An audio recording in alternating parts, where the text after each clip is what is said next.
La lengua quechua es mi primera lengua. Yo aprendí el castellano a los 7 años.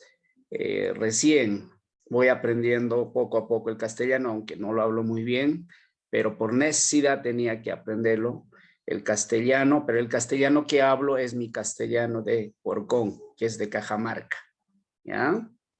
Pero si me dice hablen quechua, voy a hablar mejor, porque como es mi primera lengua, el quechua cajamarquino. Vamos a desarrollar un poquito, hablar también sobre algunas expresiones culturales de la cultura cajamarquina. Entonces, en ese sentido, vamos a presentarles aquí sobre las algunas expresiones. La cultura cajamarca es una cultura pre-inca que surgió en los Andes del norte del Perú. Aquí nosotros los cajamarquinos, la mayor parte nos dedicamos a los tejidos, a la textilería, pero también a la metalurgia y a la cerámica. Especialmente en mi tierra de Porco nos dedicamos a la cerámica, donde también se hacen los tallados de piedra, que muchas veces estos tallados de piedra no solamente pues se vende en este lugar, sino se vende para otros lugares de otros países también, ¿no? Que en estos somos muy reconocidos en los tallados y graditos de piedra, pero aparte de ello, como, también nos dedicamos a la agricultura y también al comercio, como se hace el trueque, y de igual manera a la ganadería. Esos son nuestros trabajos que desarrollamos. Pero en nuestra Cajamarca tuvimos nuestro propio idioma, el cuyi. El cuyi. También teníamos el proto-quechua, un quechua más antiguo que convivía con el cuyi, ¿ya? El cuyi. Pero lamentablemente el cuyi ya ha desaparecido en Cajamarca. Esta lengua que es propio de Cajamarca. Ya no hablamos esta lengua. Si es que hablamos algunas que otras palabritas, pero realmente no sabemos ya el significado, qué es lo que quiere decir. Pero tenemos algunos maestros, algunos investigadores que están tratando nuevamente de hacer un estudio.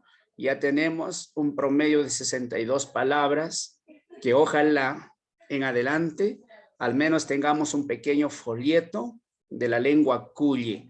Le presento algunas palabras como porcón, mashcón, dai, y las palabras que terminan con cat, kit, lal, il, son del cuyi. Ahora si me dice traduzca esas palabras, no voy a traducir porque yo no conozco, solo por estudios de algunas palabras que tenemos en Cajamarca. Ahora, el origen de Cajamarca, como se sabe en todo el país, históricamente, aquí en Cajamarca comienza desde 1532, donde a nuestro abuelo, el Inca Atahualpa, que fue capturado y ejecutado por Francisco Pizarro, por los conquistadores españoles, ¿ya?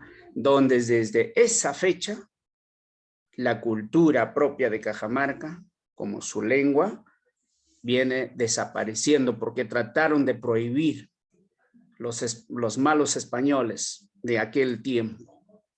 Tanto nuestra cultura, tanto nuestra lengua y nuestras creencias. Hasta hoy todavía hay discriminadores, marginadores, que todavía hay, ¿ya? Entonces, aquí en Cajamarca realmente fue esta invasión fuerte que se llevó a cabo, ¿no? Fuertemente, que no llegó a otras regiones del país, como a Cajamarca. Es por eso que en otras regiones todavía hablan el más de 50, 70, 80, 90% de su lengua originaria. Mientras que en nuestra Cajamarca somos pocos que hablamos, pero ahí estamos resistiendo. Estamos resistiendo de alguna de otra forma. Así como ustedes me ven, me escuchan, seguimos hablando todavía el quechua. Etimológicamente del nombre de Cajamarca hay varios significados. ¿Ya? Hay varios significados, pero nosotros los quechuas sí sabemos qué es lo que quiere decir. Antes que diga un investigador, antes que diga un cronista, antes que diga un lingüista, sí sabemos nosotros, porque nosotros somos de la lengua originaria de este lugar, de Cajamarca. Y como también, como el Inca Garcilaso de la Vega dice, que no es Caxamarca, como lo escriben algunos cronistas, sino Casamarca, que es tierra o provincia de barrio de hielo. ¿Ya? Entonces, vamos a ver en adelante. De tal manera que Cajamarca se pudo hacer llamado como Casamarca, lugar de las heladas. Hay otra toponimia también, ¿no? Vamos a ver en adelante. Y algo más dice, pues el valle de muy propenso a las heladas y afectan los sembríos. Pero el nombre propio de Cajamarca deriva de las palabras quechuas. Cacha, espina, y marca, población, región. Esa es la verdadera traducción de nuestro quechua. Y nosotros los cajamarquinos sí sabemos los quechuas, pero el que no conoce quechua tiene que aprender bien el quechua para que diga, este es la traducción exacta. Porque muchas veces, por ejemplo, ¿qué dice el doctor Horacio Homero Urteaga López? ¿Qué dice? El nombre de Cajamarca significa pueblo del rayo, lo cual tiene significado que la divinidad principal de los antiguos cajamarquinos fue Catequil, dios del rayo. Ya, por ahí más o menos también nos da de conocer, pero ya también veamos en la cultura de la Caxamarca, ¿no? Entonces, Cajamarca, así quedó el nombre en la actualidad, porque los españoles no podían pronunciar, no podían decir Cajamarca. Entonces quedó Cajamarca. Así en muchos lugares que realmente ha quedado no como se pronunciaba, como pronunciaban nuestros incas o nuestros abuelos. Y como ustedes ven aquí, Cajamarca, ya la escritura está en castellano, pero sí un quechua mal pronunciado, Cajamarca. Pero así hablamos ya todos. Entonces nosotros los quechuas decimos Cajamarca. Pero los que no conocen, incluso al casa, dice es de casa. No es casa, sino cacha. ¿Ya? Entonces, para su conocimiento, y aquí nosotros, los cajamarquinos, como región, ustedes ven ahí las provincias. Empezamos desde San Ignacio, que colinda la frontera de Ecuador, San Ignacio, Jaén, y la región de Piura, y también a Lambayeque.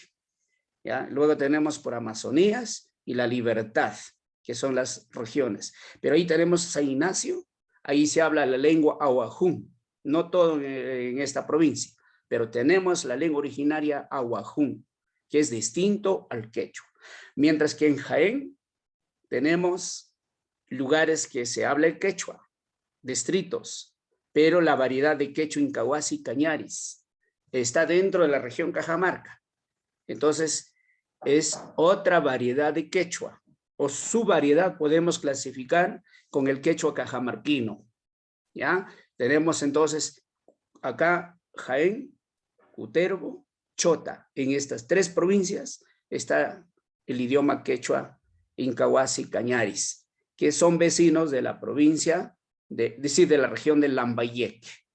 Ahí se entienden ellos, aquí. Luego nos pasamos por Hualgayoc. Algunos abuelos todavía entienden el quechua, lo que es Hualgayoc y Bambamarca. Nos pasamos por Santa Cruz, San Miguel, Celendín, ya no hablan el quechua, pero sí un sustrato quechua. Muchos de ellos en su léxico van a usar los términos del quechua. E incluso hay lugares, nombre de animalitos, de los ríos, de las plantas, están en quechua, a pesar que algunos de ellos no lo reconocen ya estos términos. Y luego nos vamos por San Pablo, que colinda Cajamarca. Tenemos todavía algunos quechua hablantes en esta provincia. En Contumazá ya no tenemos, pero sí vamos a encontrar muchas palabras como el culli, ¿ya? El culli. Y luego nos pasamos en Cajabamba. En la provincia de Cajabamba hay muchas palabras también del culli, pero se habló también el quechua, pero lamentablemente por el descuido, por no contar el apoyo de nuestras autoridades regionales, se está desapareciendo allí. Ya son unos cuantitos que hablan el quechua. Muy bien, entonces eso es como una referencia de la región Cajamarca. Vamos a continuar. Allí les voy a presentar un poco ya del quechua Cajamarca norteño. Muy bien se sabe, la familia lingüística, que pertenecemos al grupo 2A, el quechua. La ubicación, el departamento de Cajamarca, como provincia de Cajamarca, en esta provincia sí hay todavía que hablamos el quechua. Pero, como ya mencioné hace rato, lamentablemente desde 1532, como es que hasta la fecha, el quechua ya está en peligro de extinción. Ya está en peligro de extinción. Y para ello estamos trabajando desde las comunidades campesinas. Me refiero de las comunidades quechuas. Algunas veces tenemos suerte que hay autoridades que se identifican por la lengua y la cultura, pero otras veces no les importa a ellos. Pero como no les importan a las autoridades locales, regionales y nacionales, nosotros nos ponemos de pie y decimos, vamos a seguir adelante, a defender nuestra lengua y nuestra cultura. Entre nosotros hacemos la minga, nos ayudamos, y el Yanapanacui. Hacemos de esa manera, no quedamos quizás para que desaparezca esta lengua originaria. Los hablantes del quechua Cajamarca viven en la campiña de la provincia quechua. Se habla en el distrito de Chetilla, es un distrito, un pueblito. Se habla allí un promedio de 5,000 personas, promedio por ahí, pero hablan más o menos son 2,700 hablantes, que todavía tenemos en ese distrito de Chetilla. Pero mientras que en el distrito de Cajamarca, cuando digo el distrito de Cajamarca, están las comunidades que están al norte y el sur de la ciudad, especialmente como es Porcón, mi tierra. También tenemos Huambocancha, Chamis, Paccha como centros poblados, y en otras comunidades que rodean la ciudad se habla el quechua, pero con más timidez, con miedo. Pero cuando me refiero en el distrito de Cajamarca, somos más de 17,000 hablantes de esta lengua quechua. No en la ciudad. Usted va a llegar a la ciudad y le va a preguntar, va a decir, ¿usted habla el quechua? Y le va a responder los criollos y los citadinos, le va a decir, no, aquí no se habla el quechua. Claro, en la ciudad no se habla, pero sí un sustrato quechua, bañado de quechua se habla en la ciudad de Cajamarca. Pero cuando usted ya sale de la ciudad caminando, a 1 hora vas a encontrar ya quechua hablantes. Pero si usted dice, ¿hablas quechua? Le va a decir, no. Usted tiene que decir, acorrimaj quichuapi. Imagina mercanga, yiyachu manacho, atinjik, chorimaita y chumana quichuapi. Y un poco medio avergonzado, de miedo, le va a decir, sí, yo también sé un poquito. Pero si usted va directamente a preguntar, decir, ¿usted habla quechua? Le va a decir, no. ¿Por qué? Como ya les dije que hubo mucha discriminación, marginación y desprecio por nuestra lengua originaria. Entonces, amigos y amigas, maestros y maestras, los que están escuchándome, en Cajamarca sí todavía se habla el quechua. Si les pregunta, dígale así, que sí hablan todavía el quechua. No somos muchos, pero sí hablamos. Según el censo, según los diagnósticos cuando hacen el INEI, pues aparecemos casi como 3% a nivel de la región. Pero es falso. Como ya les dije, ¿usted habla quechua? Entonces le va a decir no. Nosotros tenemos nuestro propio diagnóstico que hemos hecho. Los hispanohablantes que se establecieron en Cajamarca, a los que hablaban quechua les castigaban por su idioma. Se burlaban de esta lengua. Por eso muchos que Muchos no quieren hablar el quechua, pero sí somos bilingües, ¿ya? Y muchas veces hemos ocultado esta lengua.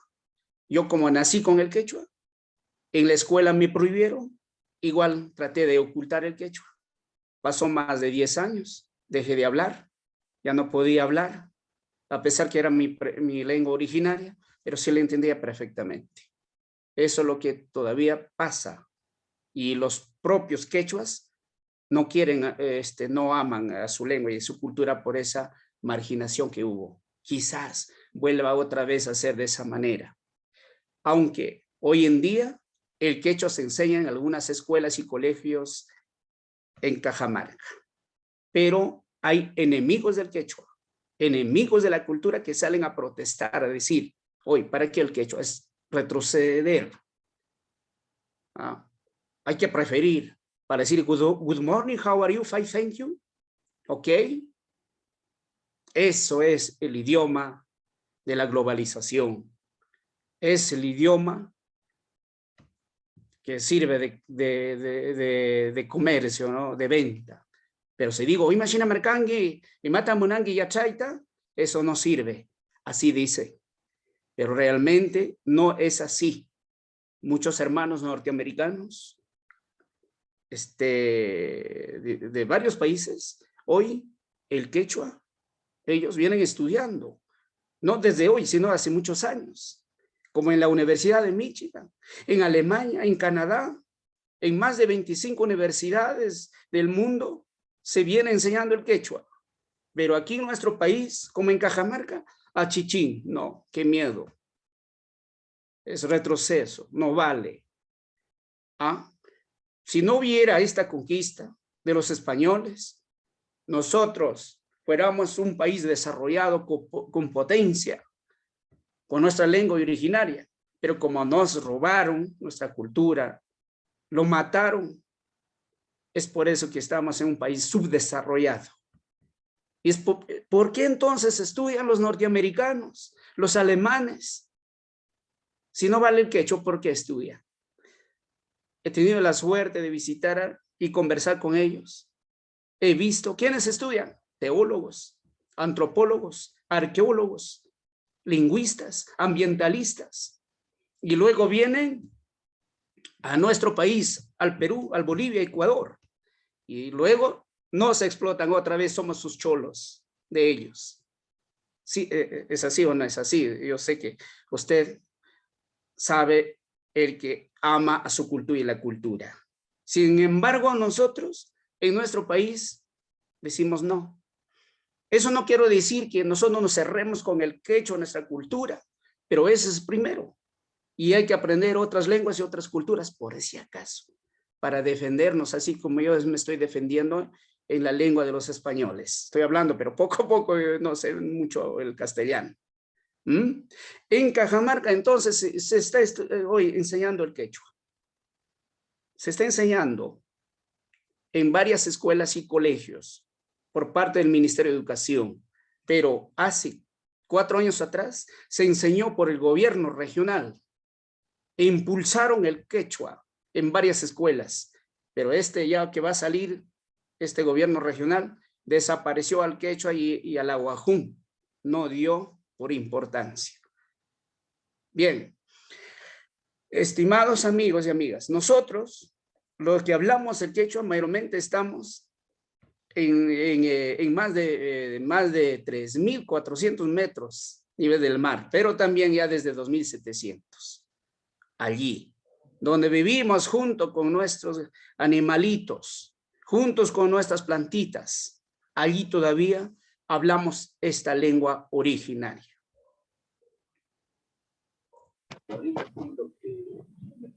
Bueno, nosotros somos muy hábiles en la artesanía, así como en otras regiones del país también.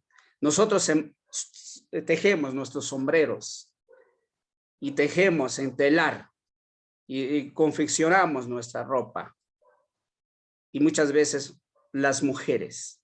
Eso es el trabajo, lo que hacemos todos los días. Algo más de tradición. Los quechos mantienen un fuerte sentido de identidad, de que la comunidad uno por su ropa y otro por su habla.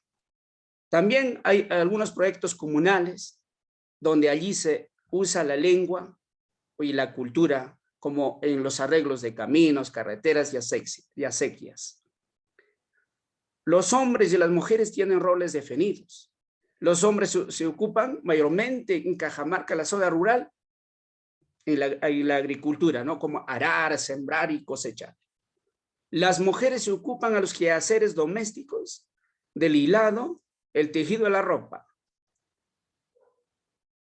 Y ellas o los hijos mayores cuidan el ganado.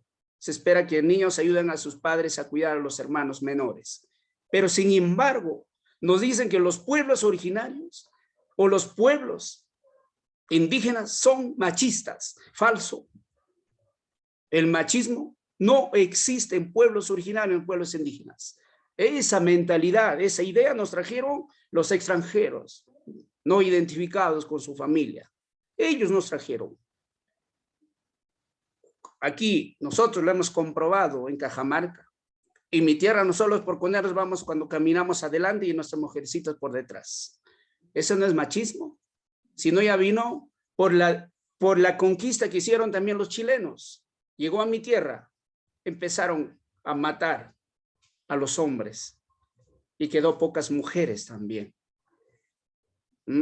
Entonces eso ha quedado hoy, por eso que los hombres van ya como una costumbre adelante, por si acaso, como defensa de su esposa. Ahora, las mujeres ayudan al esposo y el esposo ayuda a su esposa. Nos ayudamos, pero tenemos nuestros roles definidos, cada cual. Entonces, yo no estoy de acuerdo cuando dicen, no, los pueblos quechuas, los pueblos originarios, ahí está el machismo. ¿Y van quién? Van de la ciudad, los que no conocen nuestra cultura, nuestra propia identidad de los pueblos, y así nos dice. Yo no estoy de acuerdo, disculparán con algunos de ustedes. ¿Qué más? Nosotros los pueblos originarios también creemos en nuestras deidades, ¿ya? En estas deidades, y lo valoramos, se está perdiendo, pero también estamos tratando de revalorar. Y los que no entienden, a veces nos dicen, oye, es la hechicería, como el pago, el agradecimiento a la Mama Pacha, a la Mama Yacu, a nuestro Taita Inti, a nuestros orcos. Nosotros decimos orco en vez de apu, porque apu para nosotros no existe en la variedad de quechua de Cajamarca. No lo entendemos eso. Y por eso decimos orco. En Cajamarca tenemos también que hizo un buen trabajo el Instituto Lingüístico de Verano. Se ha publicado un Nuevo Testamento en nuestro quechua, ya desde 2003. Ya han terminado también ya esta publicación, pero aparte de ello, tenemos para poder enseñar el quechua, el libro denominado Rimashun Quichuapi, Hablemos en Quechua. Este librito, que hoy sirve para la enseñanza, es parte de la metodología de educación intercultural bilingüe. ¿Y los autores quiénes eran? Norteamericanos. Hicieron, claro, el trabajo con nuestros abuelos, nuestras abuelitas. Eso sirve. Se llama Rimashun Quichuapi, Hablemos en Quechua. El autor, David Coombs Lynch. El Runashimi, o lenguaje humano, bueno, en otras variedades dicen Runasimi. Nosotros los cajamarquinos nos decimos Runashimi, como en Lambayeque también. ¿Ya? Y otras veces decimos Quichua, no decimos Quechua. Entonces, pero nuestros hermanos de otras variedades dicen, yo no hablo quechua, yo hablo runasimi. ¿Ya? Claro, nuestra lengua tiene su propio nombre, el runashimi, ¿no? El runasimi, pero también los cambiaron por quechua. Ustedes saben muy bien, para decirnos quechueros, indios, y con esos términos como un despectivo, no estamos de acuerdo. Mejor es que nos digan quechua hablantes, de esa manera, ¿no? Ahora, El quechua de Cajamarca, vamos juntando con el quechua Incahuasi Cañaris de Lambayeque. Se aparecen, son hermanos, son vecinos, pero no al 100%. He podido estudiar un poco del quechua Incahuasi Cañaris. He podido encontrar un promedio de 4 a 5% de diferencia de quechua. Pero es poquísimo, ¿eh? No es mucho. Esta lengua nunca fue hablada en toda la región, ¿cierto? El quechua. Como ya hace rato les dije, que en algunas provincias no fue hablado esta lengua. Será por eso que se está desapareciendo. Pero hay niñitos que ya están nuevamente aprendiendo al menos a saludar el quechua. ¿Ya? Pero el quechua cajamarquino retuvo del protoquechua. Yo sé que algunos lingüistas y algunos llamados estudiosos van a estar en contra, me van a decir, el protoquechua ya no existe. No, yo le digo como quechua hablante. Y no me pueden hacer callar a mí. En Cajamarca se habla el protoquechua como en Lambayeque. ¿Por qué les digo esto? Porque estos sonidos que tienen acá la diferencia de la CH con apóstrofo, SH con apóstrofo, SH, casi no tienen las otras variedades del quechua. No tienen. Si es un hermano quechua hablante de Cusco o de Puno, no pueden pronunciar estos sonidos que tenemos nosotros. Por ejemplo, la CH con apóstrofo, cha. Cuando está con I, tri. Cuando está con U, tu. Por eso yo enseño a un grupito de maestros quechua hablantes nativos de Cusco, Puno, Arequipa, Ancash, están en Cajamarca y no pueden pronunciar. Estos son nuestros sonidos propios del proto quechua que ya convivía con el cuye y hoy el actual quechua. Y no debe desaparecer estos sonidos que nosotros tenemos lo particular. Somos poquitos que hablamos, sí, pero nos sentimos orgullosos de nuestros sonidos propios del proto quechua. La SH con apóstrofo, sha, shi, shu. Bueno, la SH sí tienen otra variedad, es muy fácil. Sha, shi. Como en Cusco no dicen runa simi y no dicen runa shimi. Ese shi no lo van a poder pronunciar ellos. ¿Ah? Pero sin Ancash, claro. Y luego vamos a encontrar dos pluralizadores muy definidos en nuestro quechua. El yapa, decimos con doble L, yapa, para los verbos, o después de los posesivos, para pluralizar. Pero bien definido el sufijo cuna para los sustantivos. Y quiero agradecer también al doctor Félix Quesada, publicó la primera gramática y el primer diccionario quechua cajamarquino en 1976. Desde ahí no hemos tenido otro diccionario, pero ya por mi dedicación, mi preocupación, he podido publicar un segundo diccionario, ya como quechua hablante. Claro que sí, me he guiado también del doctor Félix Quesada, pero lo ha superado este librito que tengo ahora, para el quechua cajamarquino. Y como hace rato le dije, y tenemos que agradecer al doctor David Kunz, que hizo un buen trabajo en Cajamarca. Y gracias a él, que promovió el quechua. Si no, de repente ya no hubiera. Pero también existen algunas asociaciones del quechua.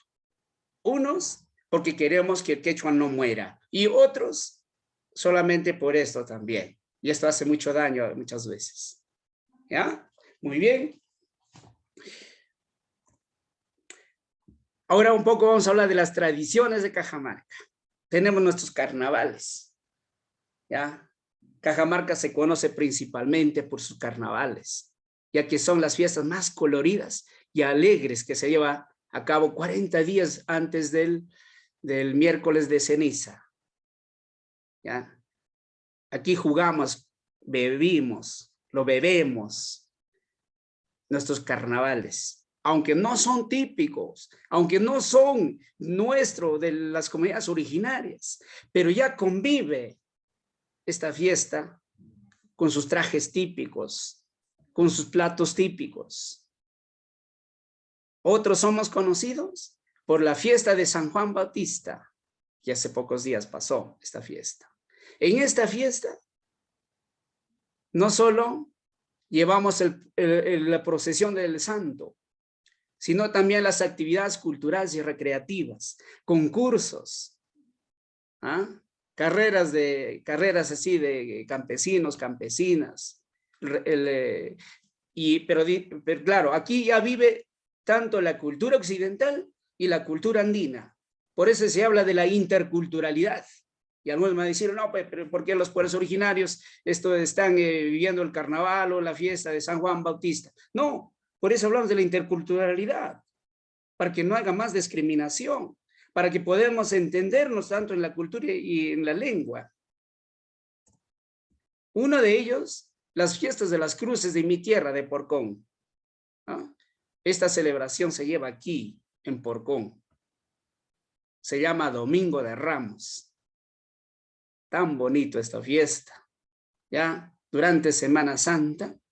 Aquí, incluso rezamos todavía en quechua, en esta fiesta, porque viene generación tras generación, y algunas palabras hasta de latín. ¿Ah? Es una fiesta bien grande en Cajamarca. Y luego tenemos todos los santos, una de las tradiciones también. ¿Ya? Creemos también en esta fiesta, por eso vamos a los cementerios, para ofrendar a nuestros familiares y amigos muertos. Ahora quiero entrar ya detalladamente a hablar del alfabeto del idioma quechua, pero voy a referirme al de Cajamarca. Por razones pedagógicas, escribimos el alfabeto quechua aprobado el 18 de noviembre de 1985, según la resolución ministerial que ustedes ya lo conocen. También nos guiamos de esa resolución. Pero nosotros tenemos nuestra propia resolución directoral de la Dirección Regional de Educación. Aprobado nuestro alfabeto. Aquí nosotros respetamos el quechua cajamarquino, que está constituido de 20 grafías. Quiere decir, posee 3 vocales para la escritura. Y tenemos 17 consonantes. Son 20 en el quechua cajamarquino. ¿Ya? Aquí no nos peleamos si son 5 vocales o 3 vocales. Aquí está definido por los propios quechuas. Y también nos hemos ayudado de algunos lingüistas. Pero nosotros decidimos los quechuas de las comunidades. Y no estamos diciendo, oye, se escribe con 5 vocales, con 3 vocales. No, los quechuas, los pueblos originarios, no podemos pronunciar exactamente la E y la O. Son raras veces, salvo cuando va con la letra Q. Mi abuelo me decía, con la E, con O, sirve para insultar, claro. Sí, carajo, ahí está la O. Huevón, ahí está la E, la O. Mierda, ahí está la E. Yo no hablo esas palabras, discúlpenme, pero tengo que decir. ¿Y en el quechua hay? No hay. El quechua es bien sagrado, las lenguas originarias. No tienen esos términos, la EO. Pero alguien me puede decir, oye, yo he escuchado a un quechua hablando decir, carajo, mierda, sunsu, huiún. Sí, pues, presta pues del español.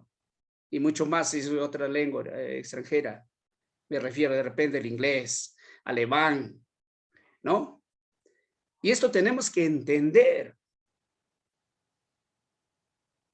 Listo.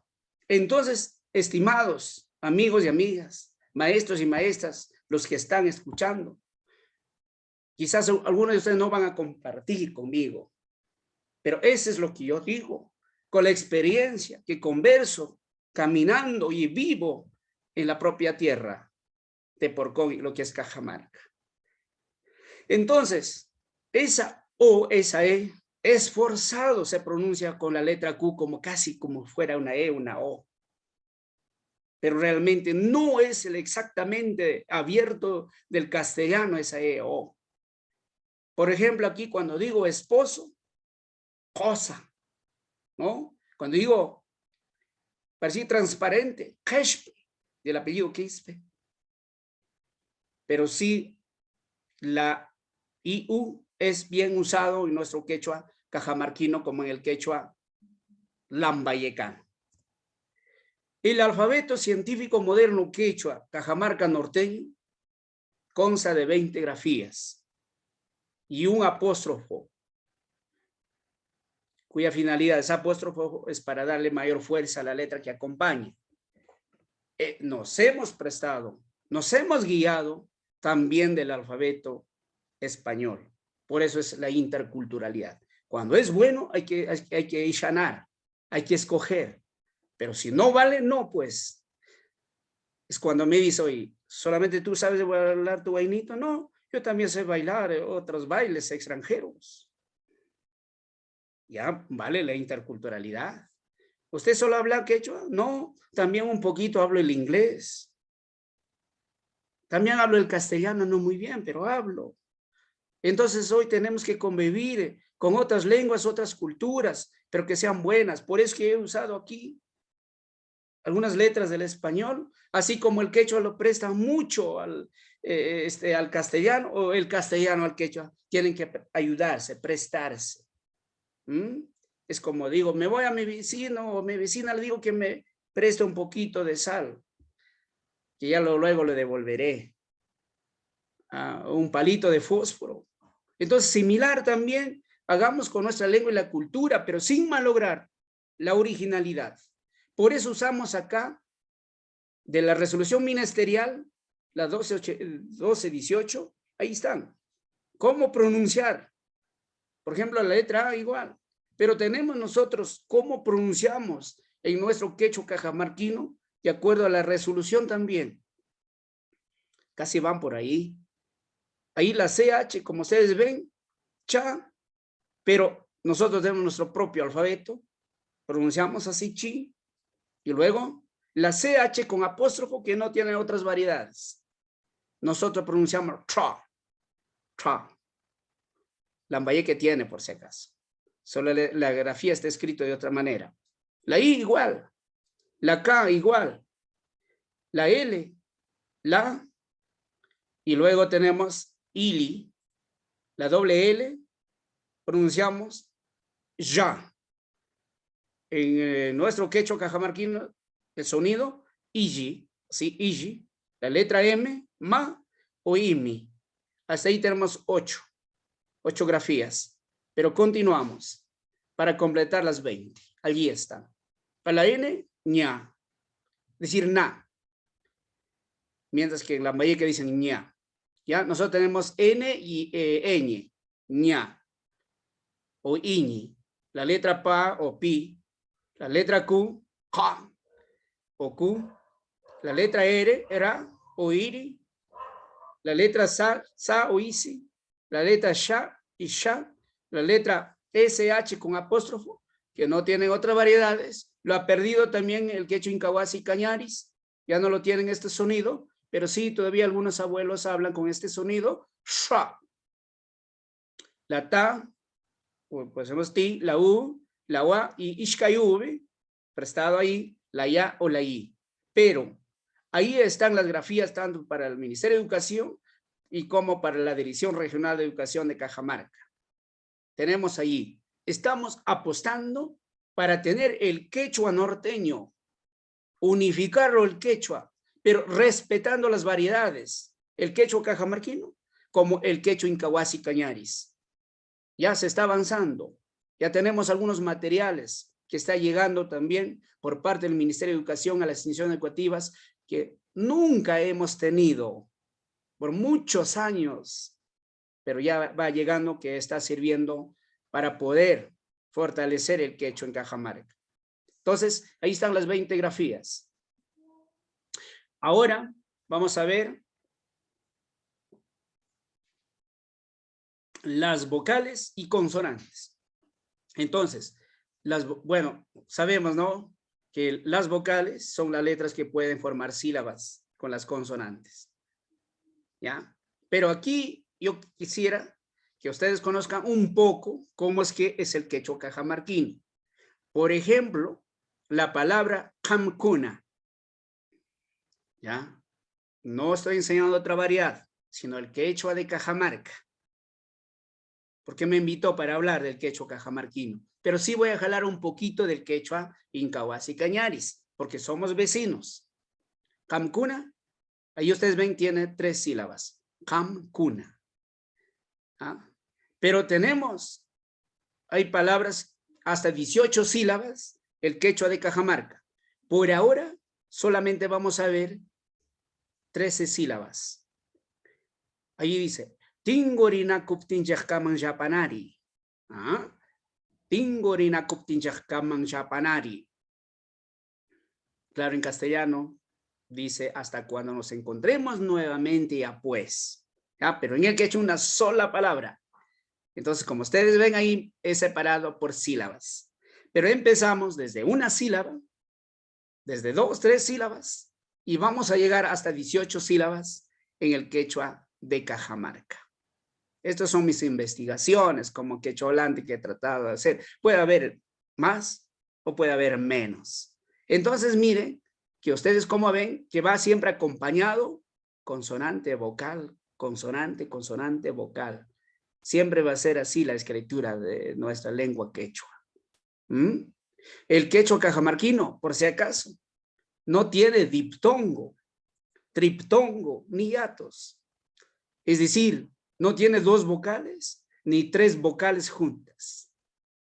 Y aquí algunos nos dicen, hoy tienes que escribir pues con estos vocales, ya no hay, ¿no? Tal como es del castellano.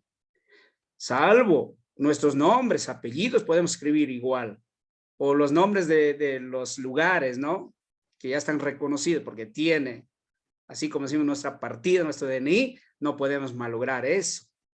Pero mientras que otros, si es para un texto sencillo, sí se puede. ¿Ah?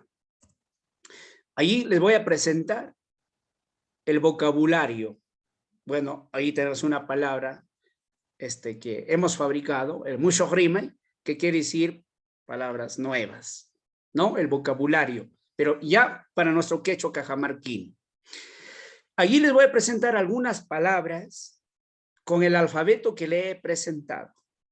Voy a empezar con la letra A, añash. Coincidimos con otras variedades. En otras variedades van a decir añas, ¿no? Añash, zorrillo. Y la palabra chichi, para decir abuela. Y ahí está la diferencia allí con otras variedades. Y luego, la palabra chaki. Acá van a pronunciar otros de otra variedad, chaki, chaki, o chaki. Y para nosotros tiene otro significado allí. Y por eso que nosotros pronunciamos la diferencia entre la chaki o chaki o chaki. Chaki para decir pie y también sus patitas de los animalitos, ¿no? Chaki. Eso es la variedad del quechua de Cajamarca. Iti, bebé, un bebito recién nacido. Cucho, rincón. Lambaj, bueno, ya por razones de la escritura, ¿no? Allí ya hemos escrito NP, pero lo pronunciamos por MB, lambaj, sin sabor, ¿no? La doble L, llano, llano, así delgado, llano, así, y no decimos llano. La doble L nosotros pronunciamos en el quechua cajamarquino, ya, llano. La doble L suena así. Tienen 2 sonidos, ahí adelante vamos a ver un poco. Mamá, decimos mama. Candela, nina. Cerebro, neutro. Ahí está el sonido, ¿no? Neutro. Puerta, pungo. Después de N, acá pronunciamos como G.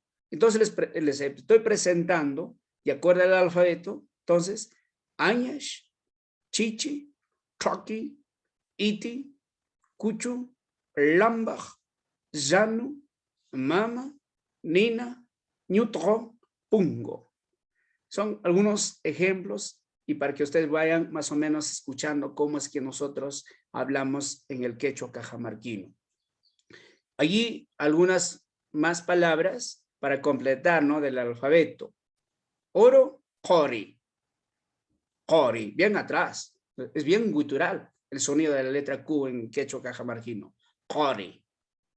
Grueso, raku, Y otros dicen Eraku. Depende del bilingüismo, depende del hablante, pero no cambia el significado. Descansar, Samay. Venir o ven, Shamui. No decimos Hamui en otras variedades. Somos respetuosos de esas variedades.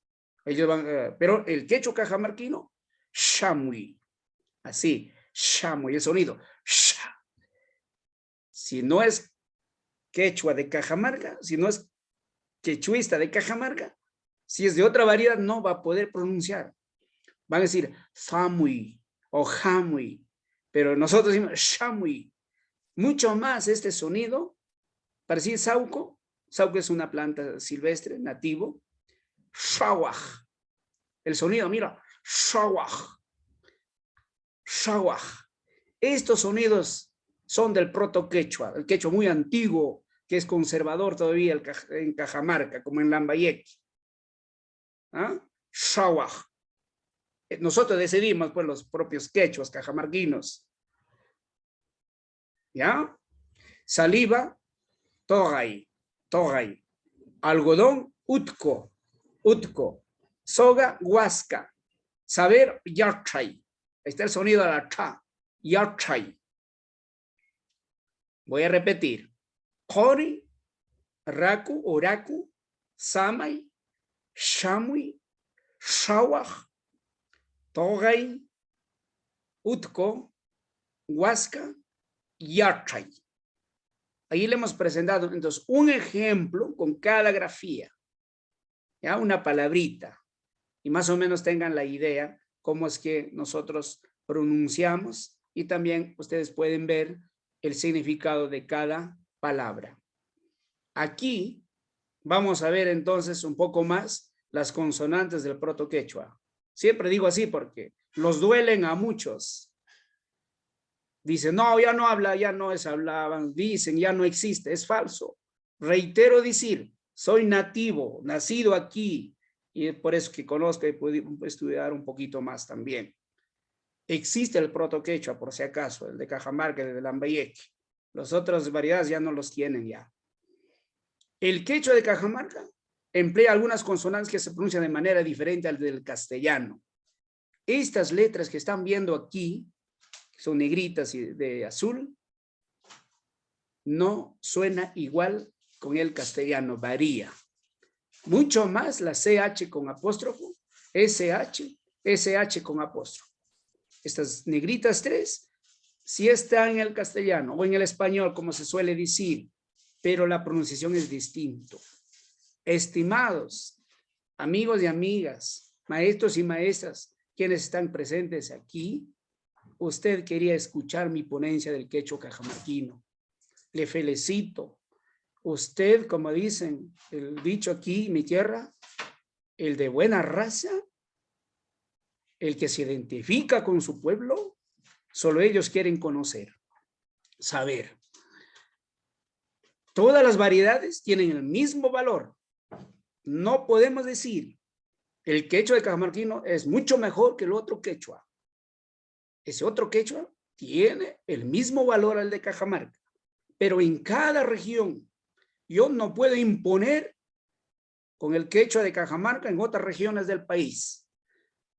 Igual de otras variedades no pueden imponer en Cajamarca y como en Lambayeque. Digo así porque tengo muchos hermanos y hermanas de Lambayeque que coordinamos siempre. Entonces, la pronunciación de la doble L varía según la zona en Cajamarca. En el distrito de Chetilla se pronuncia como di. Mira, en la provincia de Cajamarca, fonéticamente, la doble L tiene dos sonidos. Suena como di. Mientras que en Porcón, aquí en mi tierra, o en el valle y en las otras comunidades de Cajamarca, se pronuncia como la L loretana o de los argentinos. Aquí nos reconocemos los quechohablantes. Ay, tú crees que eres de Chetilla o tú eres de Porcón. Y mucho más si es de otra variedad, no lo pronuncian igual que nosotros. Para decir ciudad o pueblo, en quechua, al estilo de Chetilla, pronuncia diachta. Ahí está, mira el sonido. Diachta. Somos o estamos excluyendo ahí al oyente, canidiapa, canidiapa, sombra, diando, diando, perro, adjo, adjo. Ahora, ¿cómo es que yo hablo en mi tierra aquí en Porcón?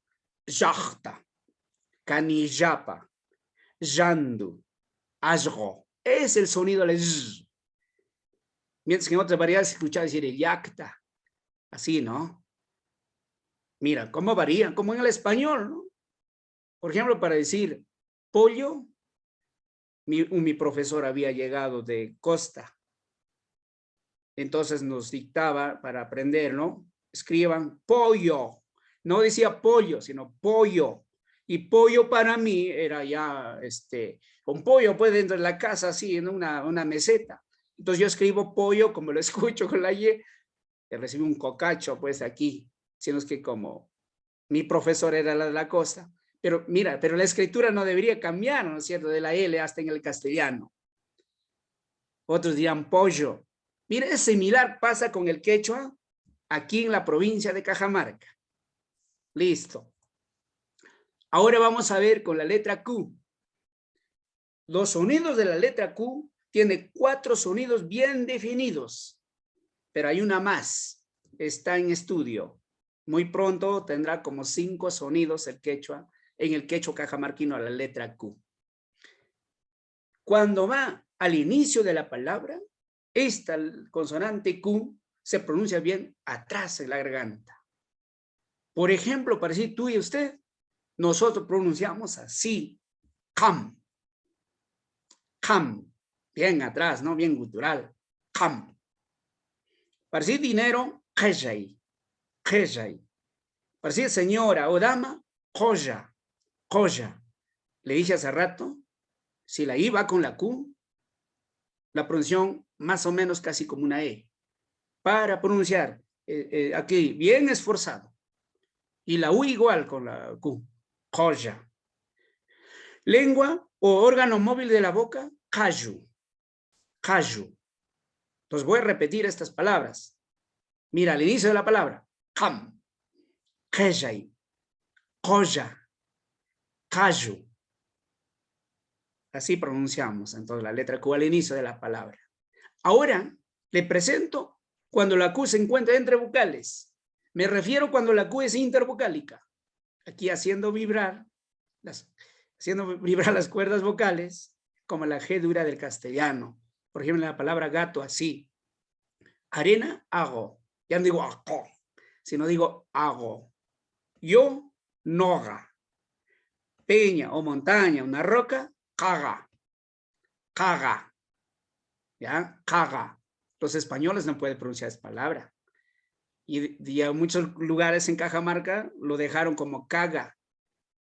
Y hoy es como una burla. ¿Ah? Yo a veces no pronuncio bien el castellano, se burlan de mí, pero cuando ellos no pueden pronunciar el quechua, yo no me he burlado y no se burlan los pueblos quechuas. Hacen sus bromas, sí, pero no se burlan. En Cajamarca hay un cerro, se llama Chilincaga. Pero los que no pueden, los que no conocen quechua, ya la han dejado con el nombre Chilincaga y lo dan otro significado. Entonces, miren, cuando una Q intervocálica, es bien, el sonido está en la garganta, pero como la G de gato, bien suave, ¿no? Hago, noga, caga, cagoy. Esa palabra caga, entonces para nosotros es peña. Un cerro le decimos orco. Orco y caga. Y otros dicen, eso nosotros no conocemos. Yo, bueno, ya por estudios también un poquito del quechua, ¿no? De otras variedades. Ahora, después de N la Q, ahí está el tercer sonido ya. Suena como la G de gato, pero pronunciada en la garganta es un poco más prolongado en su fonética de la vocal que la sigue. Por ejemplo, para decir corazón, shongo, así como cantado, shongo. Para decir olvidar, kongay, kongay. En vano o por nada, yanga, yanga. Rodilla, kongori, kongori, kongori. Ahí están los 3 sonidos. Shongo, kongay, yanga, kongori. Incluso en esta palabra, kongori, tenemos al inicio de la palabra y después de N la Q. Ahí están los dos sonidos que estoy juntando. Al fin de la palabra, la Q se pronuncia casi como la J del español. Entonces, la Q al final de la palabra suena así. Para decir uno u otro, soj. Es en el quechua cajamarquino. Y algunos hermanas dicen hay que escribir con K. Lo puedes escribir en su variedad, no hay problema. Pero el de cajamarquino no podemos malograr estos sonidos. Se dice soj. Soj. ¿Ya? Suena como una J por eso al final. Y unas palabritas, jurista, abogado, amachaco. Bonito, hermoso, shumach. Shumach. Y no decimos sumac, es en otra variedad. El quechua cajamarquino, entonces, shumach. Entonces allí tenemos la letra Q al fin de la palabra, soj, amachaco, shumach. Ahí están los 4 sonidos, los 4 tipos de sonidos de la letra Q por el momento, porque ya viene otro. Ya viene otro. Está ya casi por concluir. Hacemos los propios quechuas, nosotros los estudios también poco a poco. Ahora la CH con apóstrofo. Aquí tenemos que aprender un poquito más a pronunciar, ¿no? Se pronuncia con la punta de la lengua doblada hacia atrás para hacer contacto con la zona alveopalatal. Quiere decir, al paladar arriba y cerca de los dientes. Si usted en estos momentos pronuncia, si no es de la variedad cajamarca, y si uno no conoce el quechua, no va a poder pronunciar. Acá se sufre, ¿eh? Pero si es un nativo quechua cajamarquino o de Lambayeque, con mucha facilidad. Entonces, pie, choqui. Barriga, estómago, en nuestra variedad, pacha. Y llegar, chayay. El número 4, chusco. Es la variedad del quechua cajamarca. Entonces digo, choqui, pacha, chayay, chusco. Listo. Para que me pueda salir bien la pronunciación, entonces la lengua la llevo hacia arriba, para el paladar, doblado un poquito. Chaki, chaki, pacha, chayay, chusco. Este sonido ya no los tienen las otras variedades. Y por eso no se puede unificar, es decir, un quechua, sea que digan, ¿no? Algunos hermanos dicen de Cusco, este es el puro, el quechua no original, no la boca del Inca. Y sin embargo, estos sonidos no los tienen, entonces no se puede unificar desde el Cusco, estos sonidos. Porque el de Cajamarca ya desaparecería este sonido de nuestro quechua. Muy bien. Un hito más voy a repetir. Chaki, pacha, chayay, chusco.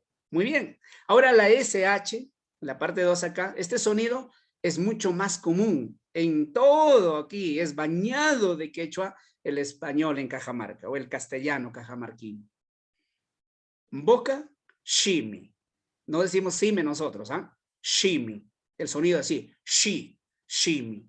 Oveja, huisha. Mis hermanos de la Maya que dicen huisha, ¿ya? Huisha. Gato, misho. Uña o garra, shiyu. Ahí están los sonidos. Shimi, Wisha, Mishu, Shiyu. Ashimi, Chaishinam rimanchak, Kai Kashamargapi, Kairuna Shiminjachta. Chairaiku, Atinjak Yachaita, Imaginam mangi kamkuna kichwaikipi. Imaginam rimani noga kichwaipi. Chaishina yanapanakushpa, Chaishina yachachinakushpa, Atinjak anja shumitachta, rimaita. Ichuanja shumitachta, Wiñarichita, Kairuna shiminjachta. Ari chaishina kanga. SH con apóstrofe. Se pronuncia como casi como la sh. Pero esto, la punta de la lengua es curvada hacia la zona alveopalatal. Me refiero al paladar y los dientes. La lengua ya no es dobladita, sino curvada. Sauco, una planta silvestre. Shawaj. Shawaj. Huele, olor agradable o desagradable. Ashnan. Ashnan. Enorme, gigantesco. Shinandin. Shinandin. Por favor. Yusaiku. Yusaiku. Algunos amigos me dicen, pero ya son unas cuantas palabritas que tienen ustedes. No, tengo más de 120 palabras, este sonido en el quechua cajamarquino. Y no se puede desaparecer ni por una palabrita este sonido. Si no, desaparecería como el cuye. Entonces el sonido shawaj, sauco. Ashnan, huele. Entonces, ashnan. Ashnan, Shinandin, Yusaiku, Yusaiku. Muy bien. Entonces, con SH y apóstrofo. En mi escuela me dijo también apóstrofe. Pero un lingüista me enseñó, me dijo, hijo, diga ahora apóstrofo. Y por eso que hablo así, para algunos de ustedes. ¿Ya? Ahora, la W en quechua se usa la W en vez de HU de castellano. Nosotros, los cajamarquinos en nuestro quechua, H no tenemos cuando va solito así. Para nada usamos el H cuando va solo, salvo que vaya con CH o como ven ustedes SH así. Mire, por ejemplo, cuando está escrito así, Huasi, la escritura del castellano, Huasi, la UA, nosotros escribimos de esta manera para decir casa Huasi, la escritura. Y para decir Huamán, hay dos vocales, lo escribimos también así. Pero cuando se refiere al halcón, pero también hay apellidos, lo escribimos tal como está escrito en el castellano para no malograr eso. ¿Ya? Entonces, pero, por ejemplo, para decir ojo, escribimos ñawi. Ñawi, con la ñ, del quechua muy antiguo, la ñ. Esto está perdiendo en Lambayeque, ellos escriben con N. Con N. Entonces, ñawi. Sangre, yawar. Yawar. Hijo, hija, uawa. Gallina, huashpa. Acá mis hermanos de Lambayeque conocen con otro término, por eso varía un poquito el quechua allí. Entonces, esta W pronunciamos como la HU, así, gua. No decimos gua, así, gua. No. Por eso decimos huasi, huaman, ñawi, yawar, awawa, huashpa. Chaishina, kaita atinja gelita quichuapi. La W. En el quechua, como ya dije, no se presentan dos o tres vocales juntas. En los préstamos del castellano, las consonantes W, I reemplazan a la U o I. Si no tenemos, a veces prestamos, pues. Por ejemplo, para decir Juana, voy a escribir de esta manera. Así para unos textos simples, pero no para si es algo legal, no cambiamos, tal como está escribimos también. Si hay un cuento, por ahí un chiste, entonces para eso usamos la escritura de esta manera. Huayno, tres vocales aquí, lo escribimos de esta manera, huayno. Leer, prestamos del castellano, leí. Si no tenemos en el quechua, pero en otras variedades lo han fabricado ya. Hay neologismos que han creado y eso no conocen los quechuas, los viejos, los ancianos. Tú le hablas, no lo conocen esas palabras. Hay que difundir eso de repente para que conozca, ¿no? Por eso prestamos el castellano. Pero usted dice, pero ¿por qué vamos a prestar? A lo mejor hay que prestar de otras variedades. Pero si no conocen también las otras variedades, eso va a pasar años todavía para que conozcan. ¿Ah? Piano igual, escribimos cómo está. Miren. Pero sí hay que prestar el castellano porque convive el castellano con el quechua. Y como el quechua ha prestado muchas palabras. Aquí nosotros en la región Cajamarca decimos alalay para frío. Achichín, qué vergüenza, qué miedo. Añañao, qué rico, sabroso. Ayayao, qué dolor. Achachao, qué calor. ¿Y cómo hablan los cajamarquinos? Los que dicen no hablamos quechua, ellos también hablan, sino los que desconocen. Y por eso que Cajamarca es de sustrato quechua. toda la región. Y pasamos un poquito más allá por Incahuasi y Cañaris. Muy bien, entonces vamos a reemplazar de esta manera la W, y la reemplaza a la U, y a la I, la Y.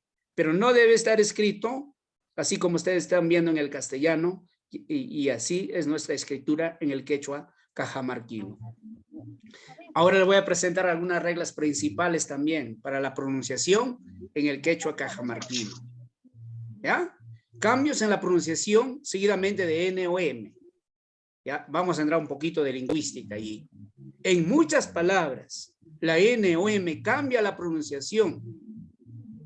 Por ejemplo, estos grafemas a la P, después de NM, pronunciamos B.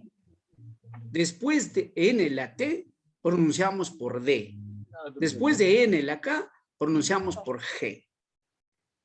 Respectivamente para su pronunciación, entonces, N más P se transforma en MB. También cambia las letras CH por EY. La CH con apóstrofo por R. ¿Ya? Entonces, son parte ya de la gramática o de la lingüística. Y algunos mis paisanos que hablan más o conocen el castellano, ellos quieren escribir tal como escuchan ya la escritura, ¿ya? Pero se castellaniza el quechua y pierde el valor, la autenticidad del quechua, pierde. Por eso tenemos aquí nosotros estas reglas principales.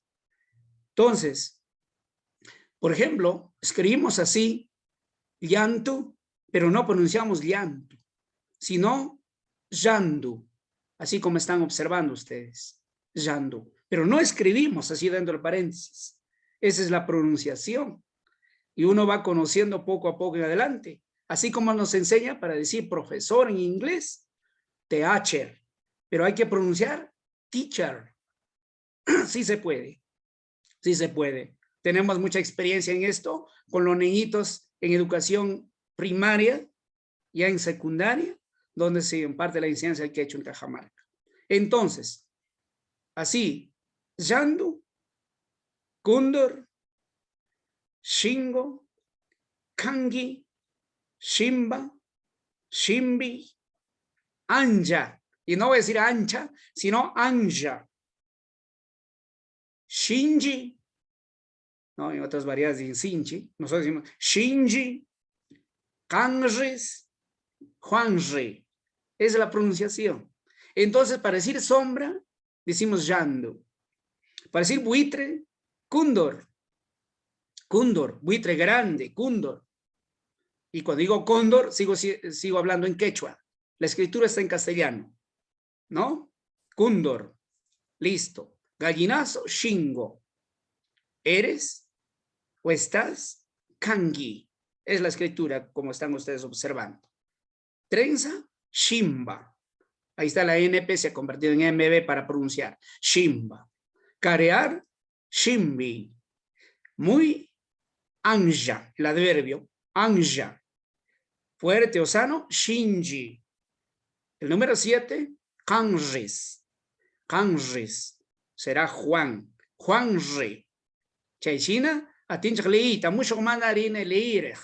Yandu, kundor, shingo, kangi, shimba, shimbi, anja, shinji, kanris, juanri. Acaba de entender un poquito mejor.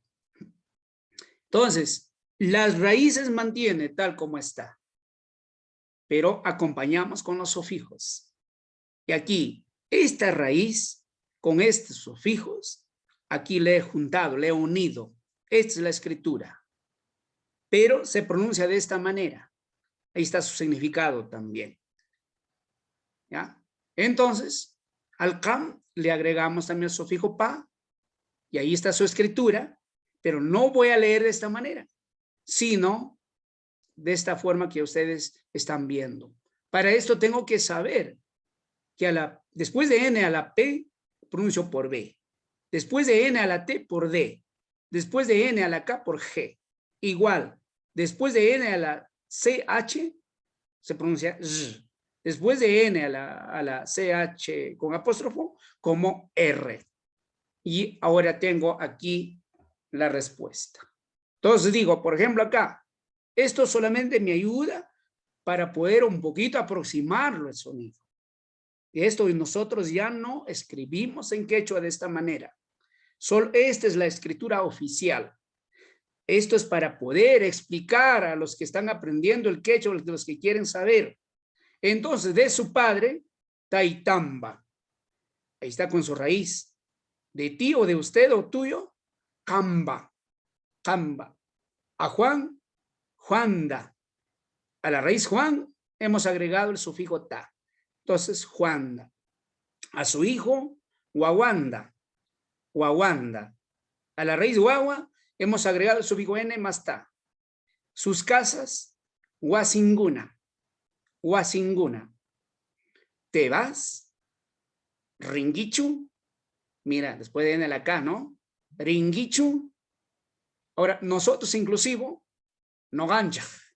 Tenemos dos nosotros en el quechua cajamarquino, así como otras variedades también tienen. Nogaikuna, cuando excluimos al oyente. Y Nogancha, cuando incluimos al oyente. Pero termina con la letra Q. Nogancha. Nogancha. Mis hermanos de Lambayeque dirían Noganchik, con K, ¿no? Nosotros pronunciamos entonces en Cajamarca, está escrito así, y pronunciamos con una G. Nogancha. ¿Se va? Rinju. Entonces, mira, la raíz verbal ri, más n, sufijo, más chu. Entonces, no voy a leer rinchu, sino rinju. Y para ello es importante conocer esa fórmula después de n o m, la PTK, la CH y la CH con apóstrofo. Me refiero para el quechua cajamarquino. La raíz ñan y el tri. Ñan re. ¿Ya? Ñan re. Ese ri también se traduce como será. Será.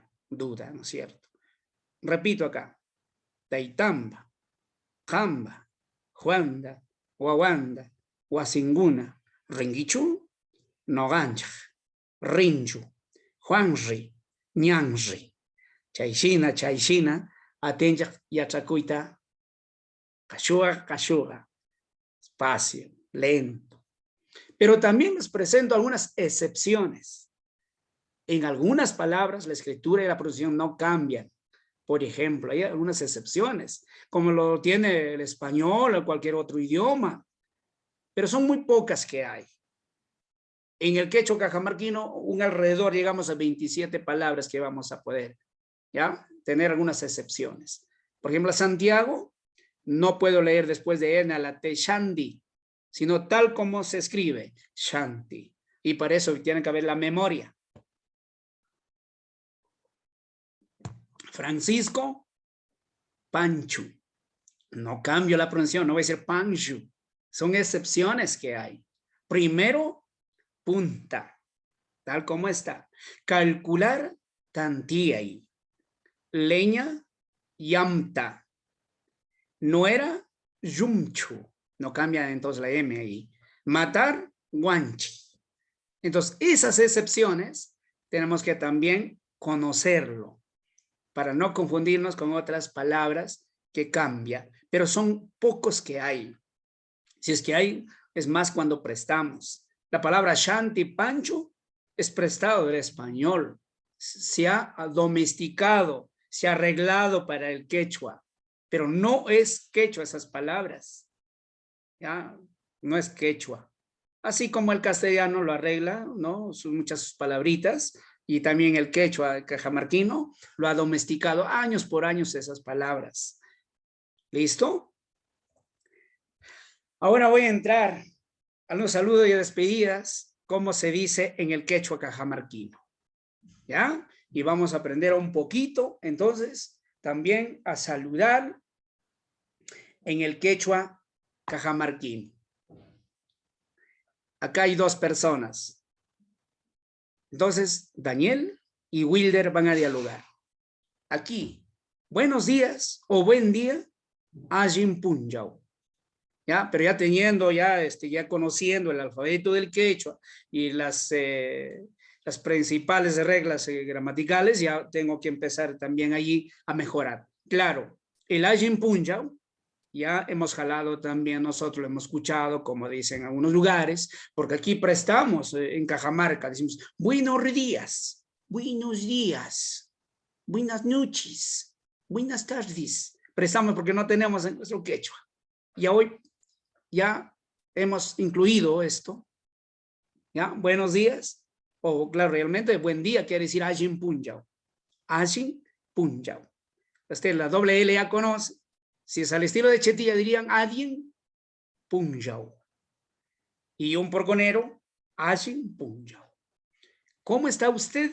¿O cómo estás? Imaginam Kangi. Así. Es la variedad que he hecho cajamarquín. Imaginam Kangi. Así. Imaginam Kangi. Contesta Wilder. Bien nomás. ¿Y usted? Ajiyam. Kamga. Ajiyam. Kamga. Yo también estoy bien nomás. Ajiyam Nogapis. ¡Qué bien! Ayemi. Hasta mañana. Kayakaman. Nosotros para decir hasta mañana en nuestro quechua cajamarquino, Kayakaman, con N termina al final. ¿Ah? Entonces digo, Ajin Punjab Imaginam Kangi. Ajiyam Kamga. Ajiyam Nogapis. Ayemi. Kayakaman. Hasta mañana. ¿Ah? ¿Qué les parece? Entonces, voy a repetir. Este es el saludo. ¿Ya? Entonces, cuando usted llega a Cajamarca, me visita a mi tierra de Porcón, ya podemos en otro momento saludarnos de esta manera. Tengo que aprender también un poco de ustedes, ¿no? De otras variedades del quechua, porque es importante. Entonces, Ajin Punjab. Imaginam Kangi. Ajiyam. Kamga. Ajiyam Nogapis. Ajemi. Kayakaman. Sino es que este diálogo es entre dos personas.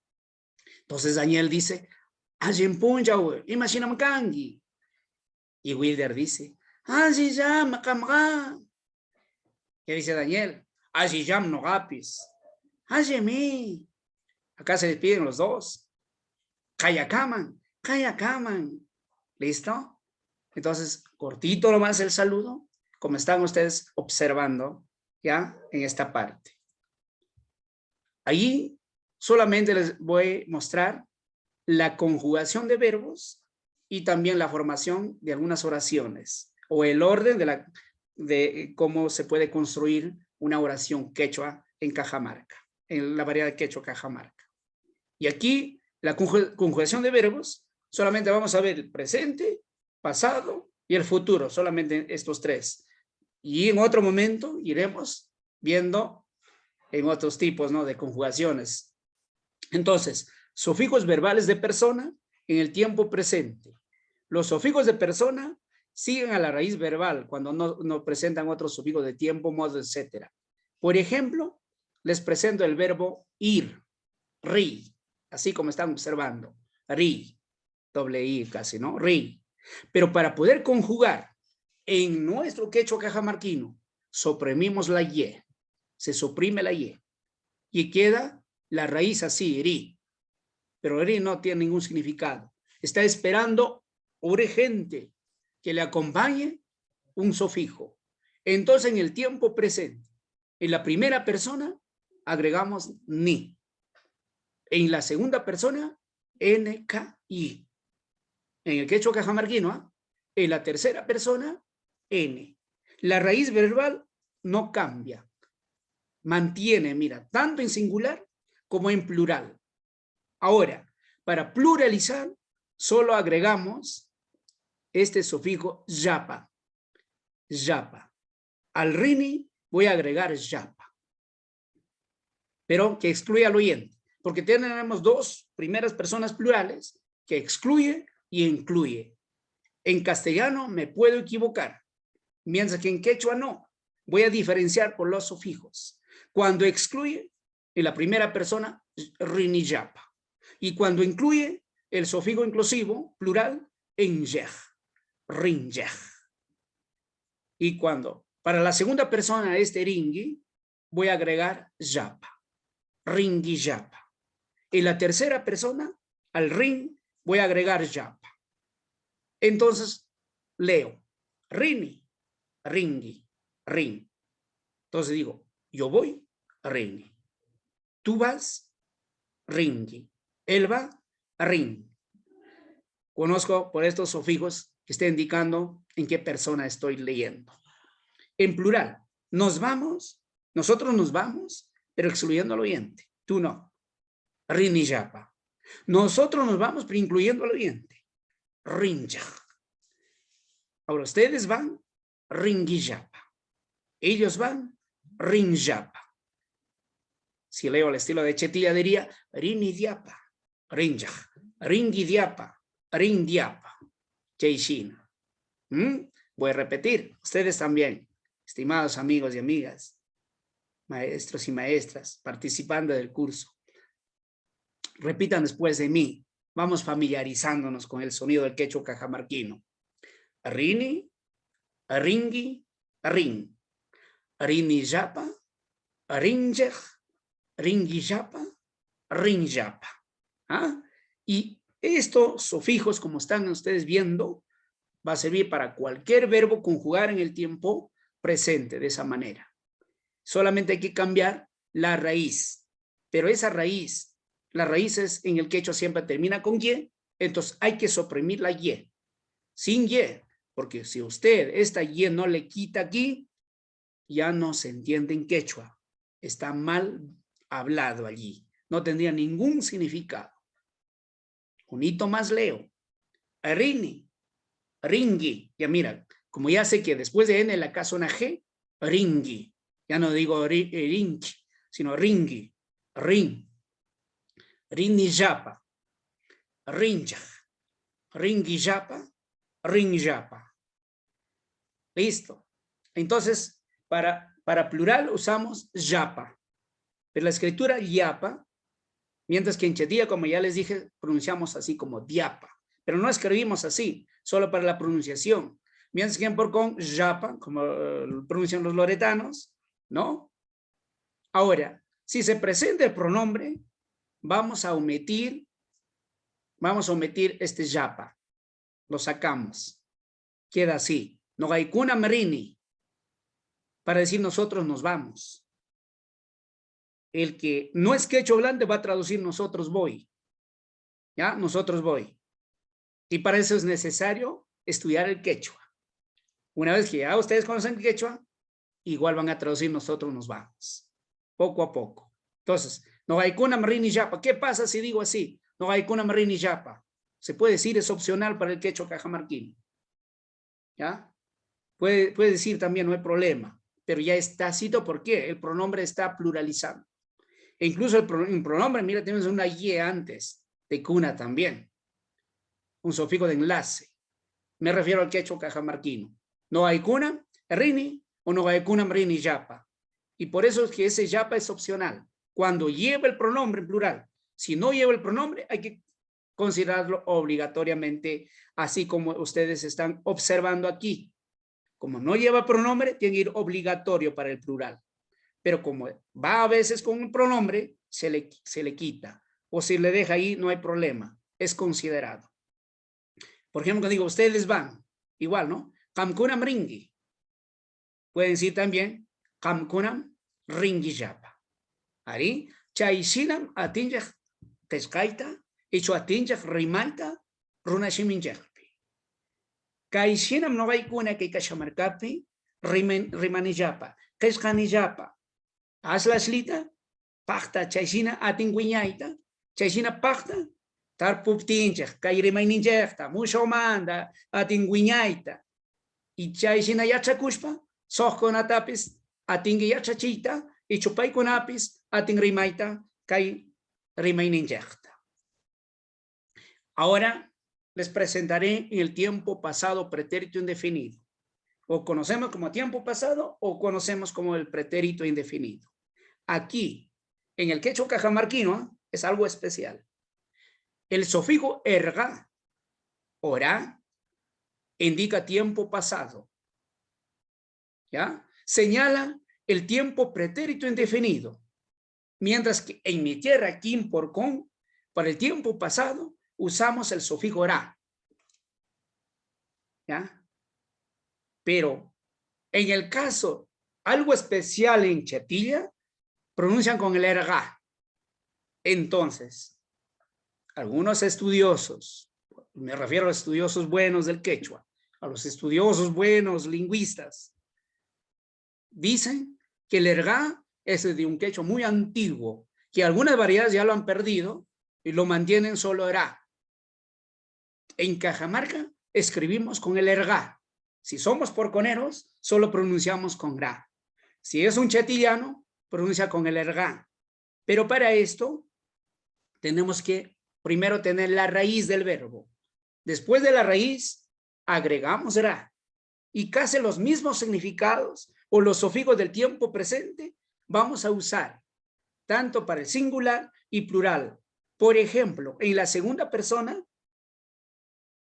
en tiempo presente usamos NKI, pero ya cuando es tiempo pasado, iki. En el quechua cajamarquino, ¿eh? No vayan a confundirse acá. Igual que en porcón, también usamos para la primera persona la ye o ni. Puede ser irregular o no regular. Pienso que regular es la ni, porque están en otras variedades también. Entonces, vamos a ver acá el verbo shamui, venir. Yo le he clasificado como la subvariedad quechua de Chetilla, como la subvariedad quechua de porcón.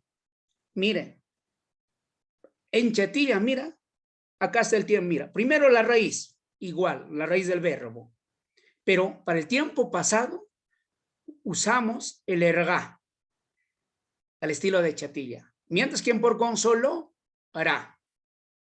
Añadimos a la raíz del verbo. Y los sufijos son casi los mismos del tiempo presente. La ni, pero en porcón tenemos dos formas de decir, ni o ye. En la segunda persona, miren, después del sufijo del tiempo pasado, ya no es el NKY. En las otras variedades sí lo consideran. En el quechua cajamarquino no. Ya no es NKY, sino la IKY en el tiempo pasado. ¿Ah? Y la tercera persona igual del tiempo presente, la N. Aquí en plural, ni yapa, pluralizamos a esto y acá, pero sin dejar de lado el erga, porque es el tiempo pasado que está indicando. Y cuando es inclusivo, el injej sigue el mismo del tiempo presente. En la segunda persona del plural, como en singular, es ikiyapa. Y la tercera es igual también como del tiempo presente, ¿no? Yapa. La diferencia acá, la mayor parte es el erga de todo en el tiempo pasado. Entonces, al estilo de Chetilla, yo vine Shamorgani, tú viniste Shamorgaiki, él vino Shamorgan. Nosotros venimos, excluyendo al oyente, Shamorgani Diapa. Y primera persona inclusivo, nosotros vinimos Shamorgancha. Ya estoy conjugando el tiempo pasado. Shamorgancha. Ustedes vinieron Shamorgaiki Diapa. Ellos vinieron Shamorgandiapa. Voy a repetir al estilo de Chetilla. Shamorgani, Shamorgaiki, Shamorgan. Shamorganidiapa, Shamorgancha, Shamorgaikidiapa, Shamorgandiapa. Esto es el orden en el quechua cajamarquino. ¿Ya? Ahora, al estilo de porcón, Shamorani, o puede decir Shamurai, en vez de ni, la ye. Dos alternativas. Shamuraiki, Shamuran. Shamorani yapa, o Shamurai yapa. Shamoranjak, Shamoraiki yapa, Shamoran yapa. Claro, es más fácil al parecer, ¿no? El de porcón. Y también con este ra así se dice en el quechua Vincawasi Cañaris. Y me parece casi en todas las variedades, ¿no? El de ra. Solo es un conservador que todavía tenemos al estilo del quechua de Chetilla, el erga. Dicen que es el protoquechua, un quechua muy antiguo. Este sufijo. Listo. Pero escribimos de esta manera la mayoría. Nuestros libros está escrito de esta manera. pero si soy de Porcón ya no lo leo la letra Q, digo Chamorani. Es como decir decir en castellano ahora, ese H no suena nada, ¿no? Voy a repetir, Chamorgani, Chamorgaiki, Chamorgan. Chamorgani diapa, Chamorganja, Chamorgaiki diapa, Chamorgan diapa. Chamorani, Chamurei. Chamoreiki, Chamoran. Chamorani yapa, Chamorei yapa. Chamoranja, Chamoreiki yapa, Chamoran yapa. ¿Listo? Entonces, ¿cómo es que estamos conjugando en el tiempo pasado? Muy bien. Vamos a ver también un poco la conjugación de verbos, pero ya en tiempo futuro. Vamos a ver un poquito. ¿Ya? Claro, aquí hay cierta ambigüedad, ¿eh? En la manera de expresar en el tiempo futuro en el quechua cajamarquino, me refiero al quechua del norte ahora. En la primera persona, el sufijo shah. Ya cambió totalmente los sufijos acá del presente y del pasado. Indica claramente una acción futura. En las otras personas, los sufijos de futuro también tienen otros significados. Por ejemplo, el sufijo ingui indica segunda persona, que puede significar para el tiempo presente o futuro. Mira, el ingui usamos en la segunda persona del tiempo presente y como para el tiempo futuro, y cómo vamos a diferenciar depende del contexto. Ahora, en la tercera persona, linga, o a veces significa también una acción futura, pero también expresa un deseo. Me refiero que esto significa la acción futura de la tercera persona, pero también se expresa un deseo, un deber. Por ejemplo, allí está el verbo comer, mikui, mikui. Yo comeré, mikushaj, ¿no? Mikushaj.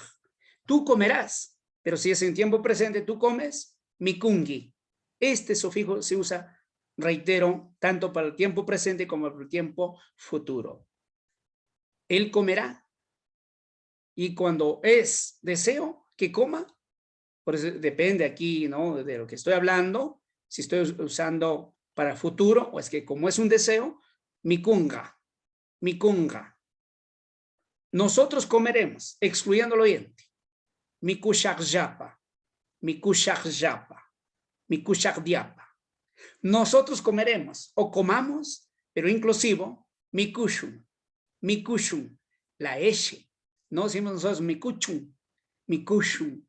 Shh. También tenemos la CHU, pero aquí es SHU, el inclusivo del futuro. Shun. Ustedes comerán, ustedes comen, si es para el tiempo presente, mikungiyapa, mikungidiapa. Ellos comerán, o ellos que coman, si es deseo, mikongayapa, mikongadiapa. Voy a leer. Mushok mandarin leer.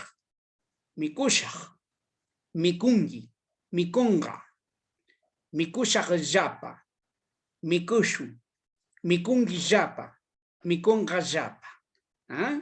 Como ustedes ven, estimados maestros, maestras, amigos y amigas, he pluralizado siempre con yapa. El que pluraliza a los singulares del verbo. Entonces, mikushak, mikunge, mikunga, mikushak yapa, mikushu, mikungiyapa, mikongayapa. Estos sufijos me están indicando en qué persona está. Por eso no es necesario ya, también agreguemos los pronombres, porque ya se sobreentiende a través de estos sufijos. Ahora, bueno, hay una fallita. El orden de palabras o la formación de oraciones, como se hace en otras variedades también, el quechua es básicamente un idioma sob. ¿Ya? Es el orden más común: sujeto, objeto, verbo. Sin embargo, hay mucha variación y no es raro encontrar sujeto, objeto, es decir, sujeto, verbo y objeto, como el español. Y hasta objeto, verbo, sujeto, pero también verbo y sujeto y objeto. Así como acá van a ver ustedes, miren, oraciones en quechua acá tienen ustedes, y oraciones en castellano, y el orden de oraciones. Pero lo común, lo que es nosotros los nativos quechuas, hablamos el sob. No decimos como en el español, o como acá, o objeto, verbo, sujeto, objeto. Los que están aprendiendo el quechua, ellos sí lo hablan de estas tres formas, porque están aprendiendo, pero los nativos nosotros usamos el so en el quechua, sino es que algunos ya estamos familiarizados con el español, por eso más nos dedicamos como en el aquí, sujeto, verbo y objeto. Claro, se entiende, de todas maneras, se entiende. ¿Ya? Digo, mira, ve. Claro, esta sería la oración correcta en castellano. Yo tomo chicha, yo bebo chicha. Pero nosotros decimos así, nogam azuata upiani. Nogam azuata upiani. Literalmente dice, yo chicha tomo. ¿Se entiende? Se entiende. Pero uno que domine el español me va a decir, oye, estás hablando mal. No debes decir así. Pero sí me entiende también. Eso es lo que pasa en el quechua. Nogam upiani azuata. Esta es la traducción o construido del español, de la memoria del español. Entonces yo tomo chicha. Acá muy bien el español. Aquí ya cambió el orden en el quechua. ¿Se entiende? Se entiende perfectamente. Y los que hemos vivido mucho tiempo con el español, siempre vamos a construir de esta manera nuestras oraciones. Eso no quiere decir que está mal. Así se habla también. Pero lo común sí, como le digo, es el sobo. Chicha tomo yo. ¿Se entiende en español? Se entiende, pero no está bien construido ya. Azuata mupiani noga. En el quechua, ¿cómo va cambiando los sufijos? ¿Ah? Tomo yo chicha, upianim noga azuata. Muy bien. Entonces, los que están por aprender el quechua o los que están queriendo aprender así, es un poquito de alcance nomás. Y sí se puede lograr en adelante formar sus oraciones con el so. Así como las otras variedades también coincidimos acá. Muy bien. Entonces leo una vez más. Nogam azuata upiani. Nogam upiani azuata. Azuata upiani noga. Upiani noga azuata. Entonces chicha en nuestra variedad es azua, por si acaso. Azua. Ahí tengo algunas oraciones más, ¿no? Yo vino tomo, y yo tomo vino, sería para el español, pero en el quechua se había escrito acá, no amo winuta upiani. ¿Tú hablas quechua? Ham quichuata rimangi. Santiago compra maíz, shantim saratarandi. El gato come pan, mishum tandata mikum. Hay que aprender de esta manera a construir las oraciones en el quechua. ¿Ya? ¿Listo? Algunos conectores lógicos del quechua, en el quechua cajamarquino, usamos como raíces, por ejemplo, decir entonces, o desde entonces, desde allí, luego o después, esta palabra, chaimanda, chaimanda. Por eso, chairaico, casi yaca, en vano, por gusto o por nada, yanga. Pero, sin embargo, icha, ichaga, hasta ahí, chaicaman. Estos son los conectores como raíces que usamos en el quechua cajamarquino, pero también usamos a través de los sufijos, los conectores de la coordinación. ¿Ya? Usamos, por ejemplo, para decir también, usamos el sufijo pis, que en otras variedades dicen paz. En el quechua cajamarquino, pis, para decir también. Y otras veces al allí también traducimos como pis. Y también para decir con o para decir más, usamos también el wan y como el pis. Por ejemplo, yo también vengo, nogapis shamuni, acá está el pis. Nogapis shamuni. Aquí, compra pan y sal. Arandi, tandata cachitapis. Acá está, mira. Esta allí acá se convierte como pis. Trae agua y leña, apamu yakuan yamtata. ¿Cuánto es 2 más 3? Hay kataj, ishkaiwan chusco, y acá el conector wan. Acá está el wan, en sufijo. Mi papá va a la ciudad con mi hermano. Taitaimi, turiwan, yaktaman ring. Entonces acá está el sufijo wan. ¿Ah? Nogapis shamuni, randi tandata kachitapis, apamu yakuan yamtata, hay kataj ishkaiwan chusco, taitaimi, turiwan, yaktaman ring. Voy a terminar con esto. ¿Ya? Voy a terminar una tiendita. Hay una tiendita en Chatilla. Quiero diferenciar un poquito aquí algunas palabritas del quechua entre el estilo de Porcón y de Chatilla. Tandata Arandi, compra pan. Buenos días, don José. ¿Cómo está usted? Dice, acá Luis es un comprador. Ajimpunja ño Jose. Imaginam kangi. Ahora, ¿qué dice? Bien nomás, y usted, mira, es un chetillano. Shinji diam, kamga. Shinji diam, kamga. No dice ajijam, guapujam, no. En chetilla, Shinji diam, kamga. Yo también estoy bien nomás. ¿Hay pan? Guapujam no gapis. ¿Canyutanda? Sí hay, le dice José. Porque José es chetillano. Arikanmi. ¿Hay papas? ¿Kanju akshu? No hay. Manam kanju. Entonces digo, Ajimpunja ñohushe. Imaginam kangi. Shinji diam. Kamga. Guapujam no gapis. Kanjutanda? Arikanmi.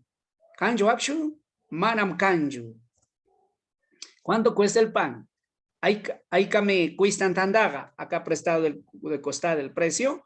Hay que me cuestan tandaga. Bonito cuesta 10 céntimos, aunque ya está caro ahora, ¿no? Soxito muchunga céntimos cuestan. Soxito muchunga céntimos cuestan. Hemos prestado unas palabras porque no tenemos en quechua. A ver, véndame dositos. Maya, ishkitaita, randichihuay. Bien. Adiemi. No dice ayemi, adiemi, porque como es chatillano. Gracias. A ver, mi irea pues, hasta mañana ya pues. Yupay chaiki. Maya rishagnari. Kayakamanari. A ver, si te vas ya pues, hasta mañana. Maya riptikenari, kayakaman. Entonces, hay kam cuistan tandaga, soxitom chunga sintimos cuistan. Maya, iskitaitaran chihuay. Adiemi, yupaychaiki. O decimos pagi, diusilo pagi. Maya rishagnari, kayakamanari. Maya riptikenari, kayakaman. Bueno, hasta allí he podido avanzar. En otro momento seguiremos hablando de más sufijos del quechua cajamarquino. Por ahora, allí nomás. Yo agradezco por la oportunidad que me han podido invitar para hablar del quechua cajamarquino. Un abrazo muy fuerte para todos ustedes. Yupay Chayque. Muchas gracias. Kusa, ojichaya, ya chico. Allí me ya chico. Chaikam, chayamusagayapa. Anchata yusulpaiki, yupay chaiki. Muchísimas gracias por su hermosa participación, por darnos esa introducción a lo que es el quechua de Cajamarca. Y bueno, es en este caso para nosotros todo un placer tenerlo en esta sesión. Ahora voy a dar algunas indicaciones con referencia a lo que es las divisiones de grupos. Para todos aquellos que han postulado o, bueno, en este caso han ingresado al Club de Sostenibilidad, por favor ingresen al link que ha dejado Wilson, mi compañero Wilson, que también está comunicando en el grupo de WhatsApp. Por favor ingresen a ese link. Y para todos aquellos, o sea, esos son para los de sostenibilidad. Y para todos aquellos que han estado en astronomía, se quedan aquí, por favor, porque vamos a tener la ponencia con nuestra instructora Vanessa Navarrete. Así que sí, vayan ingresando, por favor. Yo por mientras voy a ir compartiendo también la dinámica. A ver, denme un segundito. Allá voy.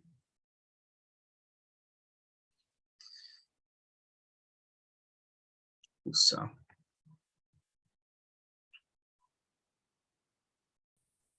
Muy buenos días. Un favor, la asistencia del día de hoy, ¿ya lo enviaron?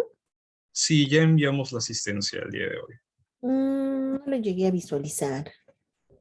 Ok, verifíquenlo por el chat. A ver, denme un segundo. Lo voy a volver a pasar, por favor. Vayan llenándolo. Muchas gracias. Ya, no pasa nada. La asistencia ya se colocó en el chat. La he vuelto a colocar con referencia a la ponencia de introducción de quechua de Cajamarca. Cusa. Bueno, entonces, para ya comenzar con la sesión del día de hoy, bueno, me encantaría volver a presentar a nuestra instructora Vanessa Navarrete Sotomayor. Ella es física con especialidad en física espacial y del medio ambiente y también es miembro fundadora de APMUC. En este caso, ella es instructora de clubes de ciencia en quechua, el club de astronomía, Y bueno, es sin duda para nosotros todo un placer tenerla el día de hoy. Ella es coordinadora e instructora del proyecto de educación científica, proyecto de educación científico Cosmonautas.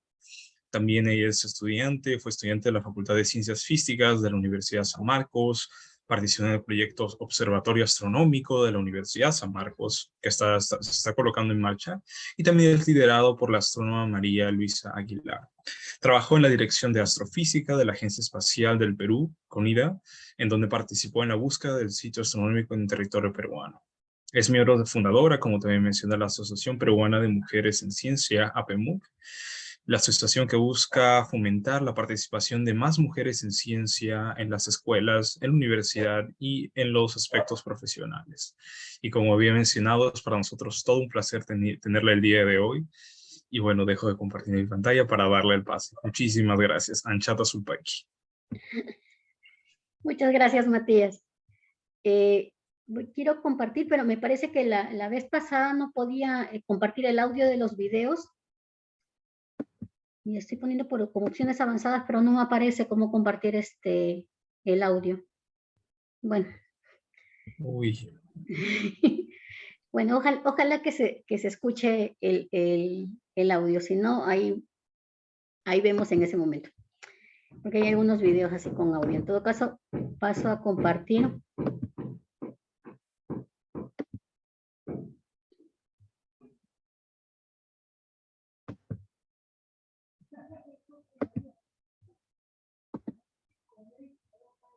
Bien. Espero que todos se esté viendo bien y que se me escuche bien también. Y empezamos ahora con esta sesión sobre evolución estelar. La vez pasada, la sesión pasada estuvimos hablando sobre características de las estrellas. Hemos visto cómo hemos medido desde nuestra posición tan pequeña en un lugar en este sistema solar, hemos podido hacer las medidas de los brillos estelares, de características estelares con diferentes técnicas y hemos podido tener justamente esas características observables de las estrellas, ¿no? Pero en base a todas estas observaciones, vamos a comenzar a poder relatar la historia que hay detrás de todo esto, ¿no? Porque lo que sí sabemos es que las estrellas son objetos que viven por mucho, mucho tiempo y es imposible poderlas ver desde su nacimiento hasta que estas mueren.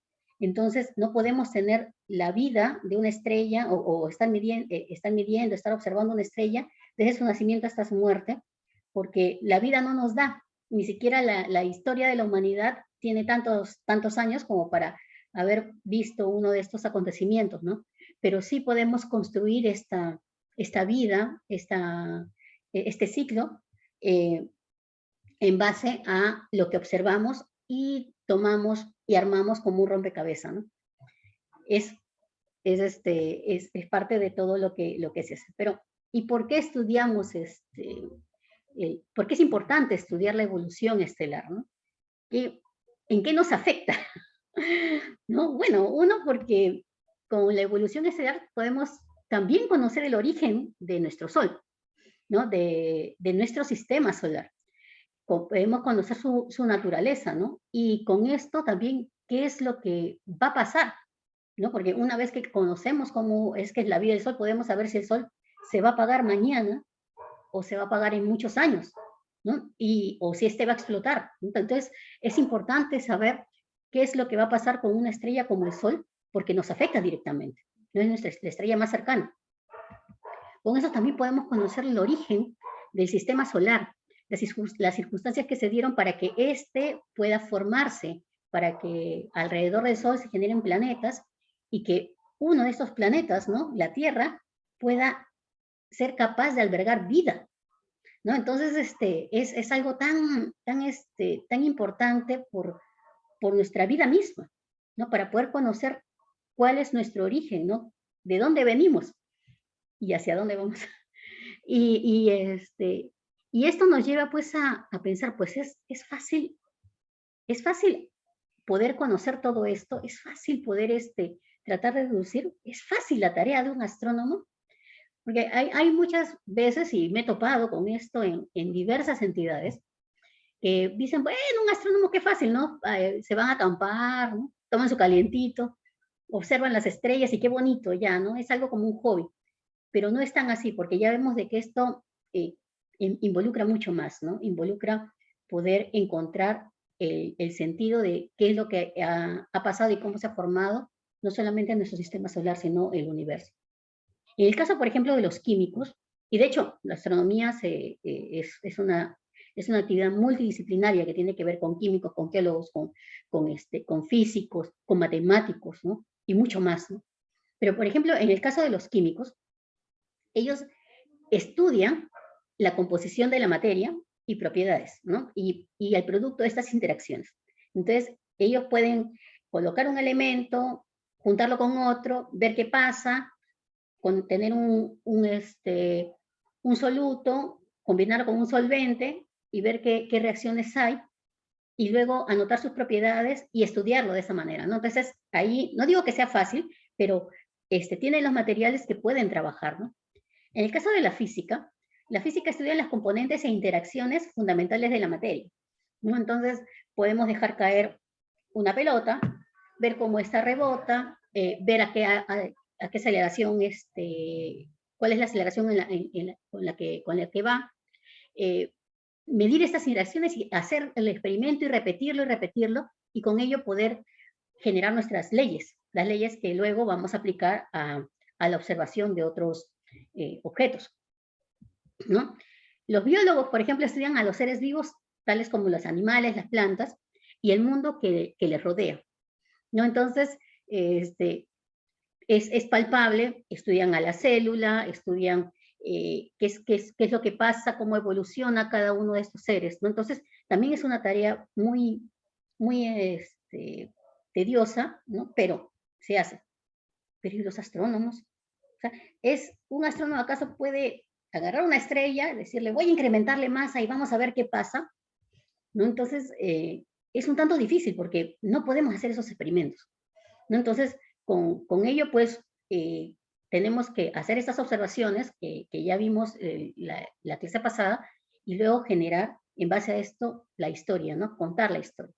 Entonces, ser un astrónomo no es solo mirar las estrellas, sino enfrentar desafíos, ¿no? Y esto es lo emocionante, porque estos desafíos te llevan al desarrollo de la ciencia, y para poder enfrentarlos tenemos pues que valernos de nuevas técnicas, de nuevos instrumentos, y eso te lleva al desarrollo de tecnologías, ¿no? Y esto pues comienza a ya tener un sentido más práctico para la vida cotidiana, porque muchos de estos experimentos, observaciones que se han hecho, instrumentos que se han creado para la astronomía, han sido o son incluso ahora utilizados para el día a día, ¿no? La cámara que tenemos en los celulares, las telecomunicaciones, el Wi-Fi, todo eso fue hecho alrededor de estas actividades para observación astronómica, ¿no? Entonces, no, y se vienen muchos más, ¿no? Porque ahorita se viene la época de la Big Data, y una de las actividades que más información utiliza debido a los grandes telescopios es la astronomía. Así que se vienen nuevas cosas también en cuanto a desarrollo tecnológico en astronomía. Bien, entonces, ¿cómo sabemos la evolución de las estrellas, ¿no? Entonces, observamos a las estrellas en sus distintas etapas de vida, generamos una hipótesis de cómo es que esto ha sucedido. Por ejemplo, nosotros podemos ver un patio de secundaria, o de un colegio donde hay varios niños pues conversando, jugando, ¿no? Y observamos que hay niños desde pequeñitos, los de primaria, y grandes, los de secundaria, y podríamos por ahí ordenarlos en cuanto a esas características, ¿no? La primera característica puede ser el tamaño, la segunda característica, pues quizás la capacidad de tener palabras o un lenguaje un poco más elaborado, ¿no? Y así, ¿no? Entonces, en base a eso nosotros podríamos generar nuestra historia de las estrellas, ¿no? Entonces, hacer la observación se genera la hipótesis y luego, en base a la observación, se van confirmando estos modelos, ¿no? Hay muchas teorías todavía que están sin confirmar, hay otras que se están confirmando poco a poco, y esto es lo que pasa en astronomía. Hay que tener mucha paciencia y estar confirmando y reconfirmando estas teorías para poder saber si lo que se ha hipotetizado es lo correcto, ¿no? Y en base a todas esas hipótesis, pues vamos a hablar de la evolución estelar. Bien, para empezar, para hablar de evolución estelar, tenemos que hablar un poco del medio interestelar, ¿no? El medio interestelar es como, son grandes masas de gas y polvo estelar, ¿no? Que están combinadas, que están distribuidas entre las estrellas. Por ejemplo, vimos la clase pasada, cuando observamos la parte de constelaciones, las constelaciones andinas, observamos una parte, una zona que estaba la Vía Láctea proyectada en el cielo, y veíamos zonas brillantes y zonas oscuras. En estas zonas oscuras es donde están estas grandes nubes de gas y polvo estelar, y de donde son las zonas de formación estelar, ¿no? Entonces tenemos este medio interestelar, y en este medio interestelar encontramos zonas más oscuritas, ¿no? Y podríamos decir que estas zonas son más densas o menos densas de todo el medio. ¿Qué opinan? ¿Qué dicen? ¿No? Si vemos las zonas así más oscuritas, más agrupadas. Podríamos ir diciendo pues que son zonas más densas, ¿no? Porque debido a la acumulación de masa, esta pues nos comienza a bloquear parte de la luz, ¿no? Entonces observamos aquí estas zonas oscuritas, y esas zonas son las que vamos a llamar las nubes moleculares, ¿no? En general, el medio interestelar tiene 99% de gas y un 1% de polvo, ¿no? El gas es, 75% es hidrógeno. Hidrógeno es el material más abundante en todo el universo. Y el 25% de helio, por ser el segundo más abundante, ¿no? Y el polvo son silicatos de hierro, magnesio, carbono puro, grafito y hielo seco, ¿no? Que son a la final unas partículas muy, muy, muy, muy pequeñitas que son, son granos que llegan a los 300 nanómetros, o sea, algo muy, muy, muy pequeñito, pero que ya se está formando en este medio interestelar, ¿no? Entonces, esta zona, esta nube de gas y polvo estelar es como la maternidad, es de donde, el lugar en donde se inicia la evolución estelar, ¿no? Entonces, todo inicia en una nebulosa, ¿no? Este medio interestelar, pues hay zonas que ya llamamos nebulosas, ¿no? Por ejemplo, aquí en esta constelación, que me gusta mucho evocar, la constelación de Orión, ahí la podemos identificar, ¿no? Por las tres Marías. Esta es la espada de Orión. Ahí está para que se vea mejor, ¿no? En esta zona, en esta constelación, tenemos una nebulosa muy linda, una nebulosa grandiosa. Justo en esta zona, que si tenemos una noche muy despejada, vamos a poder encontrar debajo de las tres Marías esa zona que es más difuminosa, y es porque hay una gran nebulosa allí, ¿ya? Entonces, esa nebulosa es la nebulosa de Orión, ¿no? Y esta nebulosa está formada pues por hidrógeno molecular. Hay bastantes estrellas que se han formado de esa nebulosa, y zonas oscuras y brillantes. Vamos a dar un paseo por la nebulosa de Orión. ¿Ya? Esta viene a ser una representación artística, porque nadie ha volado hacia ella, pero en base a los datos, el Instituto del Telescopio Espacial Hubble logró armar esta simulación, ¿no? Entonces, con esa simulación nosotros nos vamos acercando a la nebulosa de Orión. Encontramos que hay zonas muy brillantes, zonas oscuras, y alrededor de ellas vemos muchas, muchas estrellas. Y son estrellas que se han formado dentro de esta nebulosa, ¿sí? Vemos hay zonas que son más oscuras, que nos tapan, y hay zonas que son más brillantes y más ligeras, más livianas, ¿no? Menos densas. Y aquí nos adentramos un poco a la zona más brillante, desde donde pues se han formado varias estrellas. Bien, entonces nos acercamos allí, vemos estrellas de diferentes tamaños, ¿sí? la radiación de esas estrellas interactúa también con el gas que está alrededor, ¿no? Ionizándolo. Y al ionizarlo, pues este gas brilla. Por aquí vamos a encontrar algunas zonas muy oscuritas, por ejemplo, esa que se está acercando allí, ¿logran ver? Parece un disco, ¿no? Y zonas brillantes y estrellas, ¿no? Y así, vamos paseando, vemos los diferentes colores también que podemos encontrar en esta nebulosa, y esos colores también nos van a hablar de la composición química, ¿no? De los diferentes elementos químicos que hay y de las diferentes temperaturas. Entonces, es realmente una nebulosa preciosa. A mí me encanta esa nebulosa. Y muchos pues le llaman la gran guardería estelar, ¿no? Por haber sido, por tener muchas estrellas nacientes allí, ¿no? Claro, que guardería se supone que es un lugar donde cuida, por eso sería más como una maternidad, ¿no? Un lugar en donde hay muchas estrellas. Bien, entonces, ya luego de que nos fuimos a visitar a la nebulosa de Orión, vamos a ver, pues, se ve esa nebulosa, se ven estrellas, entonces decimos, bueno, este es un lugar en donde deben formarse las estrellas, ¿no? Y por eso decimos que todo parte de la nebulosa. Y de aquí ya viene, pues, la teoría de formación estelar. Muchas de estos objetos también no podemos verlo, no podemos fotografiarlo de esta manera. Así que en base a la medida de sus características físicas, ¿no? De sus temperaturas, ya artistas muy dotados comienzan pues a generar estos modelos, estos dibujos, y nos tratan de dar su interpretación de estas medidas. Entonces, hay muchas imágenes que son en base a esta interpretación, y hay otras que son fotos, ¿no?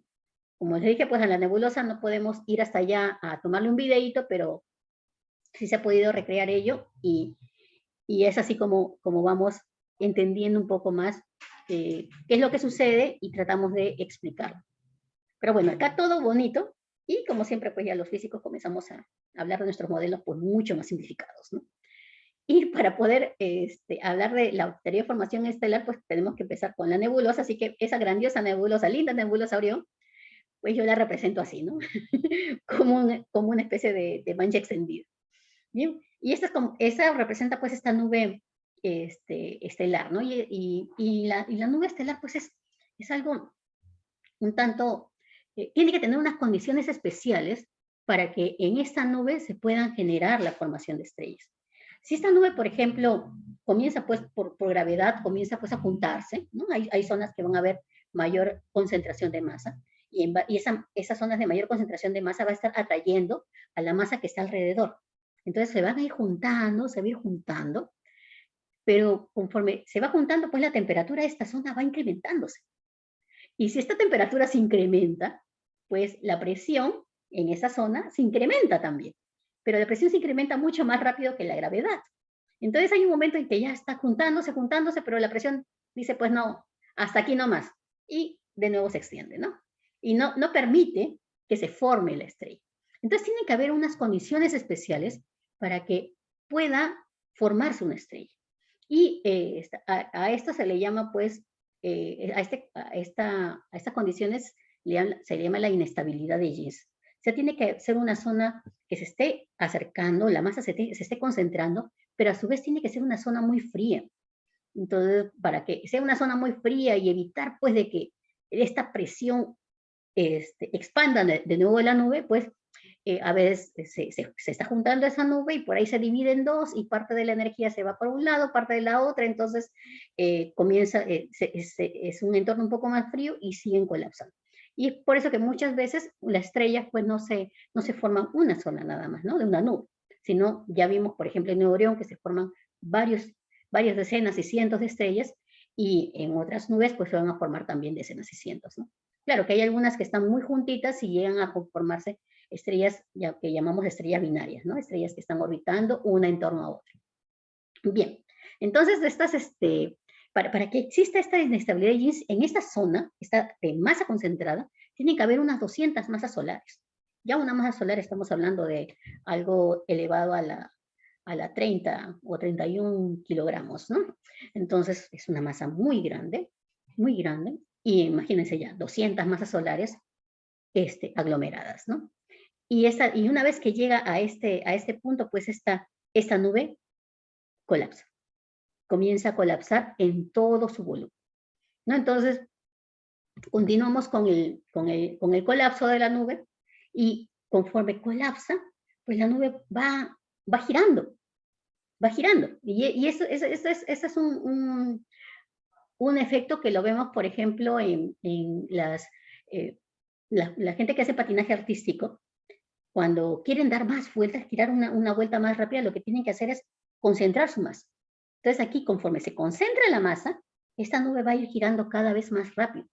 Y es por eso que en este colapso, la nube, pues, además de aumentar su temperatura y presión en el centro, va a generar un disco, ¿no? Porque como está girando, el giro va a ser, pues, de que haya una zona más extendida en el ecuador, por decirlo así, ¿no? En esta zona perpendicular al eje de rotación, ¿no?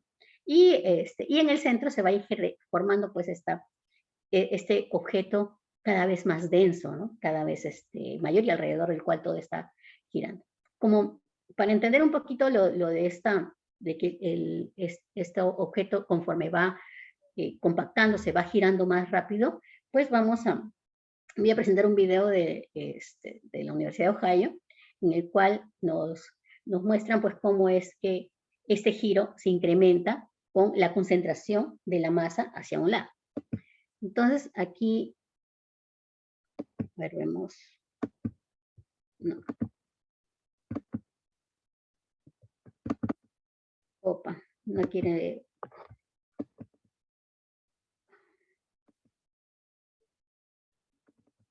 A ver qué es lo que pasa aquí. A ver, voy a tratar de hacerlo correr de otra manera.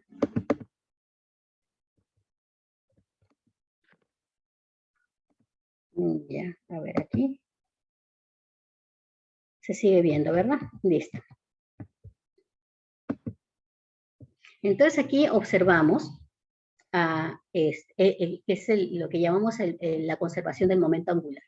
Y en la conservación del momento angular observamos al profesor que está sentado en una silla giratoria, y lo que tiene son dos combas alrededor, ¿no? Y se da un pequeño impulso donde él comienza a girar. Y observamos que cuando él junta las combas hacia el centro, se ve que el giro es más rápido. ¿Se llega a notar ahí? Su giro es más rápido. Se extiende, junta y gira más rápido. Eso se llama la conservación del momento angular. Ok, perfecto, gracias por avisarme que todo se ve. Y este es otro ejemplo, que es llamado la esfera de Hoverman, que habla también acerca de, es como la representación de un material extendido, ¿ya? Un material extendido que está más o menos así que es como una esfera, que va a estar girando así lentamente, y cuando esta se contrae va a comenzar a girar más rápidamente. A ver, fíjense. Está girando lentamente, y él jala un hilito para que se contraiga y comienza a girar más rápido. Esto es llamado la conservación del momento angular. Eso es lo que observamos en física, y que podemos luego aplicar. Y es que es importante esto, ¿no? Nosotros, los físicos, lo que hacemos es observar, hacemos las leyes, ¿no? Las proponemos, y luego aplicamos estas leyes al resto del universo. O sea, ese es el principio de la universalidad de las leyes, ¿no? Lo que ocurre acá, tal y como ocurre acá, lo aplicamos al resto del universo, y es por eso que nosotros, mediante la observación, podemos tratar de deducir qué es lo que está pasando allí, ¿no? Entonces, perfecto. Y de aquí es una imagen, también en la nebulosa de Orión, llamado, al que vamos a llamar, pues, el disco protoplanetario, que es justamente esta zona que ya se concentró y que está girando, ¿no? Y bueno, pues eso no parece un disco, ¿no? Sino parece una pequeña nube molecular, ¿no? Pero ahí en el centro vemos que hay una cosa muy oscurita. ¿Y por qué la zona es tan oscurita? Porque hay mayor concentración de masa allí, ¿no? Pero fíjate que la mayor concentración de masa se está poniendo justamente como si fuera una rayita, como si fuera un disco de canto. Y esta de aquí viene a ser el modelo que se presenta para poder explicar qué es lo que está pasando dentro de esta nubecita, ¿no? Entonces, como que transparentamos un poquito las capas estas que nos evitan, que no nos dejan ver qué hay más adentro. Esto está observando en el visible, obviamente en el visible este polvo estelar nos cubre, ¿no? Pero en el centro podemos decir de que se está formando este pequeño disco. Y ese puntito brillante, pues es la protoestrella, ¿no? El antecesor a lo que va a ser luego una estrella. ¿Ya? Estas zonas son, bueno, tiene su nombre estas zonas oscuras se le llaman glóbulos de Bock, ¿ya? Es por si se interesan y quieren buscar algo más, ¿no? Entonces, estas zonas, en estas zonas se están generando estos discos protoplanetarios, ¿no? Lo que posiblemente luego sea un sistema planetario, ¿no? ¿Quién sabe? A lo mejor alguna vez albergue vida en alguno de estos sistemas, ¿no? Y así tenemos varios puntos, grumos de concentración de masa en la nube, ¿no? A ver, sí tiene que seguir. Esta de aquí es una simulación también, un video que simula qué es lo que pasa allí, ¿no? En este glóbulo de Bock. Entonces, es como si nos acercáramos y pudiéramos observar que es esta formación de este sistema planetario, ¿no? Donde el punto que está más concentrado, por lo que es más caliente, se ve más brillante, y se ve un disco de material que está orbitando alrededor de ese punto. Y estos pues son unas imágenes de 30 discos protoplanetarios descubiertos en la nebulosa de Orión, en la que vimos hace un rato. Algunos ya están siendo iluminados por la estrella. Aquí tengo una, así que este es un videíto, para poder, un videíto que nos acerca un poquito más a la observación de estos.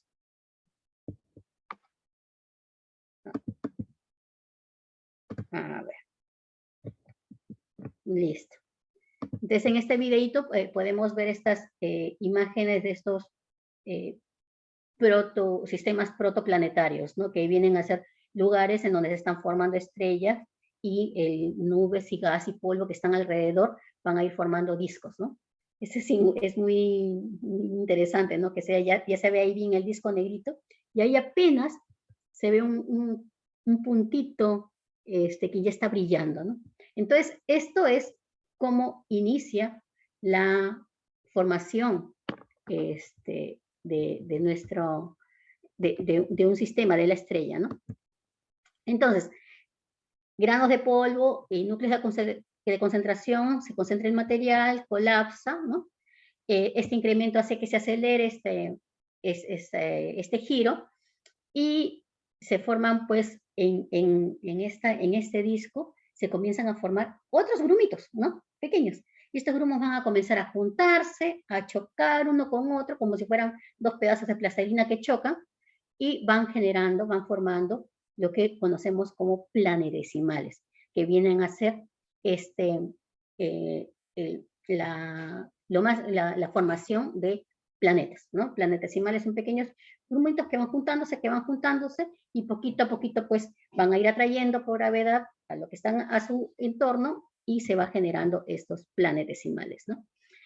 Por ejemplo, es una imagen de ALMA. ALMA es un gran complejo que tiene muchas antenas y observan en la onda de radio, ¿no? Y el radio, observar en radio es interesante porque todo este gas y polvo que no nos dejaba ver, que teníamos que hacer estas simulaciones para ver lo que hay adentro, para el radio este gas y polvo es transparente. Entonces, las ondas de radio, estas ondas son como invisibles y pueden llegar a ver qué es ese disco, ¿no? Y bueno, aquí, bueno, como no es en el visible, pues los colores se le colocan un grupo una zona de colores para que nos digan, pues, en qué zonas es más caliente, qué zonas menos calientes, ¿no? Pero lo interesante de esta imagen, porque esta sí es una imagen, no es una simulación, es una imagen, es que vemos este disco, vemos la zona central más brillante, por lo que es más caliente, pero también vemos que hay como unos aros alrededor, ¿no? Y estos aros no son otra cosa que ya los planetesimales que ya se han juntado, que son los planetesimales mayores, y que al orbitar alrededor de esa estrella, están limpiando el disco y están haciéndose más grandes y están dejando pues esta zona limpia, ¿no? En la órbita, ¿no? Porque están atrayendo todo el material que está en toda esa órbita, ¿no? Entonces aquí tranquilamente podríamos decir que hay un protoplaneta, ¿ya? Acá hay otro protoplaneta, acá hay un tercero y acá habría como un cuarto, ¿no? Y por aquí hay algunos más pequeños que quizás por ahí luego se lleguen a juntar y generan algo un poquito más grande, ¿no? Pero esto ya es lo que, el cómo es que se van formando los sistemas planetarios. Antes de que una estrella nazca, o sea, se considera que una estrella ha nacido cuando ya en el núcleo se generan las fusiones de hidrógeno en helio, ¿ya? Cuando hay fusión de hidrógeno y se generan grandes reacciones termonucleares, la estrella genera su propia energía y brilla. Pero antes de esto, pues, esa estrella pues se va haciendo una protoestrella, ¿no? Se va generando esta forma esférica y hay una prefase antes de que sea una estrella, la que se le llama estrellas, entre comillas, porque como dije, estrellas es cuando ya nace, pero se les dice que es un tipo T Tauri. T Tauri porque es T la letra de una estrella que está en la constelación del Tauro, ¿no? Entonces, esta estrella tipo T Tauri es una estrella interesante porque todavía no ha nacido, porque todavía no se han generado estas reacciones de fusión, y esta puede tener entre 2 y 8 masas solares, ¿ya? Pero ya se va calentando, o sea, ya tiene una atmósfera cada vez más caliente, pero no lo suficiente como para que brille, genere sus reacciones termonucleares, ¿no? Se va contrayendo, y en esta etapa como que se va contrayendo y se va calentando, pues se contrae y se expande, se contrae y se expande, y entonces comienza como a pulsar. Y es por eso las estrellas, las T Tauris, se le conoce como una estrella variable, ¿no? Entonces, como comienza a pulsar, y luego, pues, comienzan a tener una rotación muy rápida, en periodos de unos días, ¿no? Estas estrellas, aunque parezcan mucho, pero al final es muy poco lo que viven, ¿no? Al menos tienen una vida aproximada de 10 millones de años, ¿no? O sea, imagínate, es poco para la edad estelar, para la edad de una estrella, pero es mucho para nosotros, porque nuestra humanidad, pues, se generó mucho en tiempos mucho menores, ¿no? ¿Qué más podemos decir? Esas estrellas son para estrellas de baja masa, son poco calientes en comparación con otras estrellas, ¿no? O sea, son de las estrellas más frías. Pero estamos hablando, pues, de temperaturas superficiales de 5.000, 6.000, 7.000 grados, ¿no? Pero aún así se les consideran estrellas frías, porque hay estrellas mucho, mucho más calientes. También tienen bastantes erupciones, bastante actividad. Comienzan, pues, como a tener ciertas explosiones en su atmósfera, ¿no? Y es por eso, pues, que se ven en esta imagen, bueno, en esta recreación artística, ciertas zonas como que estuvieran eyectando material. ¿Qué más? Ya, bueno, como les dije, nace una estrella. ¿Y cómo nace una estrella? Nace pues cuando comienzan estas generaciones de fusión en el núcleo, ¿no? Y este núcleo, pues, para que nazca, tiene que llegar a unos 3 millones de Kelvin. Acuérdense que la diferencia entre Kelvin y los grados Celsius son de 273 grados. O sea, que a esa temperatura le restan 273 y ya tenemos grados Celsius. Pero entonces podrían ser comparables, ¿no? Entonces podríamos decir que es alrededor de 3 millones de grados Celsius. Entonces, para que nazca una estrella tiene que iniciar estas primeras reacciones de fusión termonuclear, ¿no? Y la estrella va brillando por la temperatura generada, ¿no? Por ella misma. Y para que una estrella se mantenga, pues tiene que haber un equilibrio, porque si no la estrella se desarmaría. Entonces, esto se llama el equilibrio hidrostático, mientras que en el centro de la estrella, donde se tiene un núcleo colapsado, ese núcleo, pues, se están fusionando materiales. Esa fusión de materiales genera una gran cantidad de energía. Y esta gran cantidad de energía genera una presión de radiación que empuja hacia afuera, ¿no? Que empuja hacia afuera. Pero la estrella, como tiene masa, tiene la gravedad también, ¿no? Y la gravedad empuja hacia adentro. Entonces, en esta comparación de fuerzas, para que exista el equilibrio hidrostático, ambas tienen que ser iguales, ¿no? Entonces, la vida de una estrella, en la mayor parte de su vida, se la pasa en este equilibrio, el equilibrio hidrostático, en el cual la presión generada por las reacciones termonucleares en el núcleo que empujan hacia afuera es equivalente a la generada por la gravedad. ¿Qué pasaría si la gravedad ganara? Pues la estrella colapsaría. ¿Qué pasaría si las reacciones termonucleares ganaran? Pues la estrella se expandiría, ¿no? Y así. Entonces, acá el núcleo, acuérdense, les dije que estaba alrededor de los 3 millones de grados de Kelvin, pero la temperatura superficial, la que nosotros podemos medir, pues estamos hablando de una temperatura de 5.000, 6.000 grados como el Sol, ¿no? Son temperaturas así que tienen. Entonces, fíjense que es muy diferente la temperatura que hay en el centro de la estrella con relación a la temperatura que hay en el exterior. Y ahora todo va a depender de la masa inicial. ¿Por qué decimos esto? Porque depende de la masa con la que esta estrella nació, es el cómo esta estrella va a terminar.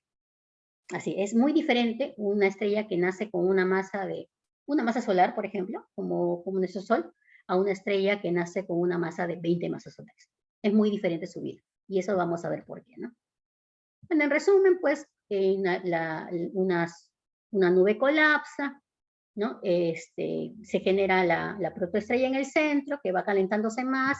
Las zonas externas, pues, se va generando un disco protoplanetario. Y finalmente, cuando la estrella nace cuando inicia la fusión de hidrógeno en el núcleo, y alrededor se generan estos pequeños grumos que vienen a ser los protoplanetas, que luego van a ser un sistema planetario. Y aquí pues tengo una simulación de cómo es que colapsa esta nube. Claro que está recontra acelerado. Si vemos acá, las dimensiones están en 82.500 unidades astronómicas. Y acá vamos a empezar en un tiempo con 0 años. Y van a ver qué rápido va a comenzar a avanzar esto de aquí para que, y nos va a generar pues una película muy acelerada de qué es lo que pasa en la estrella. A ver, vamos a...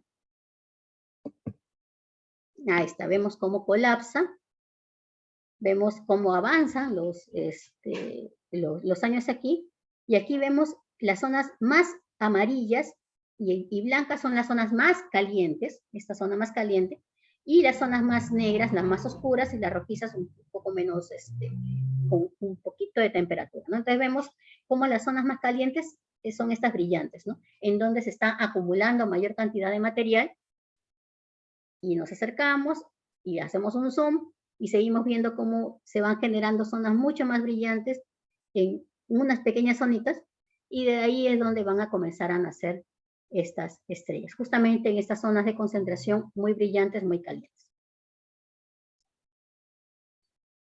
Y esa es una simulación preciosa de cómo es que se forman, ¿no? Y fíjense, acá ya estamos hablando que han pasado 233.000 años. O sea, para que ocurra todo esto. Es un proceso muy, muy, muy lento, pero es algo que va sucediendo. Y esta es la dinámica con la que suceden estas cosas, ¿no? Y así pues se van formando más estrellas. Bien, entonces, ¿qué pasa con las estrellas de poca masa? Las estrellas de poca masa son estrellas que tienen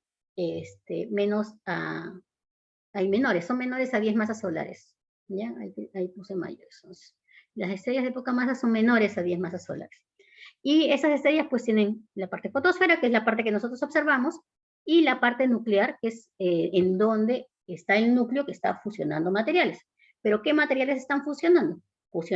Se fusiona el hidrógeno, ¿no? Donde dos núcleos de hidrógeno, fíjense, los rojitos son los hidrógenos, perdón, los rojitos son los protones, los grises es el neutrón, los blancos son los positrones, y ese rayo gamma es la energía que emite, y esta como una V son los neutrinos, que son partículas muy energéticas que también se emiten. Entonces acá pues dos positrones se juntan, se libera dos protones se juntan, se libera un positrón y un neutrino, y tenemos, al liberarse este positrón, pues nos queda un neutrón y un protón. Luego con esto, a esto se le junta un protón, se libera un rayo gamma, y tenemos pues dos protones con un neutrón. Y esta misma reacción se genera aquí al costado, y ambos se juntan, se liberan dos protones, y queda el núcleo de helio. Entonces, esta de acá se llama la cadena protón-protón, y es la que es más eficiente en este tipo de materiales. ¿Ya? Esta energía liberada es calculable por la ecuación de Einstein, ¿ya? Que es la masa por la velocidad de la luz al cuadrado, que solamente necesitamos medir cuál es la masa. Acá sabemos cuánto mide cada positrón, ¿no? Cuánta masa mide cada positrón, sumamos de 4 positrones y vemos cuál es la masa del núcleo de helio, ¿no? Y la diferencia de masas es la masa que queda aquí, que ha sido liberada por esta reacción. Pero bueno, eso es en cuanto a la parte de la reacción nuclear. En el disco se pueden, y en el disco pues se forman los planetas, ¿no? A ver aquí. ¿Se escucha?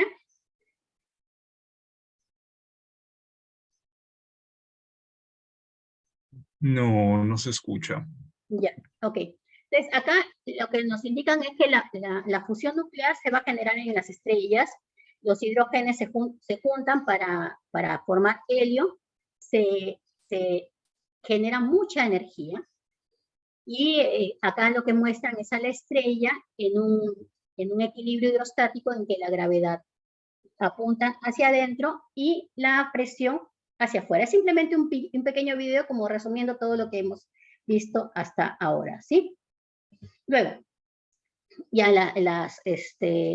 cuando para una masa de 6 a 10 masas solares, tenemos ya, se fusiona el hidrógeno, pero ya en el núcleo se nos agota el hidrógeno. Entonces, como se fusiona el hidrógeno en helio, vamos a tener un núcleo de helio, ¿no? Y un núcleo de helio, pues, inerte. Pero si en este núcleo de helio no hay más generación de energía, entonces no hay nada que apunte hacia afuera, pues va a comenzar a colapsar. Como les dije, esa gravedad va a comenzar a colapsar.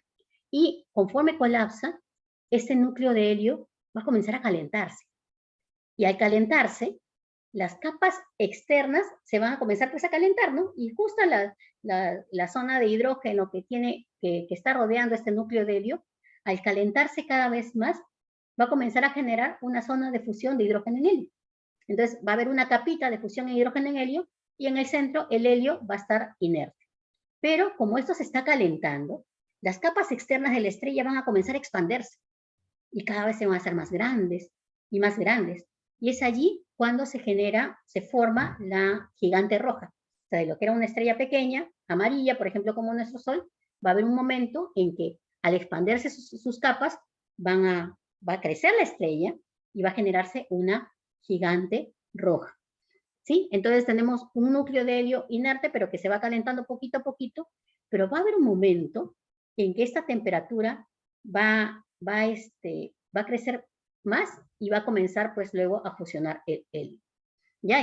Pero aquí, como les dije, ya tenemos un núcleo de helio inerte, con el punterito, un núcleo del helio inerte, alrededor hay una capa de hidrógeno que se está fusionando en helio, y luego tenemos las otras capas de la estrella, ¿no? Pero vemos que la estrella va a crecer, y conforme se crece, las capas externas pues se van expandiendo, se van a ir enfriando, y al enfriarse, algo que estaba amarillo se vuelve más rojito, ¿no? Entonces, la estrella se expande y se convierte en una gigante roja.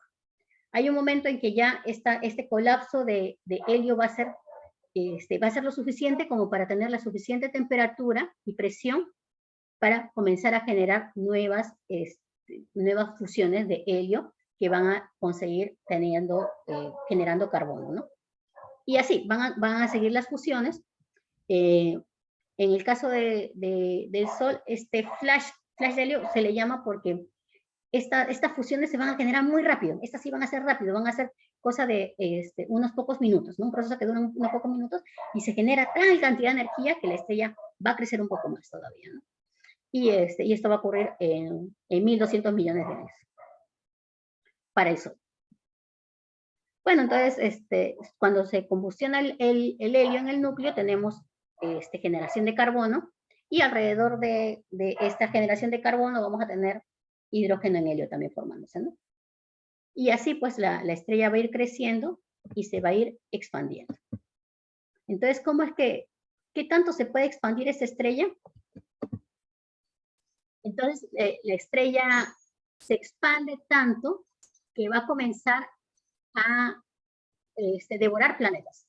En el caso del Sol, por ejemplo, va a crecer y va a llegar hasta aproximadamente el tamaño, el lugar donde está la Tierra, fíjense. Crece, crece, crece y va a alcanzar a la Tierra. Y para que llegue a este estado, el Sol va a tener que pasar 5.000 millones de años más. Así que todavía dentro de 5.000 millones de años el Sol crecerá y podrán, tanto Mercurio, Venus y hasta la Tierra van a poder formar la parte interna de esta gigante roja, ¿no? Como un ejemplo de qué tamaños son, acá tenemos una escala del Sol como una gigante roja y el tamaño del Sol actual. ¿Ven? ¿Ven? Esta pequeña estrellita, nuestro pequeño Sol va a crecer así, como a esas dimensiones de casi 2 unidades astronómicas, ¿no? Y bueno, ahí ya no nos veremos ya. Aunque bueno, así como va la Tierra, no sé qué tanto dure. Bien, entonces esta envoltura pues va a alcanzar y va a llegar a una etapa de pulsación también, ¿no? Entonces, esta estrella conforme va a pasar de un estado a otro, ¿no? Hidrógeno en helio en carbono, esto va a generar ciertas inestabilidades que va a comenzar a generar una pulsación en la estrella. Entonces, en algún momento, la estrella, nuestro Sol va a ser una estrella variable. Bien, y va a crecer tanto que ya las capas externas van a tener muy poca atracción gravitatoria con relación a la estrella, porque cada vez está más lejana, más lejana. Y estas pulsaciones que hay en el Sol van a estar botando cada vez más estas capas externas, las van a seguir botando. Esta, por ejemplo, es una imagen de una estrella, es U Antilae, ¿no? Y esta es una estrella, pues, similar al Sol que ha evolucionado, cuyas capas están expulsando, y ahí este punto brillante que se ve en el centro es el núcleo de la estrella, este núcleo que tenía millones de grados de temperatura. Entonces, por eso brilla mucho, porque es un núcleo que ya puede no estar generando más fusiones de material, pero tiene una temperatura de millones de grados. Y esa temperatura, pues, va a demorar mucho en terminarse. Ese núcleo va a demorar mucho en enfriarse. Mientras que sus capas externas, pues, se van a ir expandiendo y expandiendo. Y, pues, poco a poco, pues, estas capas externas se van a ir disipando. Y entonces vamos a ir entrando ya y vamos a ir midiendo ya la temperatura que hay más al interior de la estrella. Y vamos a poder medir la temperatura. Vamos a ver cómo que este objeto va incrementando su temperatura, ¿no? Entonces, esta estrella U Antilae ha perdido su masa hace aproximadamente 2.700 años. Pero, ¿qué es lo que pasa con estas capas externas? Van a generar lo que es una nebulosa planetaria. Y se le llama nebulosa planetaria porque cuando las observaron hace mucho tiempo, lograron ver objetos que parecían planetas, como tenían ya la idea de cómo era Saturno, que parecía una bolita con unas orejitas, cuando los telescopios eran más chiquitos, conforme crecieron los telescopios se pudo ver que tenían como anillos, comenzaron a observar estos objetos como medios ovalados, con algunas cositas que sobresalían, y pensaron que eran planetas. Sin embargo, y es por eso que llegan a tener este nombre de nebulosa planetaria, ¿no? Porque hace recordar a los planetas.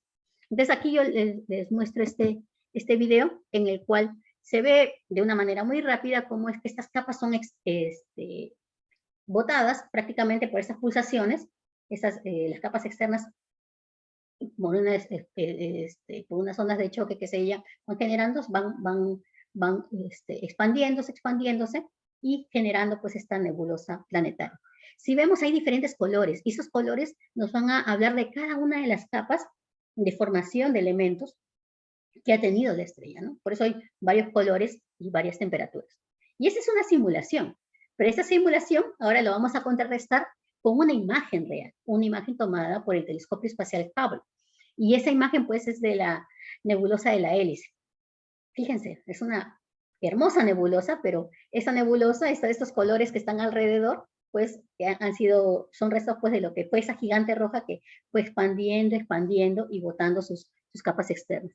Y en este punto central, ese puntito es la que llamamos enana blanca. Enana blanca es lo que fue el núcleo de la estrella, el núcleo que fue fusionando materiales, y ahorita es un núcleo de carbono prácticamente, ¿no? Es una enana blanca.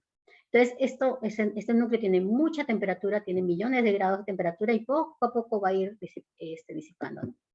Aquí les muestro una colección de nebulosas planetarias, ¿no? Todas estas son imágenes reales tomadas por el telescopio espacial Hubble. Esa es la nebulosa Ojo de Gato. Y así vamos a encontrar muchas nebulosas, preciosos objetos que ustedes pueden entrar a la página del telescopio espacial Hubble, spacetelescope.org, y allí hay una pestaña que es imágenes y pueden descargar esas imágenes, están libres para descargarlas ahí para que puedan adornar las imprimen y adornan sus cuadernos si quieren usar. Pero son hermosas imágenes, preciosas. Y esa enana blanca, ese núcleo pequeño, pues queda allí. Este gas y polvo estelar se va a ir expandiendo, se va a ir yendo, se va a ir alejando y la va a dejar solita, ¿no? ¿Y qué es esta enana blanca? Pues como dijimos, es este núcleo, pero que tiene una masa crítica. O sea, una enana blanca puede llegar hasta 1.44 masas del Sol. Más allá, ya vamos a ver otro objeto, que lo vamos a ver un poco más adelante, ¿no? Y acá no es que esta estrella sea esta enana blanca, esta estrella es Sirio, es una de las estrellas más brillantes que vemos. Pero este puntito que está aquí al costado, esa es una enana blanca que es compañera de Sirio. O sea, esa fue una estrella pequeña, una estrella como el Sol, que se liberó ya de todas sus capas externas y quedó el puntito brillante. Bien, esta enana blanca, por lo que es muy pequeñita y muy caliente, es brillante, es muy caliente, pero no es muy brillante precisamente porque el área que emite energía es muy pequeña. Así que son difíciles de observar, ¿ya? Pero se llegan a observar, por ejemplo, ya con mucha resolución, pero son muy pequeñitas. La composición básicamente es carbono, helio, y bueno, ya hay algunos pues, que ya alucinan, ¿no? Con que estén teniendo una enana blanca, pues ya que es un núcleo de carbono, una vez que se enfríe, la enana blanca más o menos del tamaño de la Tierra, ¿sí? Más o menos de su tamaño de la Tierra, ¿no? Pero una vez que se enfríe, tendríamos un inmenso diamante. Solo que estas estrellas se van a demorar mucho en enfriar. Por ejemplo, una enana blanca, para que conforme se va enfriando, pues va a dejar de brillar y va a convertirse en lo que llamamos enana negra, y eso sería lo que sería este diamante grande, ¿no? Y esto se demorará unos 10 a la 40 años. Estamos hablando que la del universo no llega a 10 a la 40 todavía, estamos en 13.000 millones de años, ¿no? 10 a la 40 años es un tiempo mucho más largo. Así que hasta ahora esto es una teoría, no existen enanas negras todavía porque no ha pasado el tiempo suficiente como para que estos objetos se enfríen. Y luego también tenemos las enanas rojas, que sí son estrellas, pero son de muy, muy, muy baja masa. Su masa es desde 8% de la masa del Sol hasta un 60% de la masa del Sol. Y estas estrellas, debido a que son muy pequeñas, tienen poca masa, su combustible nuclear se va a demorar mucho en consumir. Y se va a demorar tanto que su vida va a ser, sería mayor a la edad del universo. Es decir, ahorita si hay las primeras enanas rojas que se crearon después de que el universo comenzó pues a formar sus estrellas, esas enanas que se crearon todavía no se mueren, todavía siguen viviendo. Y son las estrellas primordiales. Su tiempo es, como les dije, pues algo de 10 billones de años, que es millones de millones, ¿no? Son los 10 billones de años. Y esta de acá es Gliese, ¿no? Que es la estrella más pequeña encontrada en la Vía Láctea. Entonces, su masa menor, mientras menos es su masa, mayor tiempo de vida. Y en resumen, pues esta es una imagen, un resumen que de una nube estelar nace la estrella va a ir creciendo, se va a ir expandiendo, se va volviendo una gigante roja, y luego sus capas externas van a ir eliminándose, eyectándose, hasta que se convierta en una nebulosa planetaria. Pero esto no es todo. Eso, como hemos visto, son estrellas de baja masa. ¿Sí? Ahora vamos a comenzar con las estrellas de muy alta masa. Ya mucha parte de cómo es su evolución la hemos estado viendo, y ahora pues vamos a ver qué es lo que pasa si es que esta estrella tiene más de 10 masas solares. Ay, gracias por la página del telescopio Hubble. Ya, entonces, gracias por compartir. Es Hubble Space, o también hay otra, spacetelescope.org. Lo que pasa es que el telescopio espacial Hubble no es solamente una empresa, una institución la que lo trabaja, sino la trabaja gente de la NASA, de la Agencia Espacial Europea. Entonces hay varias páginas, bueno, en este caso spacetelescope.org o Hubble Site, donde pueden descargar imágenes e incluso videos, ¿no? Muchas de estas imágenes y videos que yo utilizo son extraídas de allí. Bien, entonces, ¿qué pasa cuando la estrella es masiva? Cuando la estrella tiene masas solares más grandes, ¿no? Pero también esto nos lleva a pensar, o sea, una estrella puede ser exageradamente grande. Podemos tener estrellas de 500 masas solares. ¿Será posible? ¿De 1000 masas solares? ¿O habrá un límite para ello, ¿no? Entonces, ¿qué tan grandes pueden ser estas estrellas masivas?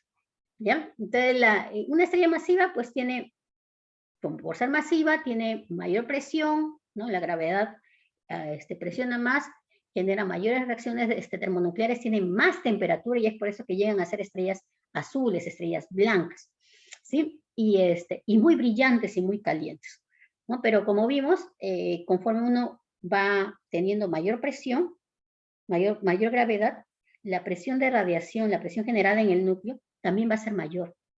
Y hay un momento pues que la presión del núcleo crece mucho más que la presión de la gravedad. Y hay un momento pues que no va a permitir que la estrella siga, ¿no? Sir Arthur Eddington fue quien encontró este límite, y lo encontró que estaba entre 100 a 300 masas solares. O sea, pueden haber estrellas que lleguen hasta 300 masas solares, ¿no? Y como les dije, es por esto, ¿no? Porque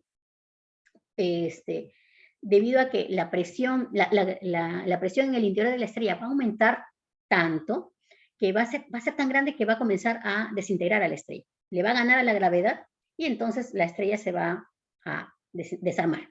Desintegrar, no desarmar, ¿no?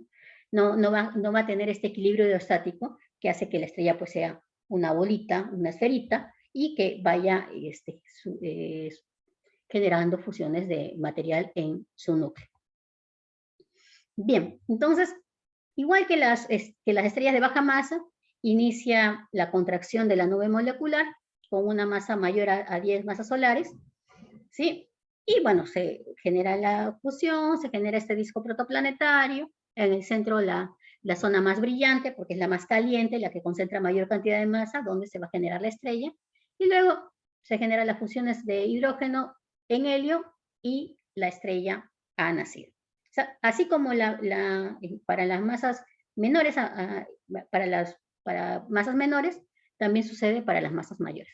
Sin embargo, el tipo de fusión no es protón-protón como habíamos visto en la anterior, sino aquí es el ciclo CNO el que va a predominar en ese tipo de estrellas, debido a que tiene mucha presión, ¿no? Y este ciclo CNO es bien efectivo, tiene al carbono como un catalizador que va interactúa con hidrógeno, genera un nitrógeno, luego libera un positrón con un neutrino, se queda como carbono, luego se fusiona con el hidrógeno, libera un rayo gamma, se queda como nitrógeno y así. O sea, va generando. Vemos de que acá lo constante es, a la final, que todo este ciclo va a generar helio, ¿no? Y estos de acá se van a ir desintegrando, liberando energía, liberando partículas, absorbiendo partículas y fusionándose, y así poco a poco van a ir generando más y más elementos. Bien, entonces, lo que vamos a tener aquí, al igual que en las estrellas de poca masa, es que en el núcleo se va a ir juntando este material nuevo generado, ¿no? Entonces se fusiona el hidrógeno, genera el helio, y el helio se va a ir quedando en el centro, y las reacciones de fusión van a ir alrededor, ¿no? Pero como hay mayor masa, mayor presión, se va a consumir más rápido. Y una vez que finaliza, y una vez en el núcleo, se termina el hidrógeno en el núcleo, entonces finaliza la fusión y tenemos un núcleo de helio inerte nuevamente, ¿no? ¿Y qué pasa? Pues ese núcleo de helio inerte se contrae, se calienta, y en la envoltura alrededor de este núcleo de helio van a comenzar a generarse reacciones de fusión de hidrógeno en helio. Acuérdense que la estrella es más grande, nosotros solamente nos estamos encargando de la zona del núcleo, de la zona nuclear. Entonces, se generan este hidrógeno en helio alrededor del helio, la estrella se va a comenzar a expandir, pero como esta estrella ya empieza como una estrella masiva, es una estrella gigante, ahora conforme se vaya expandiendo va a ser una supergigante, va a tender a ser una estrella mucho más grande, ¿ya? Y luego en el núcleo se llega a tener la suficiente presión con la contracción del helio y va a generar carbono, y luego el carbono va a generar se va generando carbono aquí en el núcleo, y acá alrededor sigue el hidrógeno en helio, ¿no? Se acaba el helio en el núcleo, entonces vamos a tener carbono inerte, helio alrededor, hidrógeno alrededor, ¿no? Entonces este carbono va a comenzar a colapsar, va a calentarse, y el helio que estaba alrededor de ese carbono va a comenzar a generar reacciones de helio en carbono, y así. Entonces, lo que vamos a ver aquí es que se van a generar una serie de capas en la estrella que van a ir generando varios materiales. Entonces, este tipo de capas, para que se forme cada una, van a ir generando también desestabilizaciones de la estrella, y la estrella pues va a ir pulsando y pulsando y pulsando. Entonces, vamos a tener de nuevo una estrella variable. ¿Ya? Bueno, acá simplemente es una idea de qué es lo que pasa, ¿no? El carbono con el helio genera oxígeno, el oxígeno con el helio genera neón, el neón con el helio genera magnesio, el carbono con el oxígeno genera silicio, y así vamos a tener una serie de materiales, ¿no? Y acá, bueno, en una tablita como para sintetizarlo, si juntamos en la zona en que se están juntando los carbonos, que está funcionando los carbonos, vamos a tener temperaturas nucleares de alrededor de 600 millones de Kelvin. O sea, estamos hablando de una temperatura inmensa, de 3 millones que eran para estrellas de baja masa, ahora a 600 millones de Kelvin en el núcleo. Y estas temperaturas y estas fusiones van a generar magnesio, sodio, neón, oxígeno y helio, ¿no? Y luego, si tenemos el neón más el helio, acá ya vamos a tener núcleos con temperaturas de 1200 millones de Kelvin, y van a generar magnesio. Y así, o sea, vamos a ver que cada vez va a ir incrementándose la temperatura en el núcleo. Al incrementarse la temperatura, la estrella va a seguir creciendo, y tenemos más elementos. Cabe señalar que todos estos elementos, los elementos que tenemos aquí en la Tierra, han sido generados en las estrellas. Por eso es que se escucha esta frase que dice que somos polvo de estrellas, ¿no? Porque todos estos elementos que tenemos, los anillos, las computadoras, todos estos elementos fueron generados en el interior de las estrellas y durante su muerte, y eso vamos a ver ahorita. Y ojo, ¿no? Recalcar, ¿no? Que como estas estrellas de mucha masa tienen más cantidad de masa, entonces estas estrellas tienen menos tiempo de vida. Van a vivir menos porque su combustible se va a agotar más rápido. ¿Sí? Entonces, por eso estas estrellas se les conoce como estrellas jóvenes, ¿no? Porque si vemos una estrella de esta masa, ahorita podemos observarla en el cielo, es porque es una estrella que ha nacido hace poco, en tiempo estelar, ¿no? Mientras que una estrella como el Sol se les conoce como una estrella viejas, porque son estrellas que nacen, que viven mucho más tiempo, son más longevas. Bien, entonces, como habíamos dicho, se generan varias capas de generación de materiales nuevos. Y aquí, pues, este es un esquema más sencillo, ¿no? De que tenemos aquí, llegamos a tener un núcleo de hierro inerte, un núcleo de hierro que se va a ir acumulando poquito a poquito ahí, por fusión de silicio se genera el hierro. Luego vamos a tener una capa de fusión de silicio, otra capa de fusión de magnesio, otra de fusión de neón, otra de fusión de oxígeno, de carbono, de helio, fusión de hidrógeno, y una zona de hidrógeno sin combustión. Pero fíjense que todo esto, esta partecita, es este volumen de toda la estrella. Es una zona pequeñita con relación a la estrella, pues que es una supergigante roja. ¿Y conocemos este tipo de estrella supergigante roja? Claro. Otra vez voy a traer a Orión. Y en Orión tenemos una estrella llamada Betelgeuse. Y Betelgeuse es justamente una estrella supergigante roja. Una estrella producto de la evolución de una estrella muy masiva, ¿no? Que ya ha estado creciendo y creciendo. ¿Y qué pasaría si nosotros pudiéramos traer a Betelgeuse y lo colocáramos en lugar del Sol, de nuestro sistema solar? ¿De qué tamaño sería? Pues el Sol está aquí, ¿no? Comparado con este supergigante. Mercurio, Venus, la Tierra, Marte estarían adentro de Betelgeuse, inclusive hasta Júpiter, ¿no? Acá ya esta parte de la estrella sigue siendo la estrella, sus atmósferas externas, ¿no? Su viento estelar que está botando, y Júpiter estaría por aquí. Entonces vemos que es una estrella inmensamente grande, una supergigante roja, producto de la evolución de una estrella muy masiva.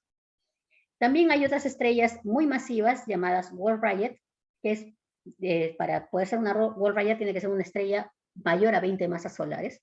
Y esas estrellas pueden llegar a tener 25.000 a 50.000 Kelvin de temperatura superficial. Son estrellas muy, muy calientes. Y aquí no la vemos azul, la vemos roja porque lo que estamos viendo es las capas externas de la estrella que está por viento estelar, por actividad estelar, ha estado pues expulsando sus capas, ¿no? Pero la estrella ahí en el centro es esta de acá, muy brillante, muy caliente, ¿no? Bueno, acá las líneas, vemos espectros de líneas de emisión. Por lo general en las estrellas se ven espectros de líneas de absorción, pero en este caso vemos emisión debido a las capas estas externas que están muy calientes también, y los vientos fuertes que se llega a perder masa, ¿no? Mucha masa pierde esta estrella, pero también como es muy masivo, este tipo de estrellas son muy pocas se conocen aquí en la galaxia, ¿no? Ya en otras galaxias se han encontrado otras más, ¿no? Pero en esta galaxia tenemos pocas. Bueno, entonces al finalizar la estrella, el hierro se acumula en la estrella, pero el hierro es un material muy estable. Entonces ya el hierro no va a querer fusionarse, no va a querer juntarse más. Entonces como no se junta más, no se calienta más, el hierro no puede generar esa presión hacia afuera. ¿Y qué pasa? Al no generarse la presión hacia afuera, todas las capas las capas externas de la estrella ya no se pierde este equilibrio hidrostático, entonces solamente queda la presión de la gravedad. Y la gravedad comienza a presionar, y comienza a caer, así como si fuera la pelota atraída debido a la gravedad de la Tierra. Las capas externas de la estrella no tienen ya este equilibrio, esta presión de radiación hacia afuera, entonces la gravedad gana y comienza a caer. Y cae de una manera abrupta, cae de una manera muy rápida, muy, muy fuerte, ¿no? Y al momento que caiga, cae y choca con el núcleo de hierro. Ese núcleo de hierro cae de tal manera que lo presiona más. Lo presiona y como está cayendo hacia una zona muy densa, estas capas externas rebotan. Y ese rebote es lo que nosotros vemos como una supernova, la explosión de una supernova. Entonces, esta es una masa crítica que puede tener el hierro, ¿no? Este núcleo de hierro, que teniendo, si llega a 1.44 masas solares, pues colapsa. ¿Y qué es lo que pasa, no? Bueno, esta es una gráfica acerca de cómo son los elementos, y justamente aquí en el hierro es el elemento que tiene una mayor energía de enlace, por eso le digo que es muy, muy estable, ¿no? Y para los elementos antes del hierro, las generaciones son por fusión, y para los elementos después de hierro es por fisión. Pero aquí el hierro es un elemento muy estable. Es como para verlo ya químicamente, ¿no? Sobre por qué pasa esto, ¿no? Entonces, esta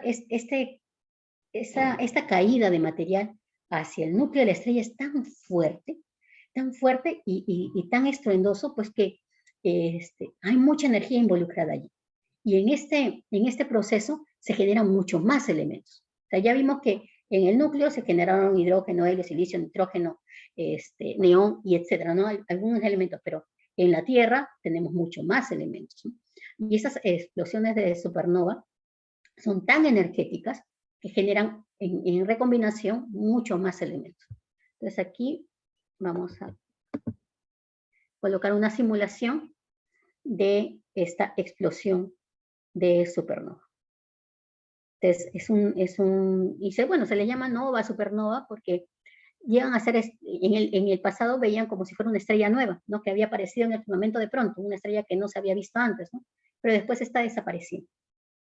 Y en este caso, al explotar, pues, generan mucho más colores, objetos mucho más brillantes, y mucho más elementos, más cantidad de elementos, ¿no? Esta es una remanente supernova. Esta, si no me equivoco, es la nebulosa que vio, la supernova que vio Tycho Brahe. Esta de acá es la 1987A. Es 1987 porque explotó en el año 1987, ¿no? Y dicen que se podía ver, hasta de día se podía ver el puntito. Ese es un objeto muy, muy brillante, ¿no? Y así vemos que las capas de la estrella se explotaron, prácticamente se desarmaron, no son tan ordenaditas como las nebulosas planetarias, como la muerte de estrellas de baja masa, sino que son mucho más desordenadas, ¿no? Porque la explosión fue, pues, estruendosa, ¿no? Y observamos, pues, diferentes colores, diferentes temperaturas, diferentes componentes químicos, ¿no? Y así todos estos son resultados de estas supernovas, ¿no? Y aquí esta es una remanente supernova interesante, se llama la nebulosa del Cangrejo. Ya es una remanente supernova que se encontró, su núcleo se encontró aquí como un pulso. Por eso se le llamó un pulsar a esta estrella, ¿no? Y ahorita vamos a ver qué es lo que pasa cuando explota esta supernova. Como les dije, hay tal presión de todo el material que cae hacia el núcleo de hierro, que lo presiona más, y hace pues que colapse. Y en este colapso, estas supernovas, estas estrellas que explotan, pueden llegar a tener se puede llegar a tener dos tipos de objetos, una estrella de neutrones o un agujero negro. Entonces, estos dos objetos son producto de la explosión estruendosa, catastrófica de una supernova, ¿no? Esta de aquí es la nebulosa del Cangrejo, que les había comentado antes, pero vista en otras longitudes de onda.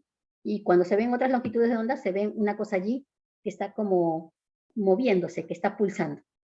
Eso de ahí es el que se llama pulso.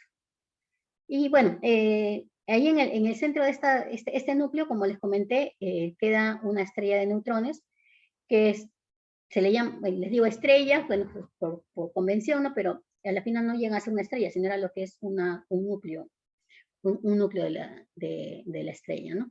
Esta puede tener entre 1.35 a 2.1 masas solares aproximadamente, ¿no? Son objetos muy compactos, muy densos, son tan densos, tan compactos, que la mayor cantidad de elementos que hay dentro son neutrones. O sea, todos los materiales que estaban allí se juntaron tanto, que a la final quedaron neutrones. Claro que hay también electrones y hay otras cosas, pero la mayor cantidad de elementos son neutrones, ¿no? Esta estrella de neutrones puede llegar a tener una masa de 1.5 masas solares, ¿no? Por ejemplo, ahí como para compararle al Sol, ya habíamos dicho que era entre 1.35 y 2.1, pero esta de 1.5 masas solares puede tener un diámetro de aproximadamente 19 kilómetros. Estamos hablando que es mucho más chiquita que la Tierra, ¿no? Entonces ya vamos viendo que este es un objeto muy condensado, ¿ya? Y en algún momento escuché una comparación, ¿no? Que si uno pudiera agarrar una cucharadita estas del té, ¿no? Y pudiera coger con ella un poco de, una cucharadita del material que compone esta estrella de neutrones, este material es tan denso que esa cucharadita pesaría como toda la humanidad, como toda la Tierra con toda su gente, en toda esa masa concentrada en esa cucharadita. Entonces, son, como les dije, objetos muy densos, ¿sí? Y hay una historia interesante sobre el descubrimiento de estas estrellas, porque eran hipotéticas antes. Quien la descubrió fue Jocelyn Bell. La verdad es que es una activista, una mujer muy destacada. Ella, siendo estudiante de doctorado en Cambridge, ella construyó unas antenas para observar estas. Y lo que estábamos queriendo observar eran cuasares, que son objetos, galaxias muy antiguas, ¿no? Pero muy brillantes. Pero ella encontró justo esa zona encontró unos pulsos que había, ¿no? Y cuando lo habló con su asesor le dijo, ¿qué pasa? Has encontrado marcianitos, ¿no? Pequeños hombrecitos verdes, le dijo, ¿no? Pero Jocelyn le decía, pues, que no era tal. Y cuando lo conversaron, pues, llamaron a toda una junta de los astrónomos más destacados de esa época. Entre ellos estaba Fred Hoyle, y Fred Hoyle, pues, era una eminencia. Fred Hoyle llega un poco tarde a la presentación de esto, que obviamente no se la dejaron a Jocelyn que lo presentara, sino el asesor, como que era su descubrimiento. Y Fred Hoyle al toque dijo, esa debe ser los restos de la muerte de una estrella muy masiva, ¿no? Al toque, con su genialidad, logró definir qué era esto, ¿no? Y luego se decidieron nombrarle Pulsar. ¿Y Pulsar por qué? Porque este objeto es muy pequeñito, es muy denso, pero debido a que este objeto se contrajo muy rápido, también comenzó a girar muy rápido, por la conservación del momento angular, lo que habíamos conversado al principio, ¿no? Y comenzó a girar muy rápido, y este objeto, por los polos, así como se nota en este videito, emite luz. Y emite luz, ¿por qué? Porque tienen grandes campos magnéticos, que esos campos evitan de que la luz se envíe por esa zona, y la redirecciona por estos puntos, ¿no? Entonces, estos pulsares son como si fueran una sirena de bombero o de policía, ¿no? Un objeto que brilla. Nosotros, cuando vemos ese pulso, es porque justamente este haz de luz, no, hay un momento que apunta hacia la Tierra, ¿no? En su giro, ¿no? El periodo de estos puede ser desde segundos hasta nanosegundos, o sea, pueden ser unos, es un giro muy rápido, y se ven, pues, así como unos parpadeos muy rápidos, ¿no? Su periodo es muy pequeñito. Hay otros pulsares que cada vez son más lentos, ¿no? Pero en general son muy rápidos estos. Y esto, pues, lo descubrió Jocelyn. Dieron el premio Nobel por ese descubrimiento, pero no se lo dieron a Jocelyn. Se lo dieron a Martin Ryle y Fred Hughes. Entonces, ahí tuvimos uno de los más grandes injusticias sobre el descubrimiento de estos objetos. Pero Jocelyn, pues, no se resintió. Y hace poco le dieron un premio justamente por el 50 aniversario del descubrimiento de estos objetos.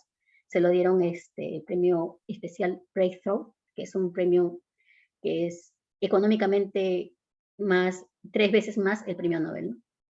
Y con esto ella, ¿qué hizo? Lo donó todo para becas, para personas de las minorías, decía, para apoyar a esa gente de las minorías. Minorías étnicas, minorías en cuanto a religión, a raza y a género, ¿no? Bueno, es un buen ejemplo, pero eso fue un paréntesis en cuanto al descubrimiento de estos muy interesantes objetos.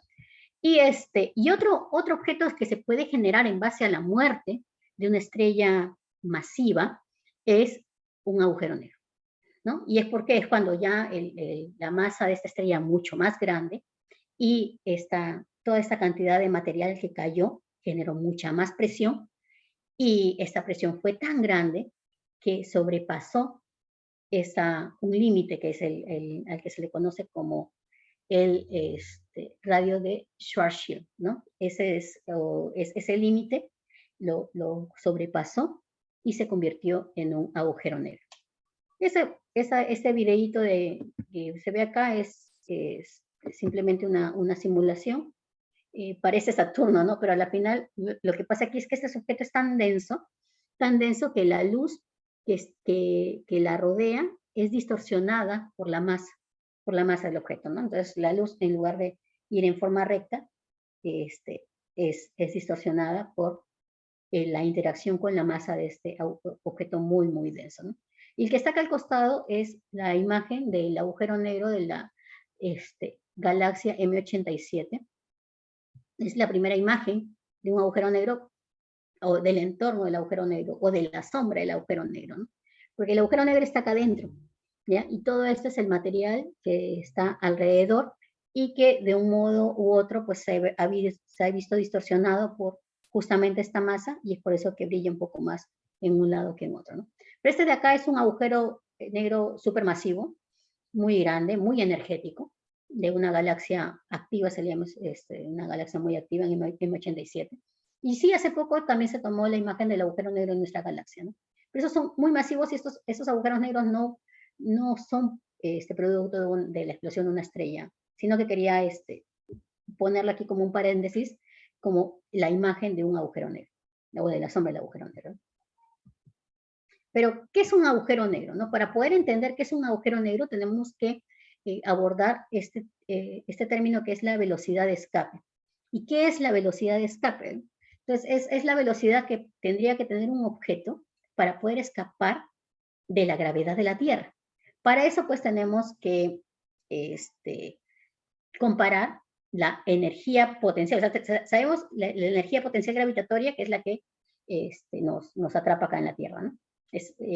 Y nosotros tendríamos que igualar esta energía para poder escapar de la Tierra. Entonces, yo agarro, lo que hago es energía cinética, al igual a la energía potencial es gravitatoria. Acá en la energía cinética, esta sería la masa del objeto que quiero botar, ¿no? Y a la velocidad a la que tendría que enviarlo. Y esta es constante de gravitación universal, la masa de la Tierra, y esta masa sería la masa del objeto, ¿no? Sobre R, el radio de la Tierra. Así que nosotros vamos a trabajar en función a la velocidad de escape en la superficie terrestre. Cuando igualo esto, pues se me va la masa, ¿no? La masa del objeto. Eso quiere decir de que esta velocidad de escape va a ser independiente de la masa del objeto. O sea, puedo lanzar esta pelotita, como puedo lanzar un auto, ¿no? Con no sé cuántas toneladas pesa un auto, ¿no? Pero si logro que esos objetos lleguen a tener la velocidad, cierta velocidad, la velocidad de escape, estos puedo mandarlos a orbitar allá al espacio. Entonces, una vez que hago esto, es una fórmula simple, ¿no? La velocidad de escape, despejo la velocidad de escape y me da igual que es igual a la raíz cuadrada de 2 veces la constante de gravitación universal por la masa sobre el radio de la Tierra, ¿no? Del objeto este. Entonces, como la gravitación universal la tengo y la masa de la Tierra la tengo, encuentro que la velocidad de escape es 11,2 kilómetros por segundo. Entonces, si yo logro que mi pelotita tenga una velocidad de 11,2 kilómetros por segundo, esta pelotita va a poder salir de la gravedad que la amarra a la Tierra.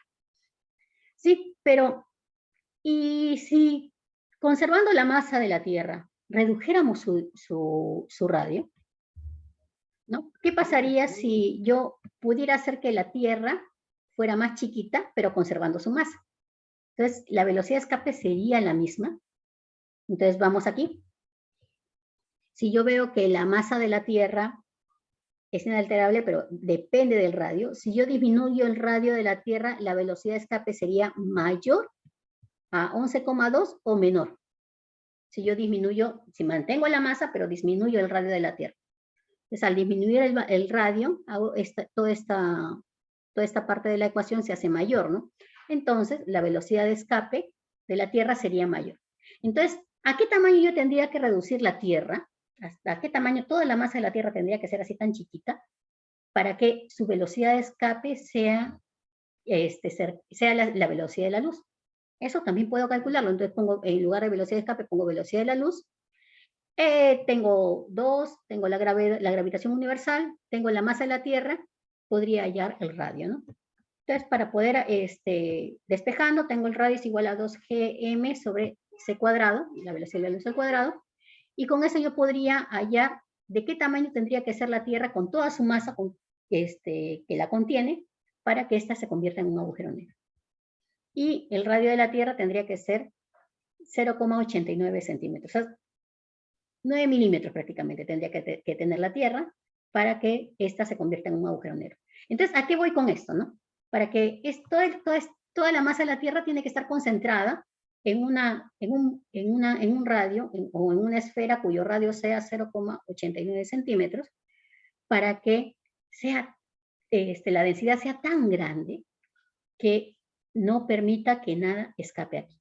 ¿Y por qué digo que nada? Porque hasta donde conocemos, la velocidad de la luz es la velocidad más alta a la que un objeto puede llegar. Es lo más rápido que uno puede viajar. Y solamente lo tiene la luz en el vacío, ¿no? Y entonces, si es que ni siquiera la luz podría escapar de allí, entonces, por eso es que se entiende el concepto de agujero negro, ¿no? Porque al no salir la luz, entonces no hay nada que brille, no emite nada, y observaríamos nada. Y solamente sabríamos que hay ahí un agujero negro si es que hubiera algo que está orbitando alrededor y pudiéramos calcular su masa con ello, ¿no? Entonces, ¿qué es un agujero negro? Es un lugar donde la gravedad se ha vuelto tan fuerte, tan intensa, que la velocidad de escape es más rápida que la velocidad de la luz, ¿no? Por eso mi gatito se sorprende aquí. Y esto es en base, pues, a la teoría de Newton, ¿no? Que hemos visto con relación a la gravedad, ¿no? Esa es la manera de reconocer, una manera fácil de reconocer un agujero negro matemáticamente de manera clásica. Pero luego Einstein nos vino a cambiar la manera de ver la gravedad, y a la final lo que vemos pues no es que sea una interacción de fuerzas con la masa, sino que la masa de un objeto puede distorsionar el espacio que lo rodea. Y este espacio se le llama el espacio-tiempo, porque incluso el tiempo que está involucrado con el espacio estaría distorsionado. Entonces acá entran unas ecuaciones mucho más complicadas, pero que felizmente Schwarzschild llegó a encontrar de una manera, haciendo muchas aproximaciones, llegó a encontrar una de las resoluciones de esta ecuación de una manera simple, y con eso llegó también a las ecuaciones de Newton, ¿no? Entonces se vio de una manera, llegó al resultado clásico de las ecuaciones de Newton, pero nuestra percepción es diferente, porque a la final no es que se atraigan, sino que es el espacio que es deformado, ¿no? Entonces aquí en este videito pues podemos ver cómo cuál es la diferencia entre esta interacción entre Newton, o sea, la gravedad newtoniana, y la que nos indujo la teoría general de la relatividad, ¿no? Con la distorsión del espacio-tiempo. Y a la final, los planetas, por ejemplo, alrededor del Sol, orbitan porque se ven involucrados dentro de una órbita cuya espacio ha sido deformado debido a la masa del Sol.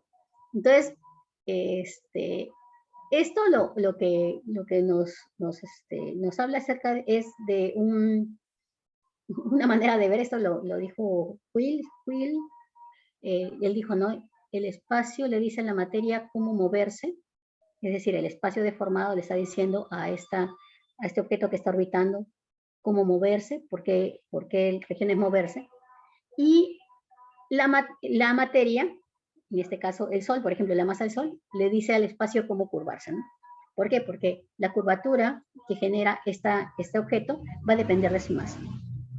Acá es una imagen de comparación, ¿no? Cómo es que distorsionaría el Sol, este espacio-tiempo, una estrella de neutrones, que ya vimos que es un objeto muy denso, cómo lo distorsionaría, y un agujero negro, que es un objeto mucho más denso, cómo distorsionaría este espacio-tiempo. Entonces aquí ya involucran otras cosas, ¿no? Y en resumen, la evolución de una estrella masiva, ¿no? Tenemos acá, empieza la nebulosa, el disco protoestelar con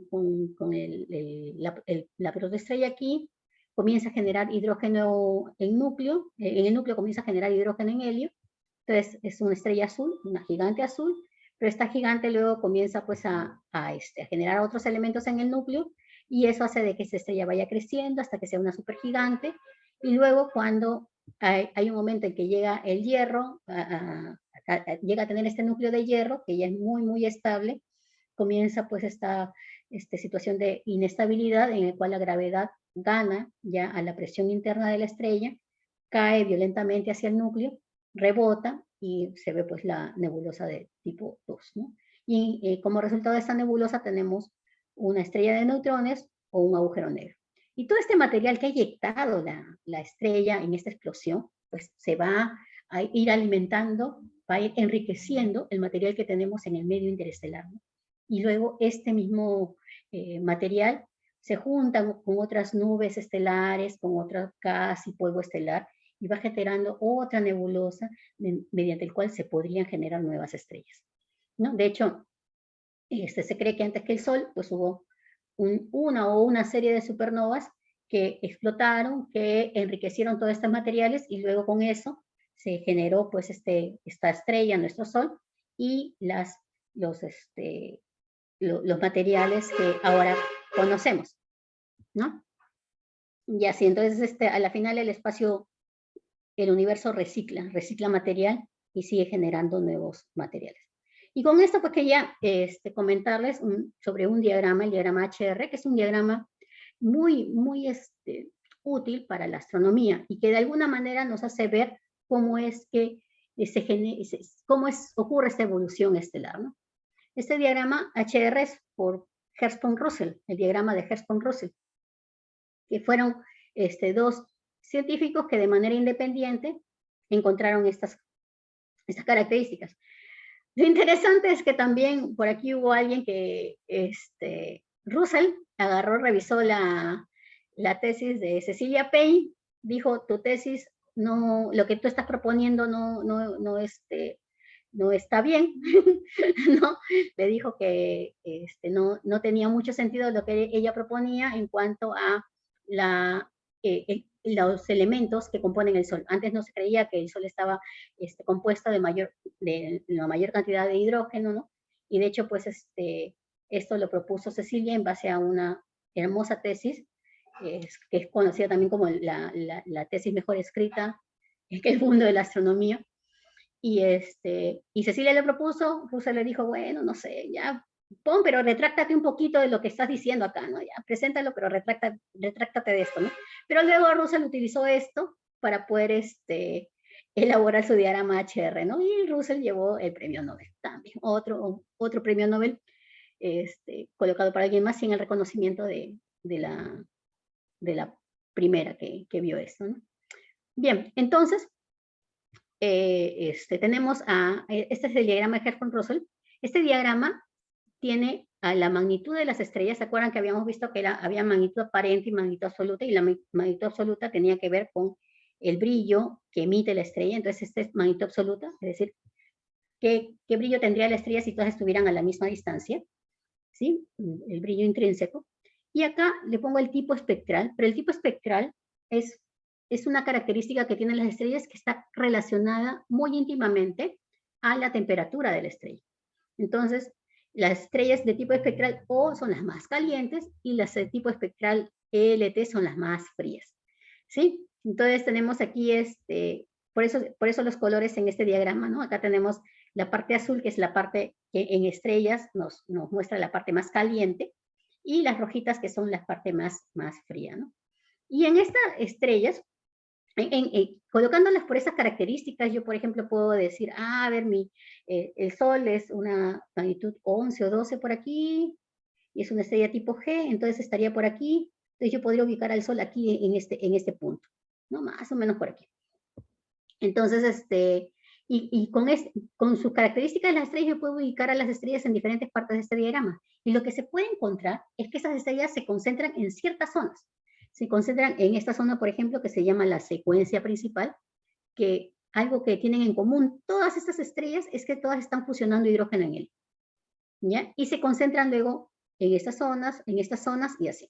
Entonces, dependiendo de la zona en la que se encuentre, en la que se ubica la estrella, de acuerdo a sus características, su temperatura y su brillo, nosotros podemos decir si es una estrella grande o es una estrella chiquita, ¿ya? Por ejemplo, ¿no? Acá tenemos las de aquí, que son las IA0, que viene a ser esta de aquí arriba, que son las hipergigantes, las 1A0, después están las 1A, que son las supergigantes, las 1A y las 1B, que es ambos son supergigantes, son las que las 1A son más luminosas y las 1B son menos luminosas. Y luego tenemos a los tipos 2 y 3, que son gigantes luminosas y gigantes, ¿no? Entonces, tipo 2 son las donde se ubican las estrellas gigantes luminosas, y tipo 3 las estrellas gigantes menos luminosas. Las tipo 4 son las estrellas subgigantes, y aquí el diagrama, la secuencia principal, que es donde están las estrellas también entre grandes y pequeñas, pero todas quemando hidrógeno en helio, ¿no? Acá luego están las subenanas, y en esta zona, que son muy brillantes, o sea, que están muy calientes, pero muy pequeñitos, que brillan muy poco, están las enanas blancas, ¿no? Que vienen a ser este núcleo estelar que quedó luego de que una estrella de poca masa murió, ¿no? Entonces, este diagrama es interesante para ubicar a las estrellas por sus características, y también encontramos las zonas en donde están justo evolucionando esas estrellas y están pulsando. Entonces también encontramos en este diagrama, ya visto de otra manera, a las zonas estas que están coloreadas, que es donde están las estrellas variables. Es decir, cuando el Sol pase por aquí, el sol está por aquí, por aquí, por aquí, por aquí. Aquí está, en este punto amarillo el Sol. Entonces el Sol va a ir poco a poco evolucionando, va a ir creciendo como una gigante roja, y hay un momento que va a estar, va a ser una estrella variable. Va a entrar dentro de uno de estos tipos y va a comenzar a pulsar. Entonces hay un momento en que el Sol va a llegar a estas zonas, porque sus características pues van a ir variando, ¿no? Va a ir haciéndose una estrella más fría, y luego va a ir fusionando, bueno, ahorita está en hidrógeno en helio, luego fusionar helio en carbono, y luego va a eliminar sus capas externas y va a convertir en una nebulosa planetaria. Bien, hay varios tipos de estrellas variables, las RR Lyra, RB Tauri, las Delta Scuti, estas son las que me gustan bastante, son las que estudio yo, y variables de largo periodo, ¿no? Y dentro de este diagrama podemos encontrar lo que llamamos los caminos evolutivos, ¿ya? Y los caminos evolutivos nos van a indicar por dónde, cómo es que varía la posición en el diagrama, no la posición física de la estrella, no es que la estrella se mueva, sino cómo varía su posición en el diagrama de acuerdo a sus características. ¿Sí? Entonces, acá, por ejemplo, es la presecuencia principal, lo que vimos cuando la estrella estaba haciendo protoestrella, ¿no? Cuando estaba comenzando a calentar, y aquí es cuando comienza. Pues esta es la zona de Hayashi, la traza de Hayashi se le llama. Entonces, por aquí es cuando empiezan las estrellas, ¿no? Por aquí es cuando ya juntaron estas 200 masas solares en la nube estelar y pudieron comenzar a colapsar para poder ir generando esta zona más densa, más caliente en el centro, y luego su disco protoestelar. Entonces todas las estrellas van a empezar justamente en esta traza de Hayashi, ¿no? Y ellas van a comenzar pues a evolucionar hasta que lleguen a esta zona, a esta línea que es la secuencia principal. O sea, aquí es cuando se convierten en estrellas, cuando comienza la fusión de hidrógeno en helio. Pero aquí, en esta zona, es cuando están como protoestrellas. Aquí lo interesante de esta gráfica es que vamos a ver que dependiendo de la luminosidad de esta estrella, o sea, la luminosidad va a depender de la masa, porque esta masa va a comenzar pues a calentar cada vez más el material, y va a depender de la luminosidad y el que esta estrella sea una gigante o no, ¿no? Vemos que acá es menos luminosas, son estas que son más pequeñitas, que tienen menos masa, y estas, si vemos, van a durar hasta unos 10 a la 8 masas solares, ¿no? Pero si vemos que estas estrellas más grandes, vamos a ver que aquí van a pasar 100 años, hasta acá 1000 años, y hasta acá 10.000 años. O sea, esas estrellas en 10.000 años se mueren. En cambio, aquí, o sea, perdón, en 10.000 años recién van a nacer. Toda esta parte de protoestrella va a durar unos 10.000 años. Pero en este caso, esas estrellas van a durar millones de años antes de llegar a su fase de fusión, o sea, antes de que la estrella nazca. ¿Está bien? Entonces, cuando la estrella nace, se va a ubicar en esta zona de secuencia principal. ¿Listo? Y en esta zona, bueno, hay una zona que se llama el SAMS, que es Zero Age Main Sequence, que es justo cuando la estrella llega a la secuencia principal, y el TAMS, que viene a ser esta zona que está para el lado de acá. Ese es el TAMS, y esta parte de abajo es el SAMS. Entonces las estrellas inician en el SAMS y finalizan en el TAMS. O sea que cuando llegan al TAMS es cuando ya se les está agotando el hidrógeno en el núcleo. Y ya luego comienzan pues a crecer, a evolucionar, y estas estrellas van a ir cambiando su posición en el diagrama HR. ¿Ya? Y bueno, en la fase post secuencia principal, que es justo cuando la estrella se hace una gigante roja, ¿se acuerdan? Entonces ya ahí ya sale de la secuencia principal. Esto va a pasar en el Sol dentro de 5.000 millones de años, y dentro de 5.000 millones de años el Sol va a comenzar a crecer, ¿no? Porque su temperatura superficial va a disminuir, porque va a ir creciendo, sus capas externas se van a ir enfriando, va a comenzar a crecer, y va a crecer más, y el área que va a emitir esta luz es más grande. Como es más grande, va a comenzar a incrementar su luminosidad, ¿no? Crece, crece, crece hasta aquí. Entonces, esa es la manera en como nosotros en el diagrama HR vemos la evolución. Todo lo que hemos visto sobre la evolución de las estrellas lo vemos aquí en el diagrama HR, ¿no?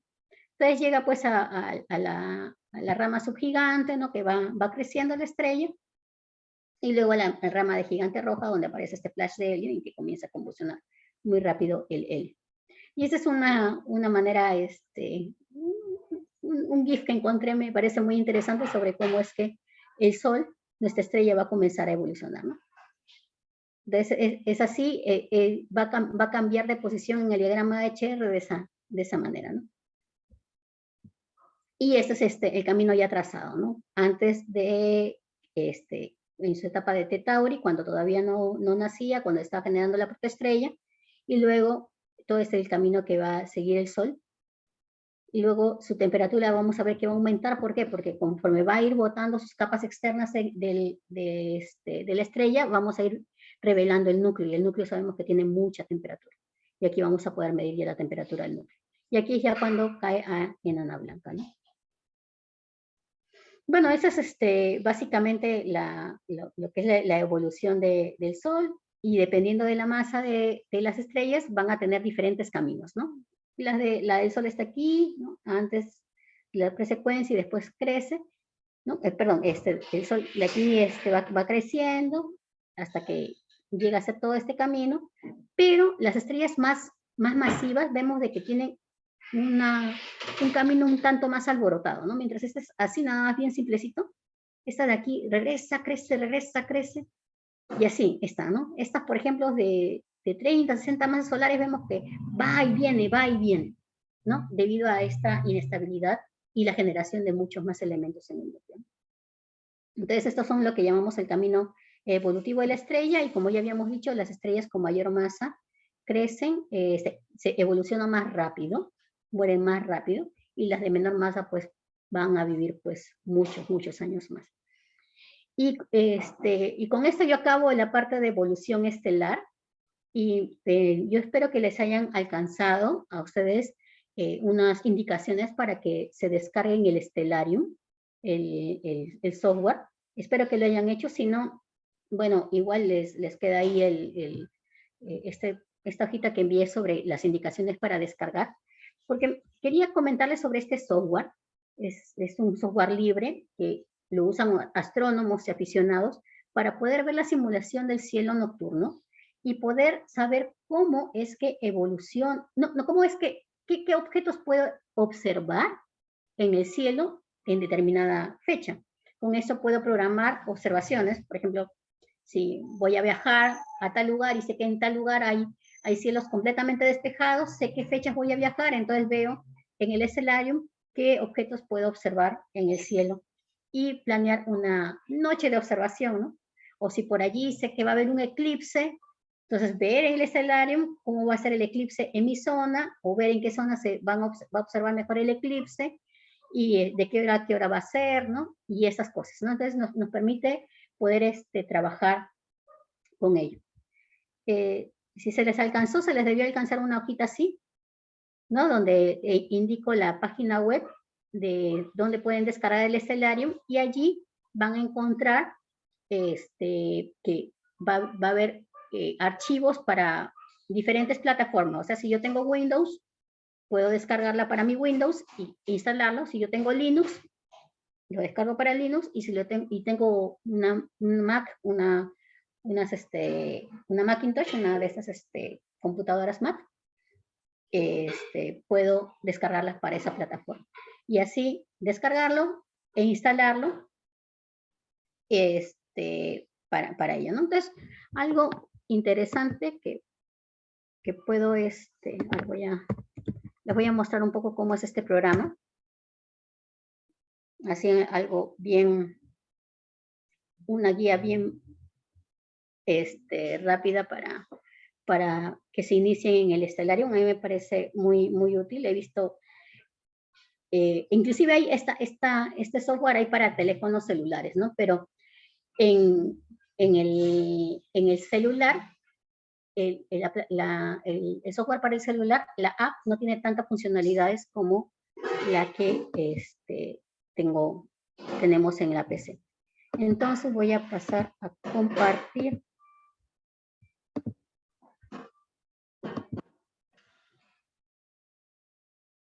Bien, entonces este es el Stellarium.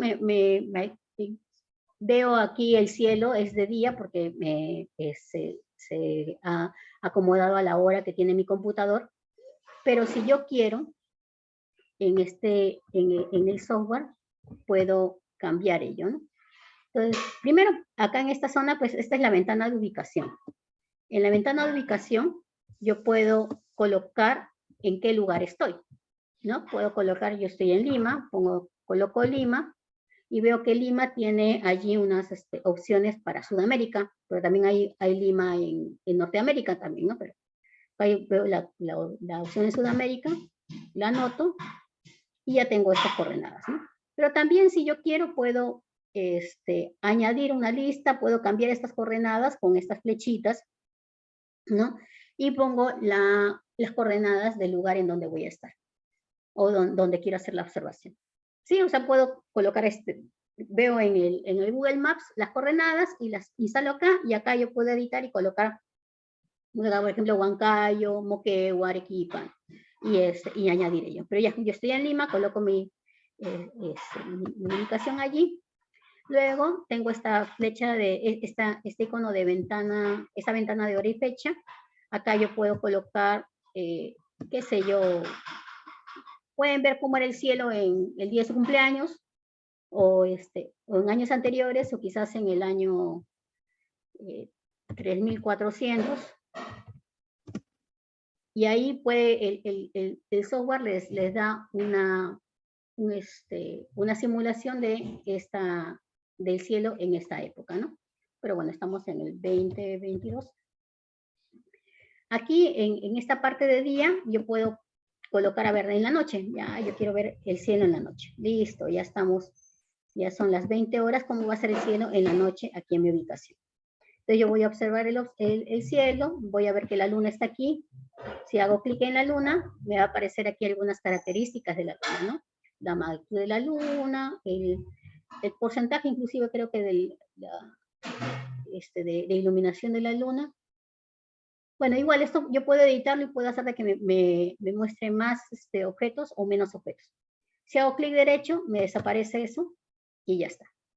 Acá, por ejemplo, veo a Saturno. Entonces, pero ya, por ejemplo, acá tengo otra ventana, que si yo pongo Saturno allí, ahí está, pongo Saturno, me lo ubica al toque, ¿no? Entonces yo voy a Saturno y me voy a acercar,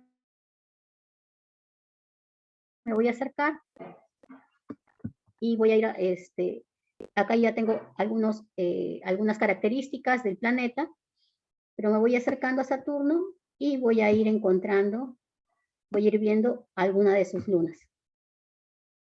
Me sigo acercando y si quiero saber algo de las lunas, le hago clic, por ejemplo, en Titán y me va a hablar de Titán, ¿no? No clic en Saturno y me habla de Saturno. Entonces, me permite hacer tener algunos datos de estos objetos astronómicos. Y también, a ver, no me está permitiendo ver en la parte de abajo del Stellarium, si acá me está bloqueando esto. A ver, vamos a ver. Quiero chequear, sino que esta ventana se me hace chiquita.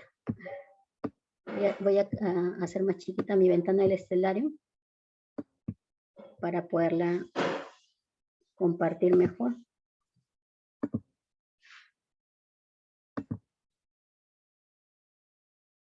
Bueno, ya, fíjense, cuando yo pongo mi cursor hacia abajo, se me va a habilitar otra ventana. Ahorita no se observa muy bien esa ventanita, ¿no? Pero yo, por ejemplo, en esta ventana, voy a esta parte de la línea de constelaciones, ahí en la zona de abajo me aparece ¿para qué me va a servir ese botón? Entonces, si yo pongo las líneas de constelaciones, me van a aparecer las líneas de las constelaciones. Hago un poco más amplia mi campo y puedo ver las constelaciones ahí. Luego, quiero el nombre de las constelaciones, aprieto en este botoncito y tengo el nombre de las constelaciones. Quiero saber cuáles son las figuras de las constelaciones y aprieto acá el botoncito que está aquí abajito y voy a obtener la figura de las constelaciones. Entonces, con esto yo ya voy a poder encontrar a mis constelaciones y a mis objetos, ¿no?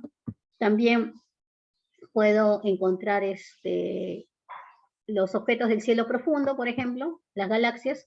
Entonces hay galaxias, nebulosas, y puedo encontrar otros objetos. Por ejemplo, si yo hago clic en esta, que es un circulito con una crucecita, me dice que es un cúmulo globular. Un cúmulo globular es un conjunto de muchas estrellas que pueden llegar a miles de estrellas que están interactuando entre ellas por su gravedad y forman así como un globito, pero puras estrellitas, hechas de puras estrellitas. Y si yo me acerco al cúmulo globular, para que no se me mueva, tengo que apuntar aquí. Listo. Entonces aquí yo estoy centrando, me acerco al cúmulo globular y veo que es una gran cantidad de estrellas que están interactuando entre ellas gravitacionalmente y orbitan entre ellas, ¿no? Entonces es un hermoso cúmulo.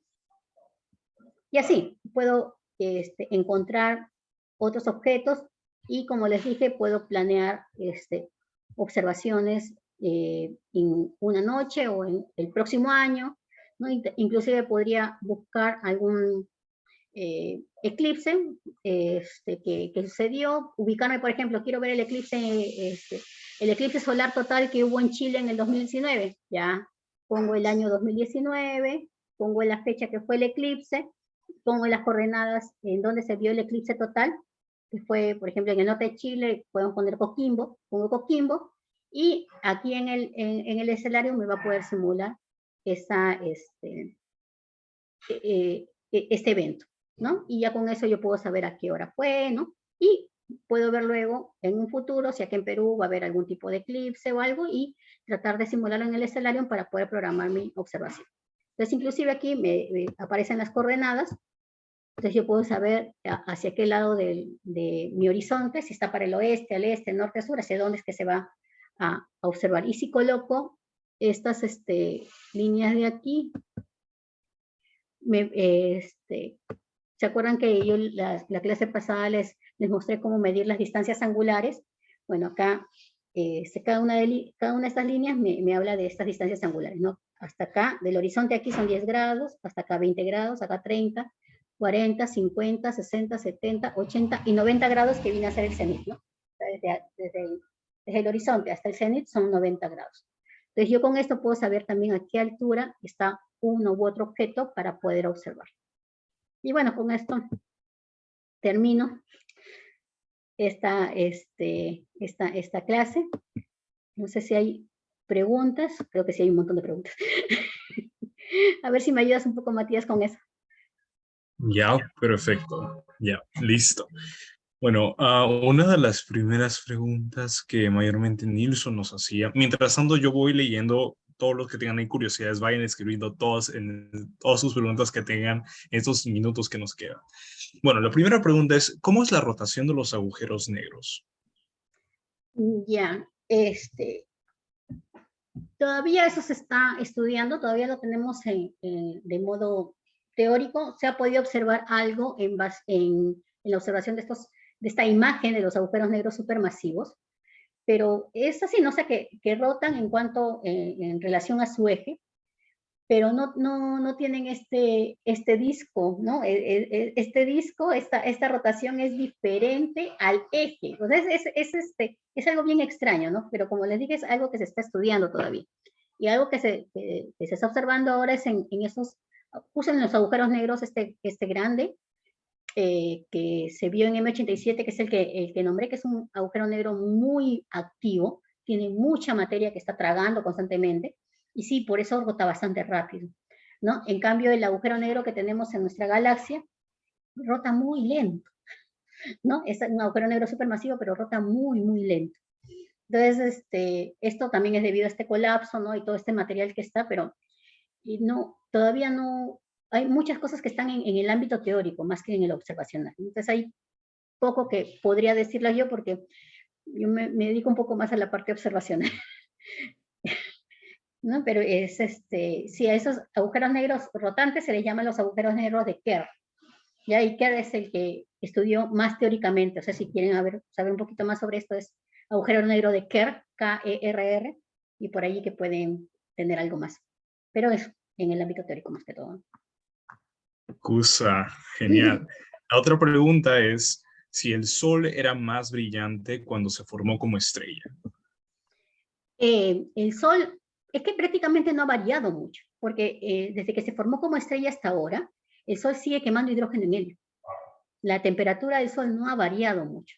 ¿Ya? Entonces, en un momento en que era protoestrella, quizás estaba un poquito más inestable, habían algunas erupciones cuando estaba en esta etapa T-Tauri, pero una vez que quedó en una fase congelada, se podría decir, porque todo lo que sucede en el núcleo es una zona bien pequeñita. Inclusive los fotones que se emiten una vez que hay estas reacciones termonucleares en el núcleo, llegan a demorar algo de 1 millón de años hasta que sale a la superficie. O sea, este camino que tiene que hacer el fotón para poder salir del Sol tiene que interactuar con mucho material que está en todas esas nubes, en todas estas capas estelares, va a demorar 1 millón de años más o menos en salir.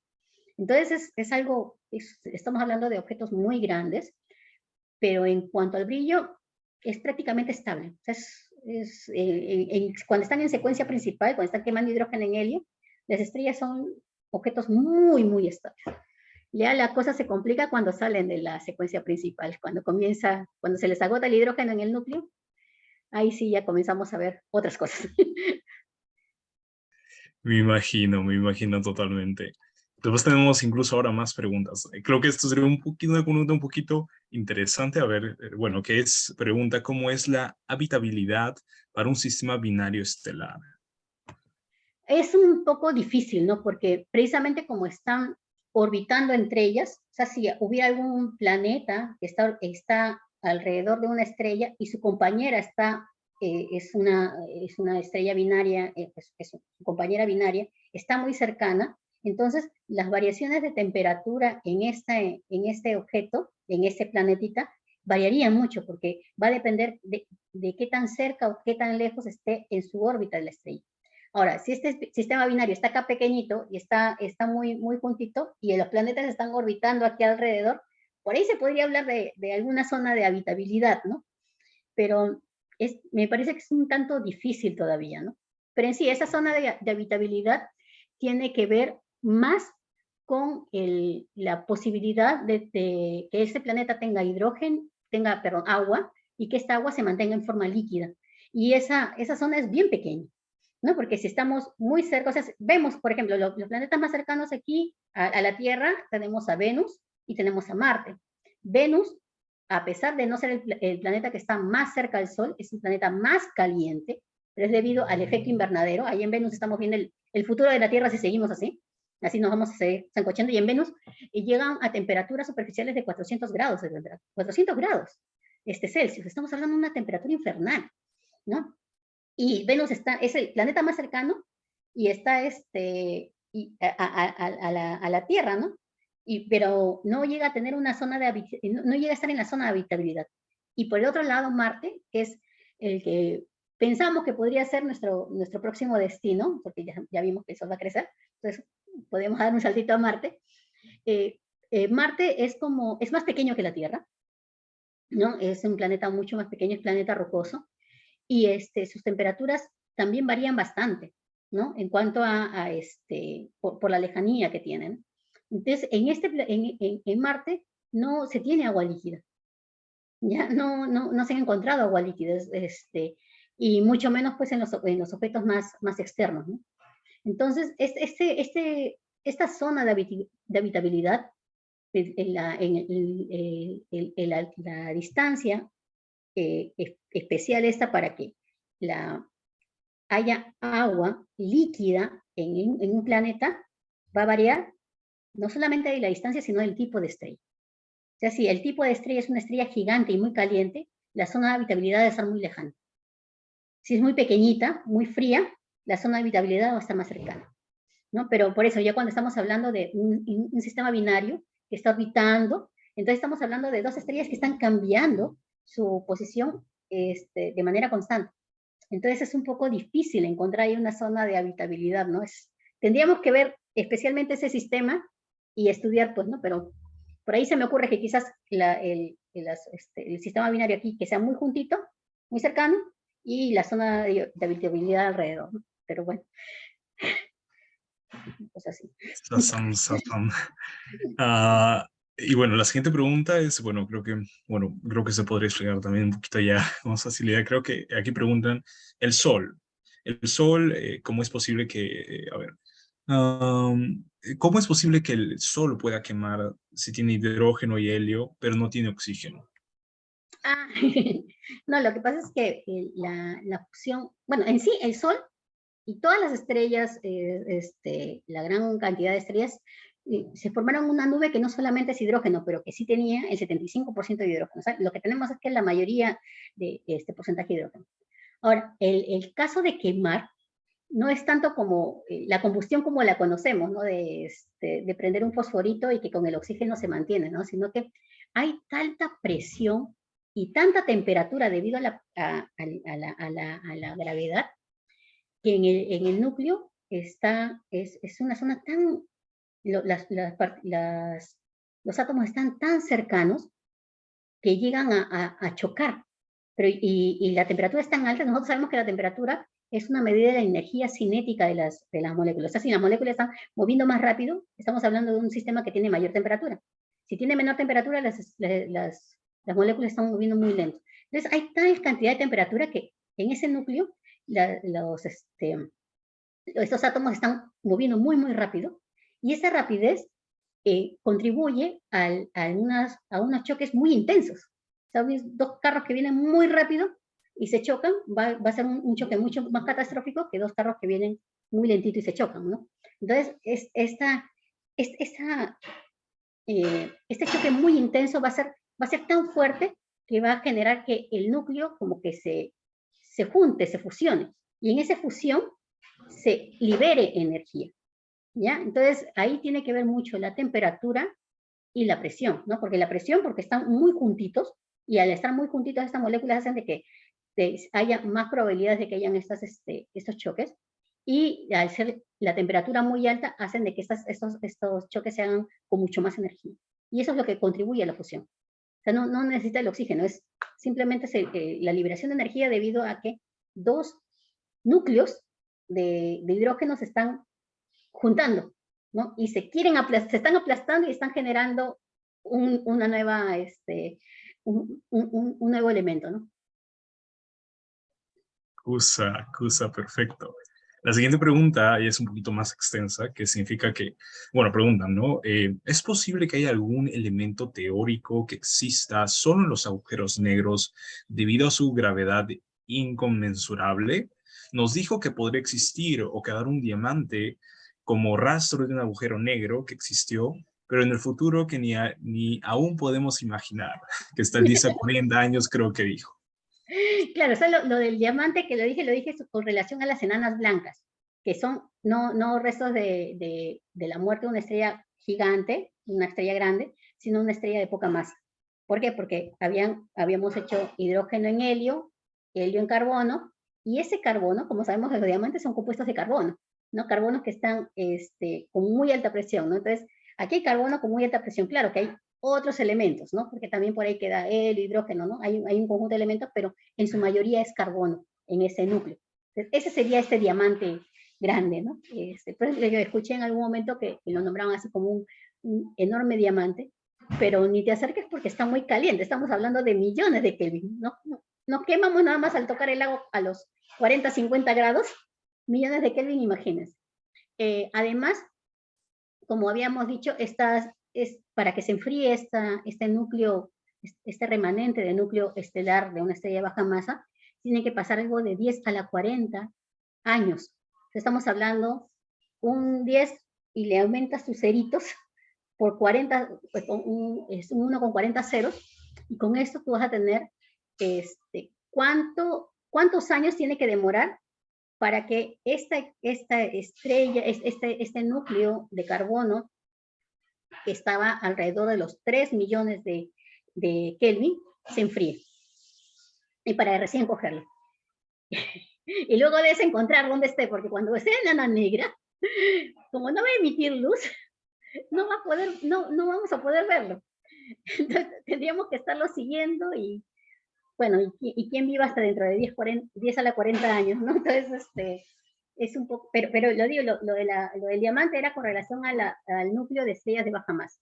Los de alta masa son los agujeros negros y las estrellas de neutrones, que son otros objetos. Entonces, si nos ponemos a observar, la mayoría de objetos que conocemos del universo provienen de la evolución de una estrella, ¿no? Desde la nube estelar, tenemos la estrella de baja masa, que son las estrellas amarillas, la de alta masa, que son las estrellas azules, tenemos a las estrellas variables, que se convierten en estrellas variables cuando están alrededor, tenemos a las gigantes rojas, que es producto de una estrella que va creciendo, tenemos a las estrellas de neutrones, que son estos diamantes, tenemos esas son las enanas blancas, que son los diamantes, tenemos a las estrellas de neutrones, a los púlsares, que vienen a ser las estrellas de neutrones rotantes, tenemos a los agujeros negros, y así, o sea, una gran cantidad, ¿no? Ya lo que nos faltan es el conjunto de estrellas que vienen a ser los cúmulos de estrellas, o conjuntos más grandes de estrellas que vienen a ser ya las galaxias, ¿no? Y los cúmulos de galaxias. Pero a la final vemos que en lo que es evolución de la estrella encontramos la mayor cantidad de objetos que conocemos en el universo. Entonces, todo esto sucede en esas etapas de evolución, ¿no?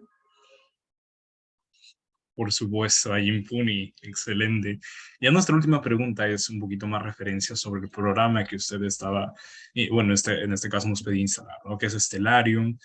Y si, bueno, el nombre, bueno, es ahí yo lo voy a colocar aquí en el chat. No se preocupen a todos, les vamos a dar todos los recursos que nuestra instructora Vanessa nos ha entregado, así que lo vamos a estar posteando a través de Classroom. Pero siempre sigan las instrucciones que colocamos en los grupos de WhatsApp para que ingresen esos links y bueno, ahí vean todo lo que se está subiendo. Atentos siempre a eso. Pero ya lo he dejado por ahí. No sé si alguien tiene una pregunta, puede levantar su manito o puede abrir de frente el micro para ya ir terminando esto. incluso los voluntarios, incluso en este caso algunos instructores que tenemos aquí pueden preguntar. Así que vamos, Hamuichi.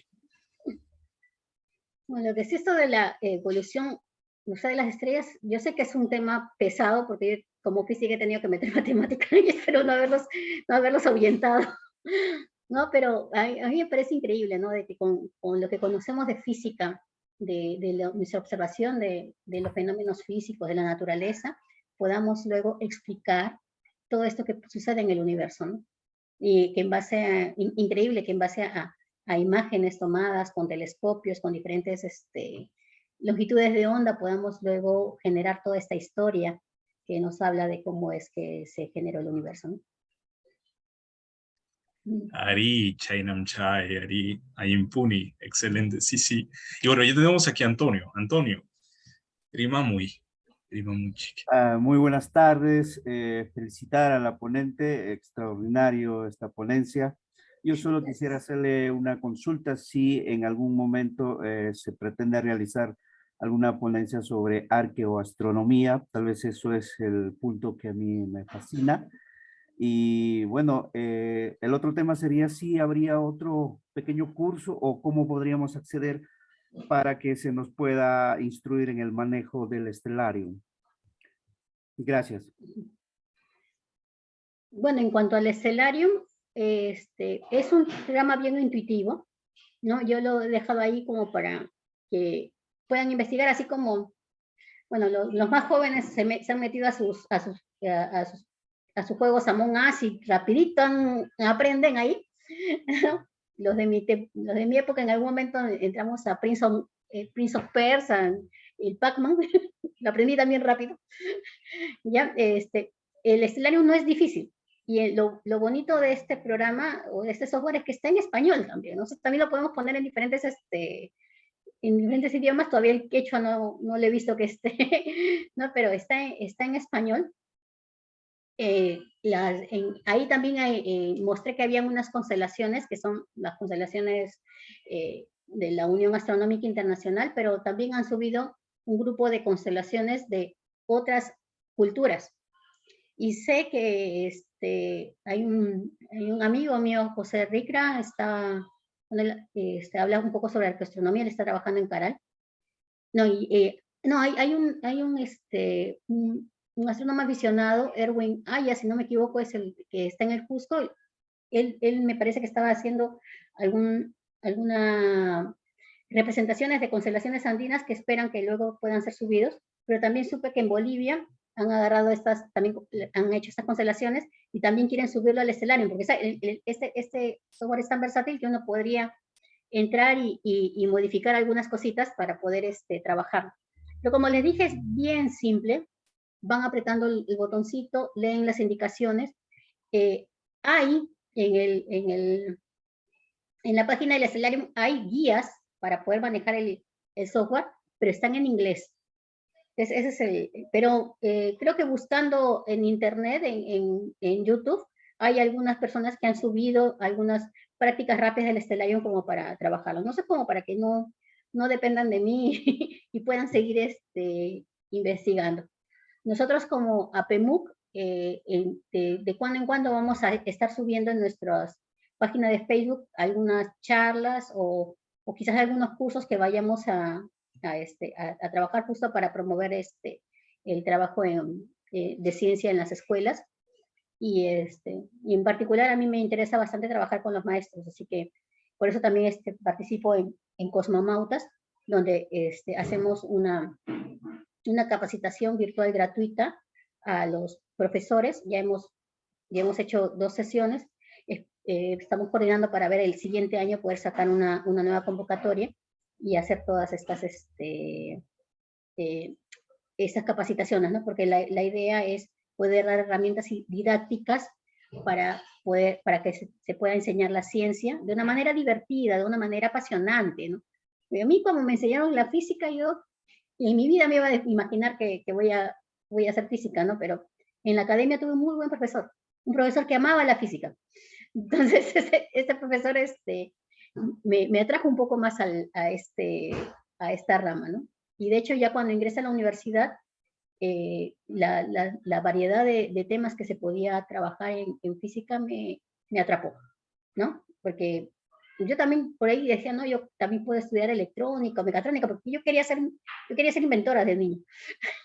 Ya, pero ya cuando entré a física y luego entré al grupo de astronomía, al Seminario Permanente de Astronomía y Ciencias Espaciales, entonces yo ya me quedé ahí enganchada, atrapada, ¿no? Entonces con esto ya pude trabajar más. Pero bueno, eso es en cuanto al Stellarium y a algún curso que nosotros podamos dar en nuestra página de web de APMUC, en el Facebook. Ahí vamos a estar posteando alguna cosilla, alguna participación. Sumagmi. ¿Habría alguna forma en que nuestros participantes podrían comunicarse con usted, ya sea por su correo o tal vez por las páginas que podría dejarnos aquí en el chat para que podamos seguirle? A ver, yo creo que aquí había puesto... Ah, claro, en mis presentaciones había puesto, si no, ahorita lo subo ahí. Mi nombre va... Ya. A ver, ¿dónde estás? Acá está. Entonces...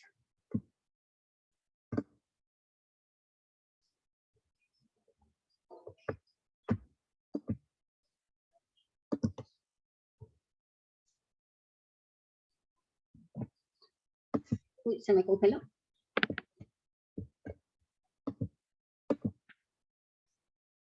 Entonces ahí sería. Y esto. Entonces con mi nombre Vanessa Navarrete y con la imagen que tengo en esa foto de ahí, no es por lo general la que uso, con ese nombre me pueden ubicar en el Facebook, ¿no?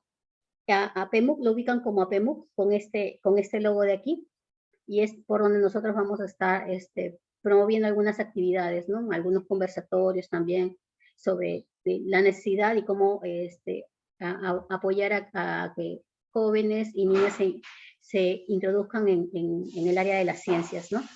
Y bueno, mi Twitter e Instagram es Mandrea, más utilizo el Twitter, ¿no? Y en Facebook, como le digo, es Vanessa Navarrete o APMUC, ¿no? Y ya estamos trabajando en nuestra página web de APMUC, que seguramente ya pronto en la página de Facebook vamos a estar publicando, ¿no? Pero estas son más mis datos, ¿no? Ay, no puse mi correo. Sí. Mi correo. Ay, de verdad, que es lo que me faltó, ¿no? Ya, ahorita paso el correo por el chat. Excelente.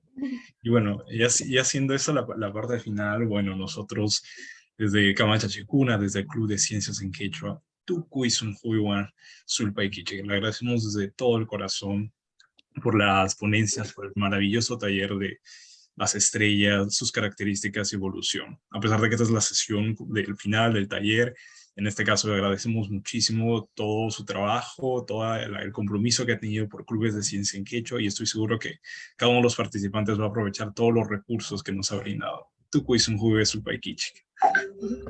Es la idea, que todos lo aprovechen y que promuevan también, ¿no? Que se comparta, porque eso es para mí muy importante, ¿no? Que lo que sabemos lo podamos compartir y podemos ayudar pues a que otras personas también conozcan de eso, ¿no? Porque recuerdo en el colegio, ¿no? Siempre ¿qué quieres ser de grande, no? Veterinario, los que eran más del corazoncito, ¿no? O era médico o era abogado, ¿no? Por ser quizás algunas carreras más lucrativas, ¿no? Pero nadie habla de ciencia y realmente con la ciencia han habido grandes avances tecnológicos. Es increíble, con ciencias básicas como física, química, biología, ¿no? Y las matemáticas, ¿no? Cómo es que se ha podido avanzar tecnológicamente. Y muchos no lo atribuyen a la ciencia, ¿no? Dicen, pues no son las ingenierías, ¿no? Pero es por necesidades de desarrollo científico que se llega al desarrollo tecnológico y luego a las patentes, ¿no? Las grandes empresas de telecomunicaciones más que han avanzado más ha sido gracias a que han habido radioastrónomos con ellos, ¿no? Y muchas cosas más. Hay algunos, hay un folleto, bueno, aunque también está en inglés, de la Unión Astronómica Internacional, que es de la medicina al Wi-Fi, que habla acerca de todos los aportes de la astronomía para la tecnología, ¿no? Es to medicine, no, from medicine to Wi-Fi. Entonces, con ello quizás, si se animan por ahí a leerlo, se puede traducir en Google, ¿no? Se sombrea, se copia, se pega. Y entonces eso no debe ser límite. Y van a ver qué interesantes estos aportes, ¿no? Y yo creo que con más ciencia, pues el Perú podría salir más, ¿no? Adelante, con mayor gente involucrada en la ciencia desde el colegio, ¿no? Desarrolla pensamiento crítico, y cuando tú desarrollas el pensamiento crítico eres capaz de tener mejores decisiones, ¿no? No vender tu voto por dádivas ni nada de eso, sino decir, esto es lo bueno para mi país y con esto salimos adelante. Así que, independientemente que uno se dedique a la ciencia, si ya desarrolla el pensamiento crítico desde colegios, estamos hablando de mejores abogados, mejores doctores, mejores profesionales que van a llevar al país más adelante, ¿no? Entonces eso, ¿no? Tengo esa esperanza. Kusis Hayaña, Anchata Sulpaikichi, Yachache Vanessa, le agradecemos un montón por la sesión de hoy. Y sí, totalmente tiene toda la razón. Nyon Pagman Puririzum, Kai Perusu Yupi, Kichwa Siminchikpi, Yachachaiwanmi, Kalpasunchik, ¿no? Fortalezcamos la ciencia también en nuestro quechua, en todos los quechuas posibles, para que lleguemos a todos lados. Y bueno, siendo esa la parte final, muchísimas gracias por su tiempo. Llegamos a la parte final y bueno, quedamos en ello. Tinkuna cama, tupananchikama, ojipanicuna. En media hora ya en este caso, nos conectamos otra vez, almuerzo en este caso así rapidito, para en este caso darle fuerza con las ponencias que tenemos de nuestros ex participantes. Muchísimas gracias a todos. Gracias. Matías, si me permites un poquito de repente. Sí, rápido, profesor, sí. Sí, una vez más agradeciéndole a la maestra Vanessa, pues, por todo el trabajo que ha venido desarrollando. Siempre estamos en el camino de la divulgación científica y estamos en el camino también de que el quechua genere su propio lenguaje científico, ¿no? A la vez de ello, las instituciones educativas también están participando de esto de manera, de repente, asincrónica, y estamos viendo sus ponencias. Muchísimas gracias, maestra Vanessa. Cuídese mucho, hasta una próxima oportunidad. Gracias, profesor Joel. Nos vemos. Hasta pronto. Listo. Nos vemos ya en media horita. Mi compañero Wilson colocará el link ya en la sala general, en el grupo general. ¿Ok? Todos atentos a ese link. Muchas gracias a todos. Nos vemos. Tupananchikama, Tupananchikama.